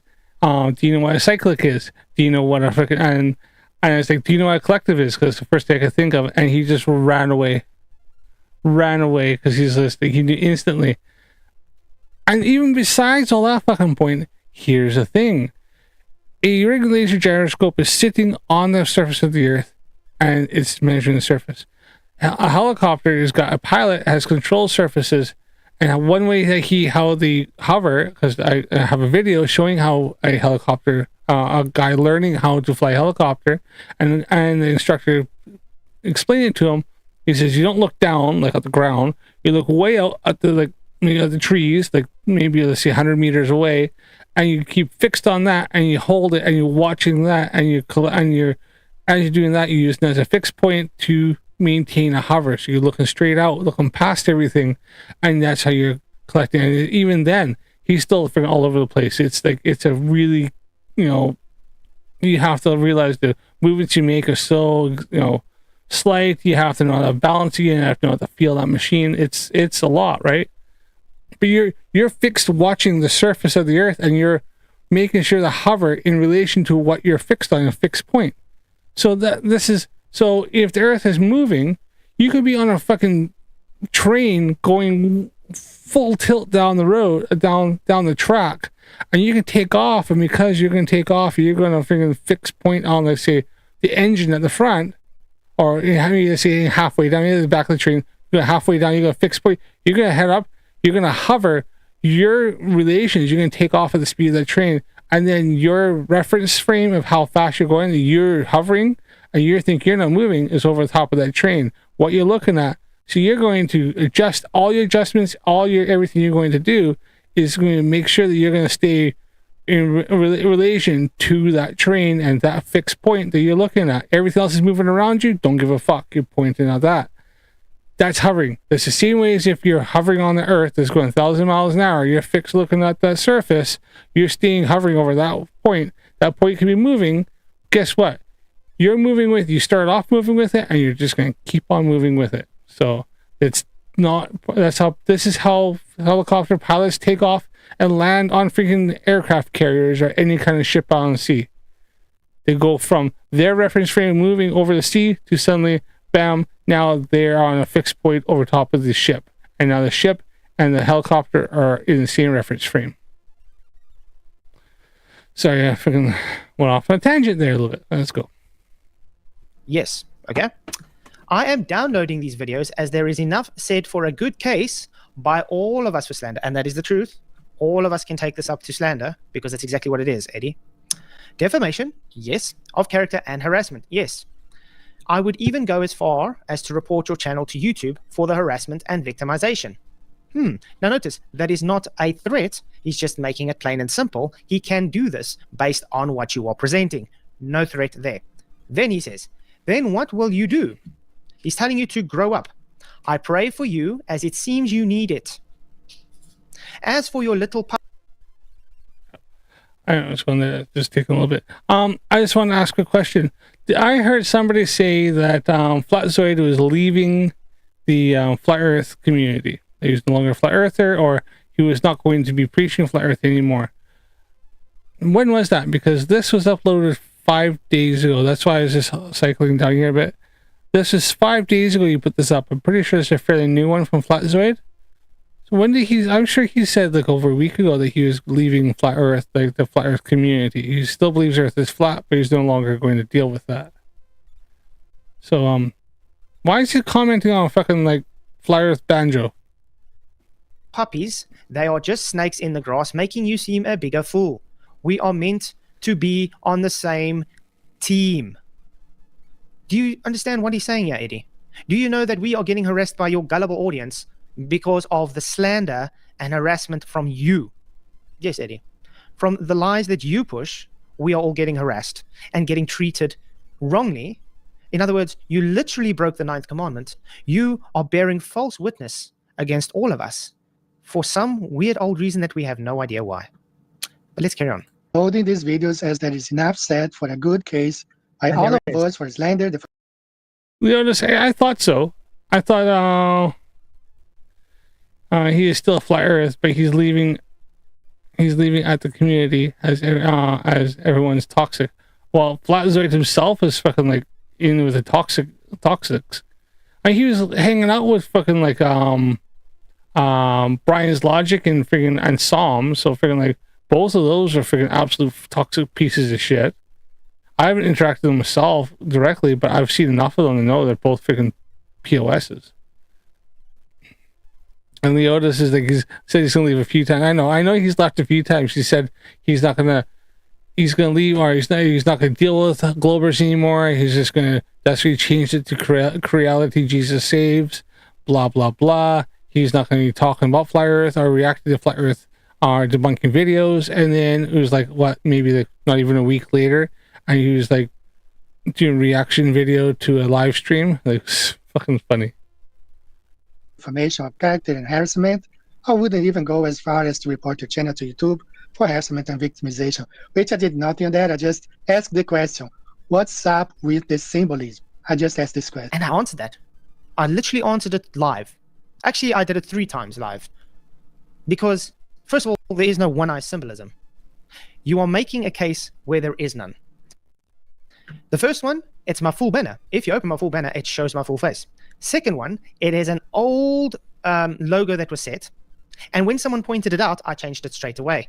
Notice that you're taking this from a screen, from a old stream before I changed it, Eddie. And that first live stream thumbnail there, I literally did that on my phone. Without having the intention of so-called blocking half my face, I just put my logo there so they know it's me. Instead of coming to me like the Christian you should be, saying, hey, let's look through this, I could explain this to you. No, what you do, you go out in the open, you lie about me, you slander me, and then you misrepresent and defame my character. All these things have reasons for why they were this way, Eddie. But you're supposed to be the Christian, you're supposed to come and counsel with me first before you do whatever you're doing. You were pointed this out by many of the people you are slandering as well, even Sandra. Just take that into account. And yes, as Sandra says, all these things, there is more than enough evidence. But the thing is, we're not petty. We don't need to do it. The fact that you actually hid it tells us you know you are wrong. Because if this does go to a slandering case, you have nothing, Eddie. Then you are in big trouble. And that's the reason why you're hiding it. Why don't you be a man and humble yourself and actually come have a discussion and actually sort this out instead of defaming people's character for absolutely no reason? What's up with this symbolism? So we're going to go over again. Here he has. And so let's go. Now we read it further. Okay? Grow up. So we are meant to be on the same team. Then he says, no threats. He didn't make a threat. He just told you we have more than enough if we really wanted to. But we don't do that. Then he says, I just told him what he has done and what the consequences could be. Get it? Notice he's writing this to me, Eddie, not to you. He's pointing out he's not threatening anybody. You are now taking it as a threat because you know what you have done is wrong. Hence why you made it into private, why you've taken it down. Because if you had nothing to hide, you wouldn't actually take it off, Eddie. Yes, you took it off because you know you are wrong. Saying that he made no threats when the threat is right here. You know, but what I will do, this is Flatzoid's channel. So he deals with his moderators, his administrators, whatever. So the problem is that his moderator spam. I don't have any moderators, Eddie, so I lie again. I don't have one moderator on my channel, Eddie. Not one. I am the moderator. And obviously my wife is also co-moderator. But no, I have no moderators on my channel. So you are lying, and no people have been spamming to you. They're literally trying to say, what is going on? Why are you doing this? And why are you harassing? And why are you defaming people's character? Why are you slandering? People literally point out to you, you are wrongly accusing me of things. Why aren't you going to me in private as the Bible says you should? Eddie, that's what they're pointing. Yes, Diver Dan, I fully agree. As I've watched, it was a fellow who was doing like lessons to fly helio. Exactly, yeah. All four limbs are doing something all independently. I mean, you could see the yaw control, the torque, anti-torque. You know, your feet going back and forth, kind of working the same thing back and forth, but you kind of like trying to do the balance back and forth that yaw control, and then obviously your hand. And the one I seen of the fella, the big one was the cycle. Oh, with the collective. Was it cyclic? Which one? I always get which one's wrong. But the stick, where it controls forward, back, left, and right. Because one obviously is going up and down, controls up and down. One goes forward, back, left, and right, and then obviously you can see the yaw control controls which way you point, right? And it was freaking like watching him do that. I mean, he started off fine, and then he just be really goes all over. And what it was is he was overcorrecting. He was like trying to do this, but he was too much instead of me. And I think the guy said like he could do all the other stuff fine, but as soon as you try to take on that, I think it's the collective. Man, like it's just. You start off and you'd be all over the place, and the instructor would have to grab and take over and stabilize him, get him set again, try it again. But you know, they say that's the hardest one. I think what it is just down to people panic and overcorrect and make overmove. But I know nothing. I've never flown a freaking helicopter. I think it'd be cool to try, but yeah, it's definitely it's a big learning curve. Thanks, Flatzy. You can now use video as a threat against him now. Report flat. Yes, I did get that. Flatzoid is making threats against freaking I love a little flatty action. I think it's always just fun just to watch them absolutely freaking just cannibalize themselves. I don't have one moderator on my channel, Eddie. Because you know what you have done is wrong. Hence why you made it into private, why you've taken it down. Because if you had nothing to hide, you wouldn't actually take it off, Eddie. Yes, you took it off because you know you are wrong. Saying that you made no threats when the threat is right here. You know, but what I will do, this is Flatzoid's channel, so he deals with his moderators, his administrators, whatever. So the problem is that his moderator spam. I don't have any moderators, Eddie, so I lie again. I don't have one moderator on my channel, Eddie. Not one. I am the moderator. And obviously my wife is also co-moderator. But no, I have no moderators on my channel. So you are lying, and no people have been spamming to you. They're literally trying to say, what is going on? Why are you doing this? And why are you harassing? And why are you defaming people's character? Why are you slandering? People literally point out to you, you are wrongly accusing me of things. Why aren't you going to me in private as the Bible says you should? Eddie, that's what they're pointing out to you. And what do? You end up blocking them. Yeah, getting them timed out, blocked about it. Tell your moderators that you're proud of them doing this, because as soon as they talk out about what you're doing, they get banned. That's odd. My channel with his one-eye symbolism. And I asked him, you know, you're welcome to comment here. I already had taken down the videos, so you can comment if you want, but don't spam with your one-eye symbolism. And the guy just spammed like a kid, you know? So I removed his comments and only left one there. I want to know something, Eddie. Can you prove these comments since you removed them, you claimed? That's odd, because why didn't you keep them to show you spammed? Why didn't you take a screenshot first to show he spammed all this stuff with one-eye symbolism? Seems to me you're fabricating evidence against someone falsely. And when I checked again, another round of spam, you know? And I told him, you know, the same way he has anxiety and depression, I have also a problem when I see the one-eye symbolism. I don't like it. I feel bad. I don't feel, you know, so I don't want anybody spamming my channel with the one-eye symbolism. No one does, Eddie. No one does. You're just seeing things that aren't there. Also, I want to point out to you, all of us have problem with the Illuminati and the Masons. If you know any of us, especially me, you know I've been talking out about this ever since I started my channel. So don't come and play holier than thou when you literally are doing the thing you say you are against. I personally know a fellow who's just gone into the Masons, and I've spoken to him a few times about it, and there's not really much going on there. Like they have their meetings, they have dinners, they're a boys club, they have a few drinks, they do some charity events, and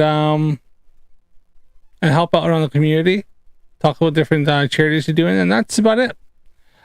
There's no secret, no secrecy. They're not doing anything, they're not conspiring against anything, they're not trying to control anybody. They're a bunch of everyday fellas that get together, they're part of a boys club, and they try to help out in the community where they can, and they help each other out. He says that's fucking, there's nothing shifty. The whole thing being sworn in is just like a little bit of like this, to say that you're gonna be, that they're your brothers, that you're gonna be, you're gonna be together, like you're not gonna be a knob, blah blah blah, and that's pretty much it. Like I've even read some of the stuff you gotta read, like the oath they do, and you know what? It sounds like something that's actually quite nice. Even to the point where they say like any Mason around, they wish best for the ones who are out there, they're traveling. That hope they have safe journeys, that they make it back safe, and any Masons who are out there that need help, they're more than welcome. They're part of a brothership, and that's it, right? So this whole thing about Masons, all that stuff, it's just bullshit. Like it's only because people they launch these stupid conspiracies because they're not allowed in it, and they think it's a club. You know what? The freaking Scouts are a club. And that you have to join, and you have to prove and show that and get in. Doesn't mean there's anything nefarious going on with them. There's a bunch of Cub Scouts. I was a Cub Scout. I made it to Chief Scout. I went to Ventures. I did all that stuff. And you know what? There was nothing secretive about it. And we were probably one of the more secretive, more exclusive Scout troops of my town.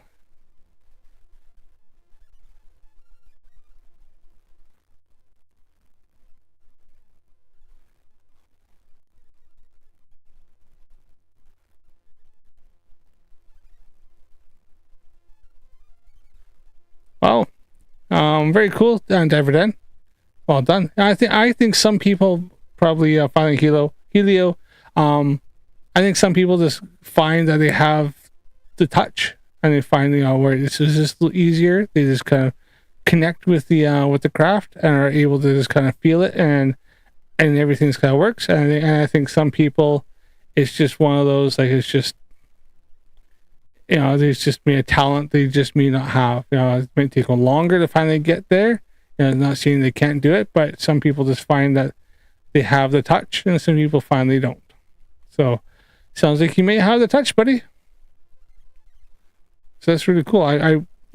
Maybe it's something I might look at doing. Maybe for my 45th birthday, I'll look at maybe see if I can do a few flying lessons and stuff. I've flown small aircraft, like I had a friend of mine, his dad was a commercial pilot. We had different flight sims, as well as I've been up in a few small aircraft, and I've sat there with the pilot, and they've gone, yeah, you want to have controls, and I've had the controls. Probably, obviously, he's got controls too, and he's let me have where I can pitch up and pitch down, and pitch left, pitch right, and I'm doing stuff. I think he's probably got the pedals, but I got to at least do the like that. I was how was I?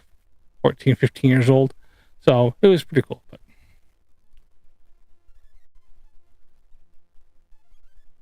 yes. That was it. Yeah, so I have a video. That's when you hear I got it, and there's and respond with you got it. Yeah, that was it. Yeah, so I watched the video. It was actually I think it was an hour long, 2 hour long video of a fellow who's taping himself getting on doing it. And it was like that, and it's like you got you got the collector, got the cyclic, you got the control, got the controls, you got the controls. Like it's back and forth, and it's like everything's like very much confirm, which is like I imagine this is because you have to know exactly. Okay, you now have control. Okay, I have control, or you have control this. I have this. So it's It's cool. Yeah, it's very cool. This is what you see in New York City under the World Trade Center. These guys claim that the symbolism means nothing. It means a lot. Okay. Whoa. Who claims the symbolism is nothing? I hope you're not meaning us, because the context is speaking about Sandro and my mods, apparently, that I don't have, and myself.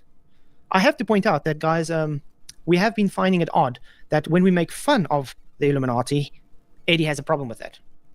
Yeah, the people making fun of the Illuminati is the issue.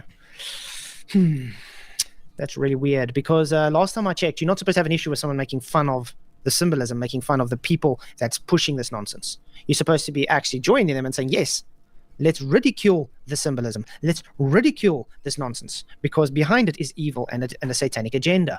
But instead... But I'm still waiting. I haven't seen anything actually proving or any evidence to show that there's some satanic agenda from the Illuminati or the Masons or the Skull and Bone or the friggin' Phonetic Order or the Flying Spaghetti Monster, right?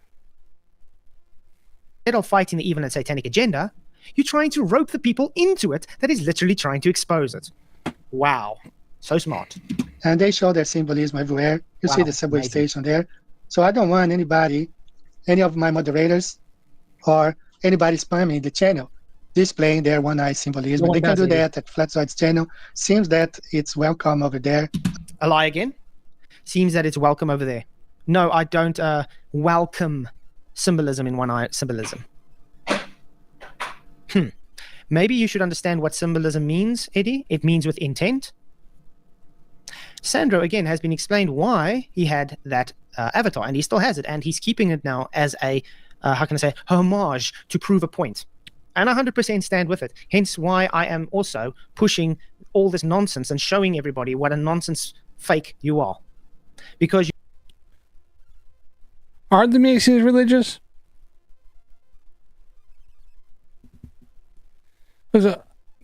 Why I ask is, I said, I have a good friend of mine who's just became a Mason, and I mean, maybe it's his local lodge, but he actually believes he's in he believes more in the how do you put it, pagan stuff. He's more of a paganist. There are some people that go there that are like I see Church of England, so they're Protestants. There's Catholics. There's people that believe in other stuff there. I think there's even some Hindu. I don't know. That go there. I'd have to ask him again, but I know for a fact he's not Christian. I think he may have been born that way, but he practices pagan stuff. He's an Odinist, and I'm very open about it. And I know there's other people that are Protestants and Catholics go there, and yet there's, you know, while they both believe in Christ, there is differences, and we're talking England here, so some of the Protestants and Catholics really don't get along, right? I mean, look at Ireland, look at this, look at Scotland, and look at some of the division there. But you know, Masons is different. It's like I said, it's more of a come together, is a brotherhood, from what he's explained to me, and religion isn't a thing that they really focus on, at least not the one that he's in. So maybe there's different lodges, but from what he's shown me and what I've seen and different things that he's got to go through, stuff like that, other than the fact of just making sure that you're a good person, yeah.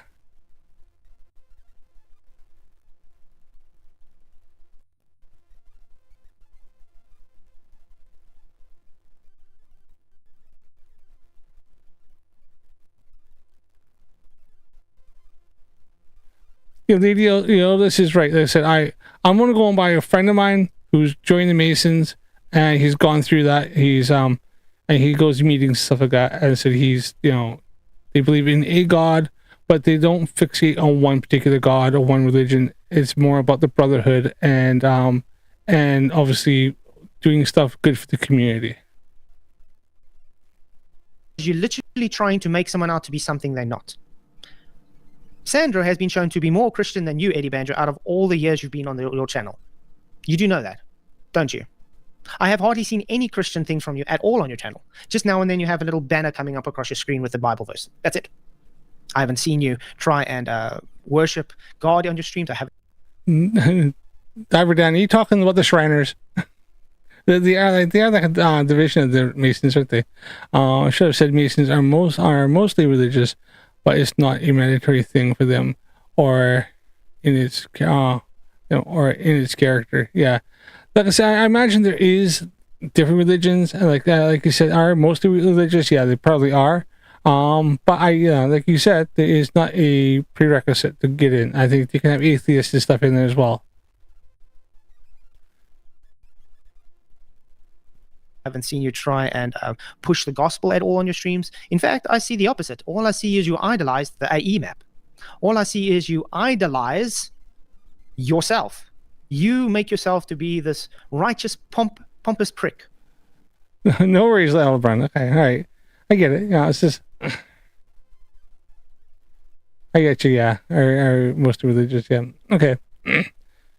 That's cool. Yeah, I was only saying this from what I heard, but other lodges might be different. Maybe some other places. I don't know. There was actually Mason Lodge in my hometown I grew up in, and when I got older, I was a pizza delivery boy through high school. I delivered pizza there several times. There was nothing seen nefarious going on there. A lot of times they had, maybe different. They had like weddings and all sorts of shit going on in there. Nobody seemed to have anything nefarious there. It was just a square building, a hall, and that was it. The only way I knew, it was a Mason Lodge is it had the little triangle things on the side in black, and it was like a dark gray building that sat on 3rd Street. It wasn't anything hidden or anything. The things were like on the side of the building, freaking about 6 feet long, like 5 feet tall. You're literally like the Sadducees and Pharisees as spoken of in the Bible. And I'm sorry I have to be so harsh, but it is that. Your ego and your pride has got the better of you, Eddie. You have got to a point where you think you are better than everybody else. You are the only one that has the proper discernment. You have all this knowledge. No, Eddie. The fact that you are forcing me to do this shows you I have a lack of discernment. And I'm sorry I have to be so plain and blunt with you and so straightforward. But you are showing to be the shill, Eddie. And I'm going to show it exactly on the stream. Because if you were honest, you wouldn't be lying and making things up constantly like you're doing. But not over here. So I'm going to focus on Flatzoid and Civili's responsibility. So let me start where I had to take it down. So last week, I started by saying that the symbolism is there. Yes. This is the 2024 Olympic Games. You see all those athletes either being sponsored by or being a member of a certain group. And I want to point out there, Eddie, that is intent. They're doing that with intent. You see the difference, Eddie? They're doing this with intent for every... Oh, is Max on now? I see how you double streaming it. Oh shit! I appreciate that, Aldebaran. That you're still stuck with me. I see Max is going live. It went live. Oh yeah, 7 minutes ago. Everybody to see. They're paying homage to the one-eye symbolism, and they are displaying the symbolism of what they represent. And that was really clear. Like I wanted to know more about the symbolism, so I went to ChatGPT. Let me first. You went to ChatGPT. It's a bit odd. Do you know ChatGPT is evil, Eddie? Just to point it out to you. If you're such an... Why is a large language learning model evil? Please explain to me why a large language learning model is evil. It's literally a program. Upright, stand good morally guy. Why are you using ChatGPT if you are so against symbolism? Do you know ChatGPT itself is symbolism? Have you ever looked at the logo from ChatGPT, Mr. Eddie Banjo? Huh? Have you? I appreciate that there, Sarah Jones, that you have watching Max and Drunk Debunk the first part. Yeah. Okay. Explain this for you guys. I did see their going live. Short video real quick here. I'm just going to skip this video because you don't need to watch. You can watch it on his channel if you really want to. Because Why they say the same thing. They're just saying, oh, the symbolism, all the symbolism. Let's get to where he starts talking about me again. Ah, there we go. Okay. Flatzoid's like, no, what about me? What about I? What about me? Sorry. My wife is playing that today. Just check the chat a little bit because again, when I play the audio, I'm not. What I want to see, what I want. Okay. I can't hear my own song. So this is what I presented last week. I did not attack anybody. I just presented what the leaders of the church. The irony. I did not attack anybody. I just presented it. When you literally took your stream down because of, slandering. Talks about, that a Christian should not join or be part of another religion in this. And are any of us part of another religion, Eddie? No. I'm a full-blown Christian. My panel members are full-blown Christians. The people you are accusing of this nonsense are full-blown Christian. We literally actually declare God more than you do. You're literally lying about us again. Nobody that you are talking about is other than Christian, Eddie. This case, Freemasonry. And it's very clear that it is a religion for tax purpose, for everything. All right, so we're clear on that, right? Yes, very clear on that. Masonry is a religion. Hence why we talk against it, Eddie. Hence why we literally make streams against the Freemasonry. Now tell me, why the hell would I be going against Freemasonry if I am a Mason myself? Ever crossed your mind, Eddie? Ever crossed your mind that literally the people you're accusing of being these Masons are the people that talk against it? So let's move on with the next part. Let's move on to the next part. All right, so the very first show I made on 2 weeks ago that I talked about this subject, it was about Flatzoid's symbolism here. It's not symbolism. Right, with one eye. It's not one eye symbolism. Now, you can see that everything here is adjusted perfectly, all right? But for some reason, one eye has been cut out. Oh, wow. And this is not something new, okay? I've seen people talking about, like 1 year ago, people already were talking about this stuff. And it took a year only to talk about it now. That's really odd. Why did you wait a year to bring this up, Eddie? And why didn't you come and talk to myself if you had an issue with it? Why? I'm going to have to show you. Like there's a template. Okay, this is the template. And you see this template. You see that word TV. You see that word that says TV there. And then it says desktop max and tablet and desktop min and mobile. So you see what we just saw was sitting in the desktop. The rest was showing in the TV. This is basically what you use to create your banner. Yes. So you got to know what you're doing, right? That's for TV, that's desktop, tablets. Everything is here. All right. So when I designed both my profile picture and my banner, that's what I used. I used this template, and then your position. I don't want to have anything cut out. Great. I'm glad you brought that up. So he doesn't want to have anything brought out. So these are my streams, guys. This is the Shill or Truth. Flatter's Conspiracy excused. This was, I think, was the second one. Yes, this was the second one. So this was the Shalandro one, okay? Now, this is when I started the stream off. I just want to play something, and then we can go to where I'm actually showing some things compared to what he was just referencing in his... oh, no, it's the first one, sorry. Let's go to the first one. That's where I showed this. Okay, you see? Flatted Banjo calls me Illuminati. Let's set the record straight. All see that? Great. Let's see what I say when I literally open my stream after Banjo called me on the first video. Evening, everybody. Good to see you. Glad you could make it. Thank you for coming. Tonight's going to be a bit different. It's going to be exciting. But I just have to put out the disclaimer first. I'm not bad-mouthing Eddie at all. I don't want to have any bad blood between him or anything. This is just simply going through the accusations made about me, and I... I fucking know, like the others, far more holy than art thou. Thou art. Yes.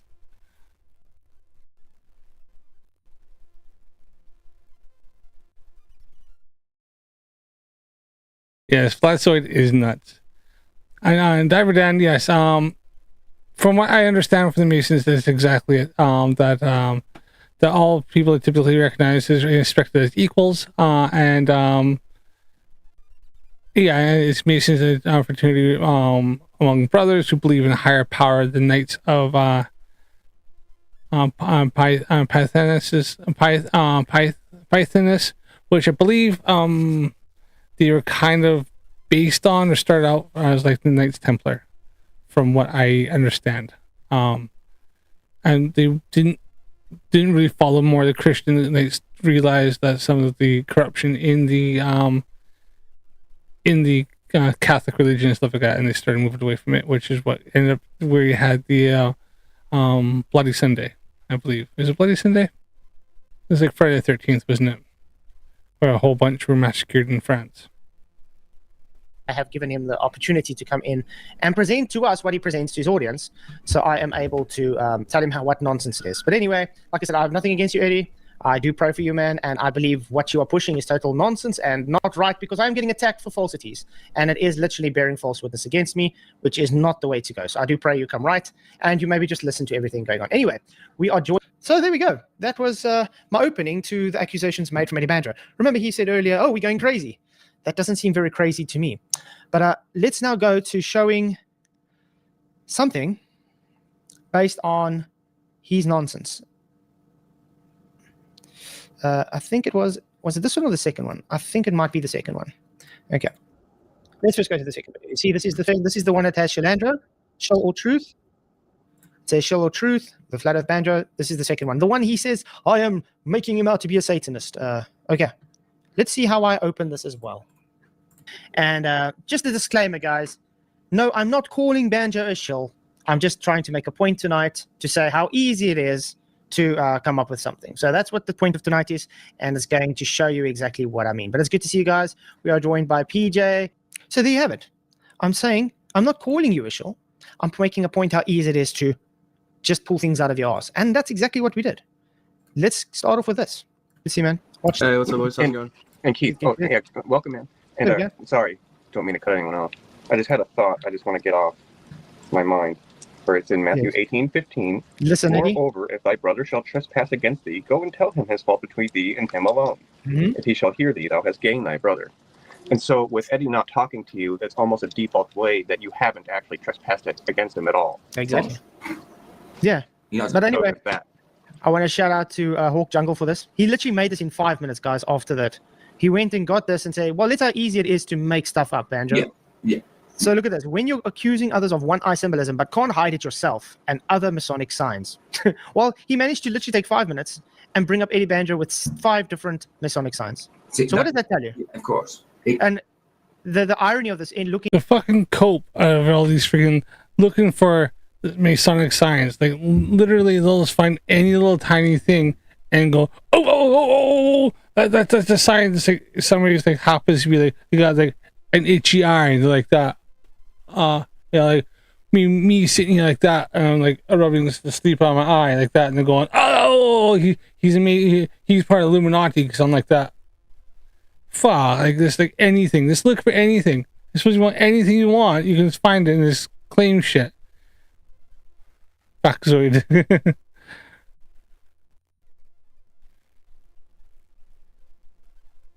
He's that Earth is flat shirt of him. It is his avatar, okay? He's got the checkered board on the top, which is Freemasonry. Yeah. Again, Freemasonry number 2, it says that the symbol of the serpent, which is that swirling pole. So he's a Freemason now, guys, because of that. Let's take number 3. The eye shaped with crown spikes and the red t-shirt, the same thing he was literally accusing me of. Yeah. Number 4, 666 sign with one eye open. Number 6, triple eye sign with both eyes closed. Yeah. So based on this, we can literally just... So you see, the point made here is there is no intent behind this, but we can make the same accusations you do. Okay? Now, again, we're not trying to make accusations. We're just showing you how easy it is to make accusations based on absolutely nothing. But let's go to where you actually show... Well, actually, we should play this further because we're talking about your banjo.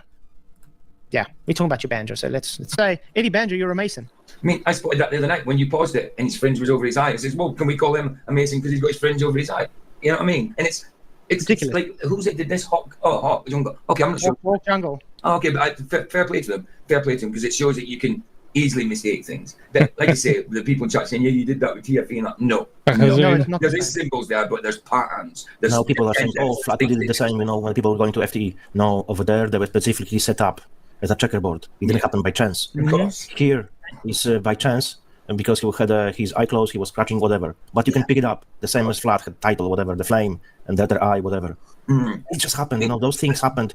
You do not pay attention to those kind of things, but if people want to find something, they will find something for everyone, me including, you including, anyone.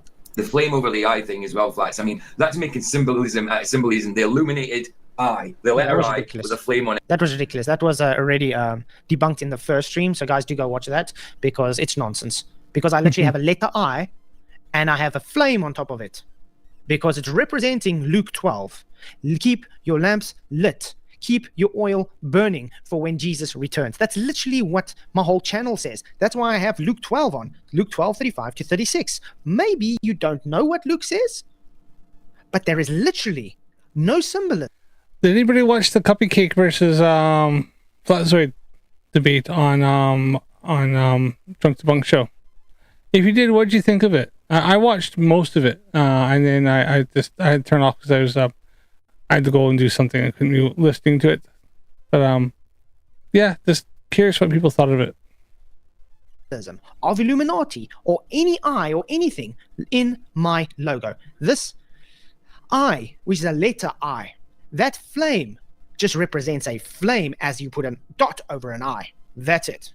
To make the logo more exciting. And it's to represent Luke 12. Simple as that. But like I said, it's been debunked, it's been shown. Eddie, praying for you, man. Really. I mean, it's pretty clever, but that's making symbolism.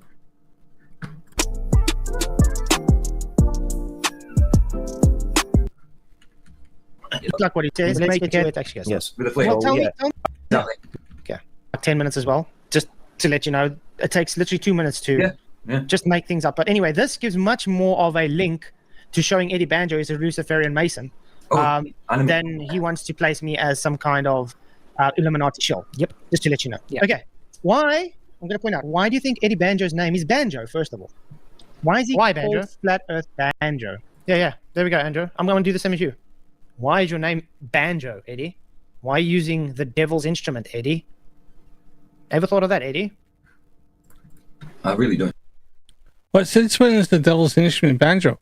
I always thought it was a fiddle. The devil went down in Georgia looking for a soul to steal. He's in the bind, way behind, and he's looking to make a deal. Maybe you ever heard that one, you know? Saw a young boy playing a fiddle and he's playing it hot, so the devil jumped up on a hickory stump and said, "Boy, let me tell you what.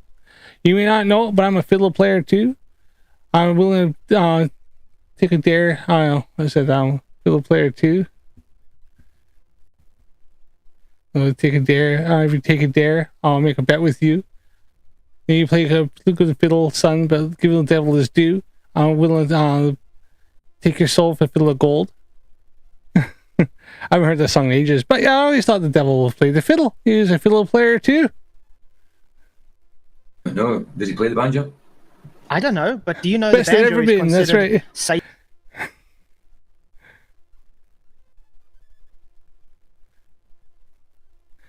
The boy says, "My name's Johnny, it might be a sin, but I'll take you, bet you're gonna regret, because I'm the best it's ever been." I loved that song. I grew up on that stuff. Satan's instrument. Oh, I did not know that. That's what I didn't know. Yes. It's considered Satan's instrument, and I'm going to show you a few things on here. You can see this picture. This, the devil. Oh, Deborah Dan. Oh, right. I knew the Shriners. The Shriners. I didn't know. Membership of the Shriners International is exclusive for Master Masons to good standing. Oh, very cool. All the demons are playing with a banjo. Yeah. There's another one.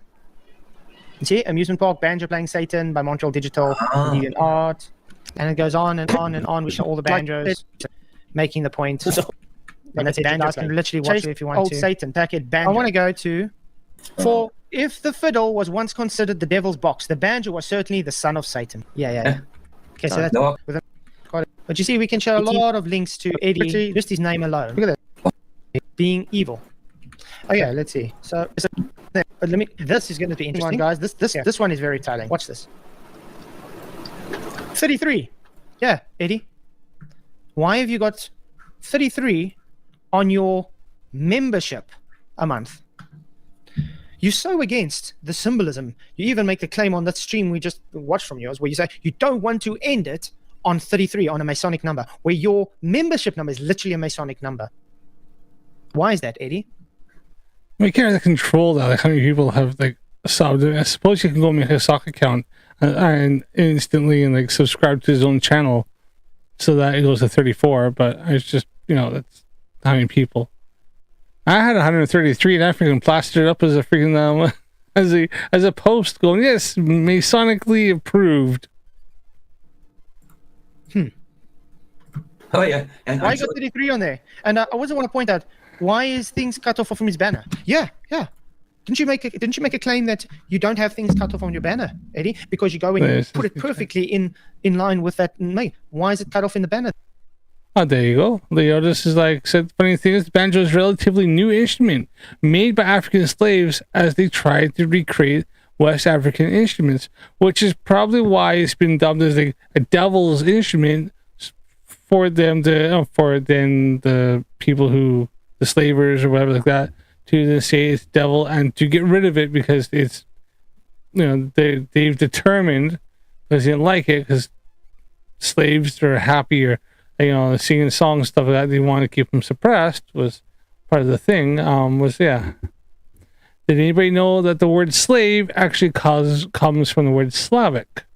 And it was down to the Slavic people who had been enslaved by the, I think it was by the Islamic people, like by the like Slavics, where it started off with that, like way back. So slavery and all that has been practiced by almost every single nation at some point. So yeah, but slave comes from the word Slavic, and it has to do with the I believe it has to do with is it the Muslims or something like that, or the not the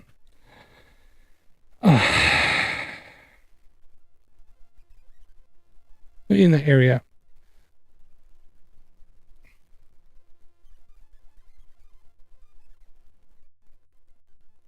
Oh, just a quick thing.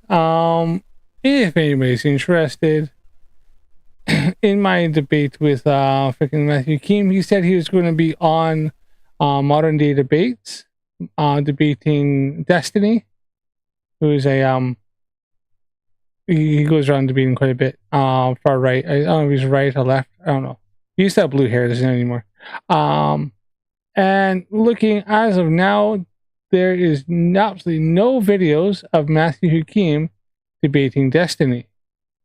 It's been well over a week. He says it's been happening this past week, and I have never seen it's not on there. So just I just thought I'd pull that up. Quite funny. The only mention I see of Destiny on here is that Dr. James Kuntz mentions Destiny in Destiny Outnumbered. It was a Tuesday, August the 5th in Los Angeles, and he's debating a whole big group of people. I think it's 5-1 party. Sorry, we starting to go. I think it was 5-1-1. So you know, number, but there's nothing of Hakim being mentioned in this at all. I thought I'd just pull that up for shits and giggles.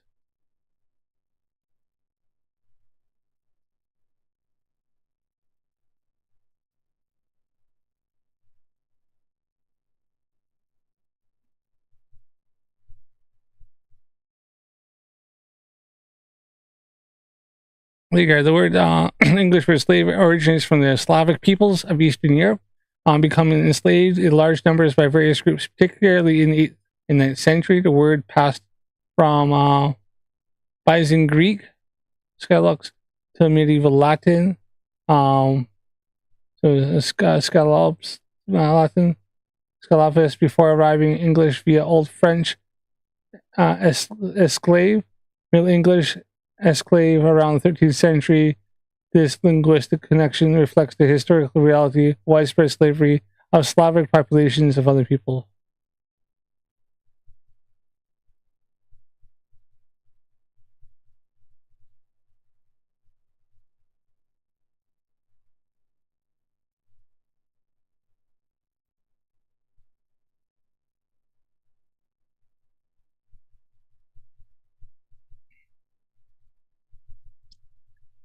And and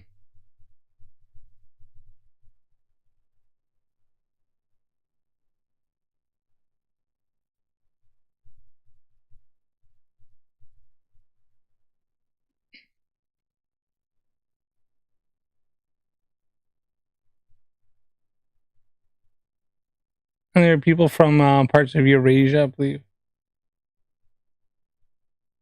Slavs and Slavic people are groups of people who spoke Slavic languages. Slavs are geographically distributed throughout northern parts of Eurasia. So just a little bit of useless information. I don't know. But yeah. There, Eddie, and you have 33 on the sign there. Well, what's going on, Eddie? Are you a hypocrite? Huh? Can you not keep to your own standards you set? Why is what, sorry? His things cut off from his banner. His maps cut off, some of his hand. Oh, yeah. Glory of who? So what? Is glory of who? So there's no, he's not saying glory of God. So he's cutting God out there. Yeah, yeah. So he's actually denouncing his Christianity, apparently. See, you can make that's what I'm saying. You could use this as evidence and be totally wrong. Totally wrong. You know what I mean? Yeah, no. But you're seeing this. This is the hypocrisy, because this is what he has called me out for, having a banner. So, oh, look, it's just showing one eye. When you go into the banner, it shows the full picture. Yep. Yeah. Well, why is yours cut off? Why are you cutting God off? Yep. Eddie, do you see the hypocrisy here? I hope you do, Eddie. I hope you see the hypocrisy. My avatar. I'd say one. Why is it cutting very... No, look what there, Eddie. Let's go back to what you claim here. Profile picture and my banner. That's what I used. I used this template, and then your position. I don't want to have anything cut out. So, that's why we have banners. Yeah. Don't want to have anything cut out. What's that, Eddie? What is that, Eddie? Wait, let me make it bigger, just in case. Look at that, guys. What is that? Why is it cut off, Eddie? So, I think I make my point, Eddie. You are a bullshitter. You're a hypocrite. You are a liar. You misrepresent. That's freaking rich coming from freaking Keith, freaking Flatzoid. Bullshitter. It takes a bullshitter to a bullshitter, doesn't it? And you definitely show filthy fruits. And I am now forced to expose this. So when Flatzoid designed his banner, he had the PayPal symbol right here in the middle. Everything was designed accordingly, to what he wanted to present. Now he claimed that, actually, let me play this video real quick. This tutorial goes back like 7 years ago. It was. Now he wants to show a tutorial. Aye, shame. We all know about the tutorial, but which you just failed because you couldn't keep to what it showed. Oh, all right. Well, Flatzoid and his bitching is kind of getting boring, so let's go on to something else. I was going to cover Mark Sargent, but I'm really running low on time. So I was actually going to cover one of his newest live streams, which I haven't even seen yet. I was just simply going to cover it to see what he's up to. He's funny and he's dumb. But I may have to save that for another time here. I want to just go to get out of this.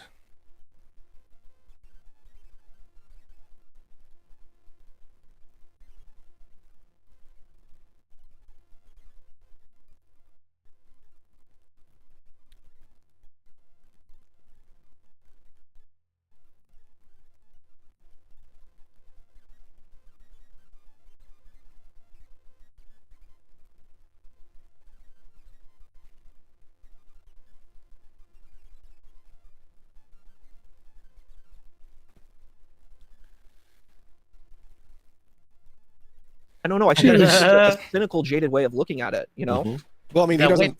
The wicked way. Yeah, I mean, this generation just doesn't care about the things that he cares about, or like these people. I'm going to switch over to my other one. Come on, where are you?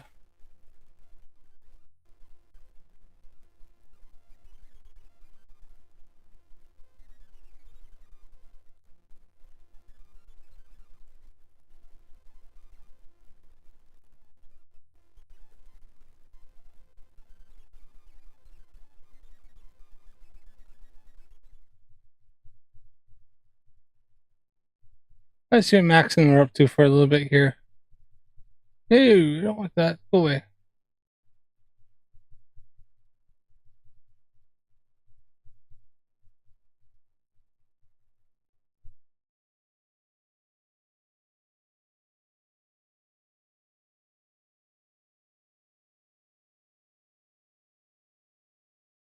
Well, check them out. the war front, right? So even my country has indirect evidence of the aftermath and the development of the war. That makes no sense to say that the World War II is fake. He's so dumb. CK says he doesn't even skip when he finds out their real age. Yeah, that's the issue. Diversion science, this might be worse than Nathan Thompson yelling at kids on the playground. I agree. It's on the same level of disgusting. My parents got like 3 vaccines, and you guys got like 80. I didn't get any vaccines. My parents. You're good. You're good. So you won't get cancer, and you don't have autism, so you're good. Yeah, you might just get, rubella. Oh, this is when or diphtheria. Which is creeping on underage girls. Get the, the yellow fever or the black plague, and she's full of shit. She's lying. She's lying. Anyway, she probably has no idea. But do you mind if I share a small story about vaccines? Yes, I need to go to the toilet and get some more water, so I'll be right back. Okay, I'll share it and then I'll explain it to you in a shorthand afterwards while you're going to the restroom. Sorry, I need to go. Okay, no problem. So we don't want dead space, so I'll explain the story. So what happened is my dad's from South Asia, and he was born before the partition. So if you know what the partition is, it's basically a lot of South Asia was split up into different spaces. You have Pakistan, Bangladesh, Nepal, Sri Lanka. You have all these different kind of subsections of South Asia. So my dad was in an area kind of the southern tip, where near what was called Ceylon and Sri Lanka and India, right? What's now modern day India. So he grew up under what was called the British Raj. So the British folks ran South Asia, and they got a lot of resources. They used a lot of like fiefdoms where they would have their kind of Rajas of the states, but they would be getting resources from all of this. So what basically happened was the British, I wouldn't say out of the kindness of their heart, but for their own kind of utility, vaccinated a lot of the people, kind of, I would say probably pretty forcefully. They would vaccinate the South Asians because they got a lot of labor, from these South Asians who would, do the work, and they would make money from this. Right. So my dad happened to be one of these people who was vaccinated. The other members of my family weren't actually, but my dad was. So, and I'm not sure if it was in Sri Lanka because he grew up primarily in Ceylon, Sri Lanka, but what happened was he Has my stream died off anyways? Multiple vaccinations for cholera, yellow fever, smallpox, all of this stuff, right? And my dad lived to be like 88. He passed away in 2019. Oh wow. But he outlived all his brothers and sisters except one younger sister who was like maybe a decade or so younger than him, and she passed away like a couple weeks after him, right? But he basically outlived all his siblings. Why? Because he had all these vaccines. My 5 people watching now. Nice. I didn't know how to actually see that before. Was like maybe in his 50s, 40s, or 50s, maybe 60s. I'm not sure, but he passed away from smallpox because he didn't have the vaccine for smallpox. Damn. So like I am a living testament to how vaccines work. Yes. If my father didn't get vaccines, he could have gotten yellow fever, cholera, all of these things like polio, whatever, like all of this stuff, this litany of diseases and illnesses that were in South Asia, he could have gotten it because there was a whole plague of yellow fever that was there. So yeah, it's still going, Sarah. It's a really, really big thing. Probably getting ready to shut down here soon. When I hear people say vaccines are fake, I'm like, I had a person who was a redheaded guy, very similar to Whitsitt. This is why I have empathy towards Whitsitt. I actually have an empathy towards him because he reminds me of this person that I really took care of. I don't know. I'm about 5 hours into my stream, to be honest. So, I really cared 4 about hours, him. I cared about 44. his sister. I gave them So I'm going to shut down here soon. Go to bed. Very important parts in my life. But he said the same exact things that Whitsitt says, where he's like, Israel is this, and this is where we had a really big conflict, because I'm like, I don't think Israel's perfect, but I think all nations, there's complexities and there's nuances, and I think we need to see Israel like we see United States or Australia and Canada, and look at these different kinds of nations and look and try to have an objective eye politically for a geopolitical spectrum. We can't just look at Israel and say it's the most evil, horrible thing, and not be fair and look at these other nation states and look at the complexities that they have. You know what I mean? So this person, He brings up a good point, actually. So yeah, starts screaming and yelling at me and calling me evil because I said that I don't hate Israel. I don't have this animosity towards Israel that he particularly has, you know? And yeah, he couldn't have it. Like, nuance and complexity just wouldn't work. And when I hear Witsit, it reminds me so much of that. And like, maybe I'm what do they call it? I'm projecting. I'm doing transfers counter. Maybe I'm doing counter transference onto like Witsit, where I see him as the same kind of person, and I really still care about this person. You know what I mean? I clearly, the person did not, I don't think, fully care about me. You know what I mean? But I do still care about this person, and I want the best for him. But he really, these kind of feelings, like anything about vaccines, he called the vaccine the jab. It was the same stuff. All these words, when I hear these words, it's the same thing. And I told him this. I said, I am a survivor. I'm alive because of vaccines. You know what I mean? So when you tell me it's fake and fraudulent, I'm like, I right. Okay. Well, you know what? My arse is getting sore here.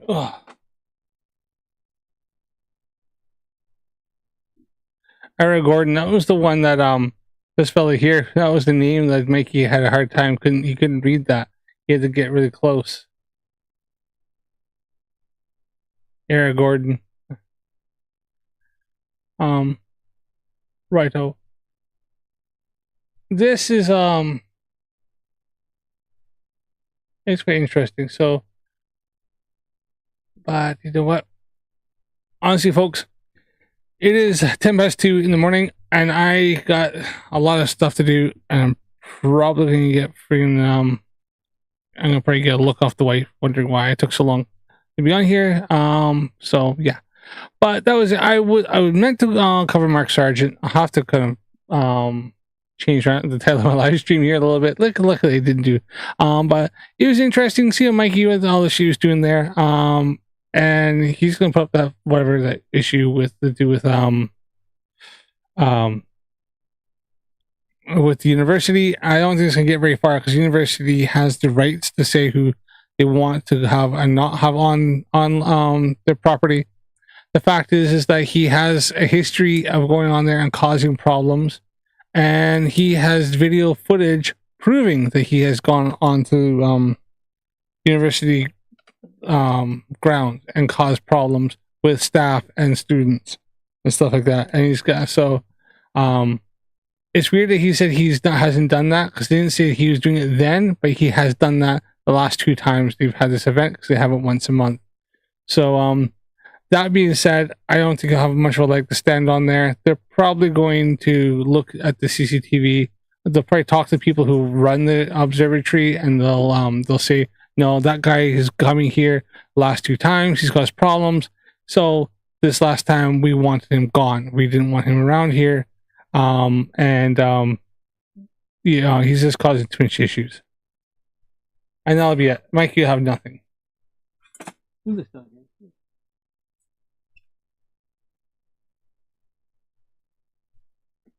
Probably belongs back actually down there. So, right. So yeah, I'm gonna probably just leave it at that. As far I want to get to this stuff. Flatzoid having an issue with Banjo. Banjo. That's kind of funny, you know. But that seems so freaking pointless and frivolous. Like this it sounds like kids having issues over some stupid shite. But well, whatever. That's how they are. So immature. I appreciate everybody coming in. Leotis, yes. I appreciate you coming in. Sarah Jones, it's been fun. Yeah, thanks for coming in. Everybody else, thanks for coming in and hanging out with me for a bit. It's been nice, and hopefully I should be on. Hopefully I can get back to more regular stuff. Be on Wednesday. We'll see though, because I said I do have a lot going on this week coming up. We got a lot of shit. So we will see. If I can't, I'll make sure to put a little post up and let everybody know. And yeah, we'll go from there. If not, I'll put some videos up and we'll do some stuff like that. Right, so nighty night, yeah. Thanks, Diver Dan. It's been nice to have you in. And Sarah Jones and Aldebrand, of course. Always nice to see you, mate. And I will call it there. I'm gonna see here. Right. So yeah, don't forget, people. Space, Earth is definitely a globe. Space is real, but don't forget, stay curious, and I'll see you again. Thanks for coming.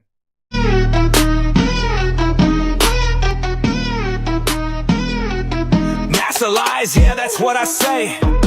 Don't have proof of facts in any way. I claim the moon's made of plasma, a place no one can go. The Apollo program's a scam, I can't back it up though. They talk about the ISS is floating in space. You ask me in a pool, I'd say is the case. Sataloons in the sky held up by helium balloons. But bro, that's just a lie, cause that's what all bitches do. NASA lies is something I'll never prove. No facts, no evidence, debates I will lose. They say they've been to the moon, I say it's not the truth. I see truth in no way, I hate MC2 when he shows me proof. The firmament is real, a dome up above, but I'll never prove it, so lost that I'm dumb. I know the world is flat, trust your sense of sight. Saying gravity's just a theory is why I'm up at night. NASA is phony like a show or movie, fake like on stage. Truman Show, child's play, it's chess but suck at this game. Because I'm just a dick with only my stupid self to blame. But I'm so fucking sure that the earth is flat, based on how I feel with my Papa Flair. Swear my blind faith is what keeps it real. NASA lies is something I'll never prove. No facts, no evidence, debates I will lose. They say they've been to the moon, I say it's not the truth. I see truth in no way, I hate MC2 when he shows me proof.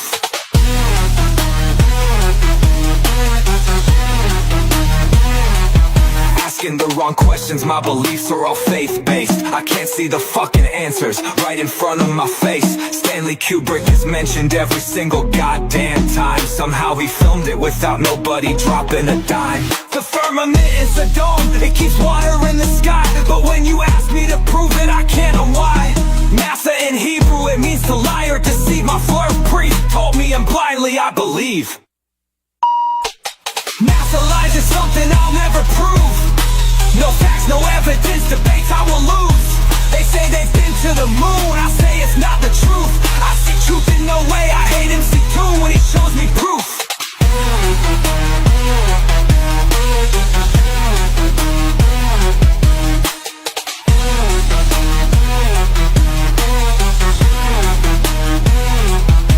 Spreading misinformation and lies willfully, so proud. Like Nathan Thompson yelling at strangers so loud.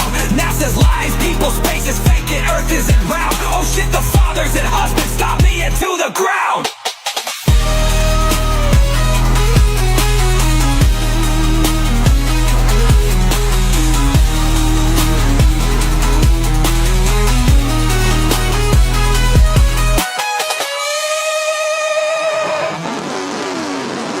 Asking the wrong questions, my beliefs are all faith-based. I can't see the fucking answers right in front of my face. Stanley Kubrick is mentioned every single goddamn time. Somehow he filmed it without nobody dropping a dime. The firmament is a dome, it keeps water in the sky. But when you ask me to prove it, I can't. Why?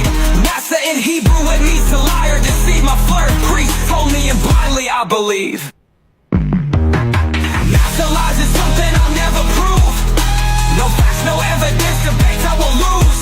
They say they've been to the moon, I say it's not the truth. I see truth in no way, I hate MC2 when he shows me proof. Spreading misinformation and lies willfully so proud. Like Nathan Thompson yelling at strangers so loud. NASA's lies, people's space is fake and Earth isn't loud. Oh shit, the fathers and husbands stop me into the crowd.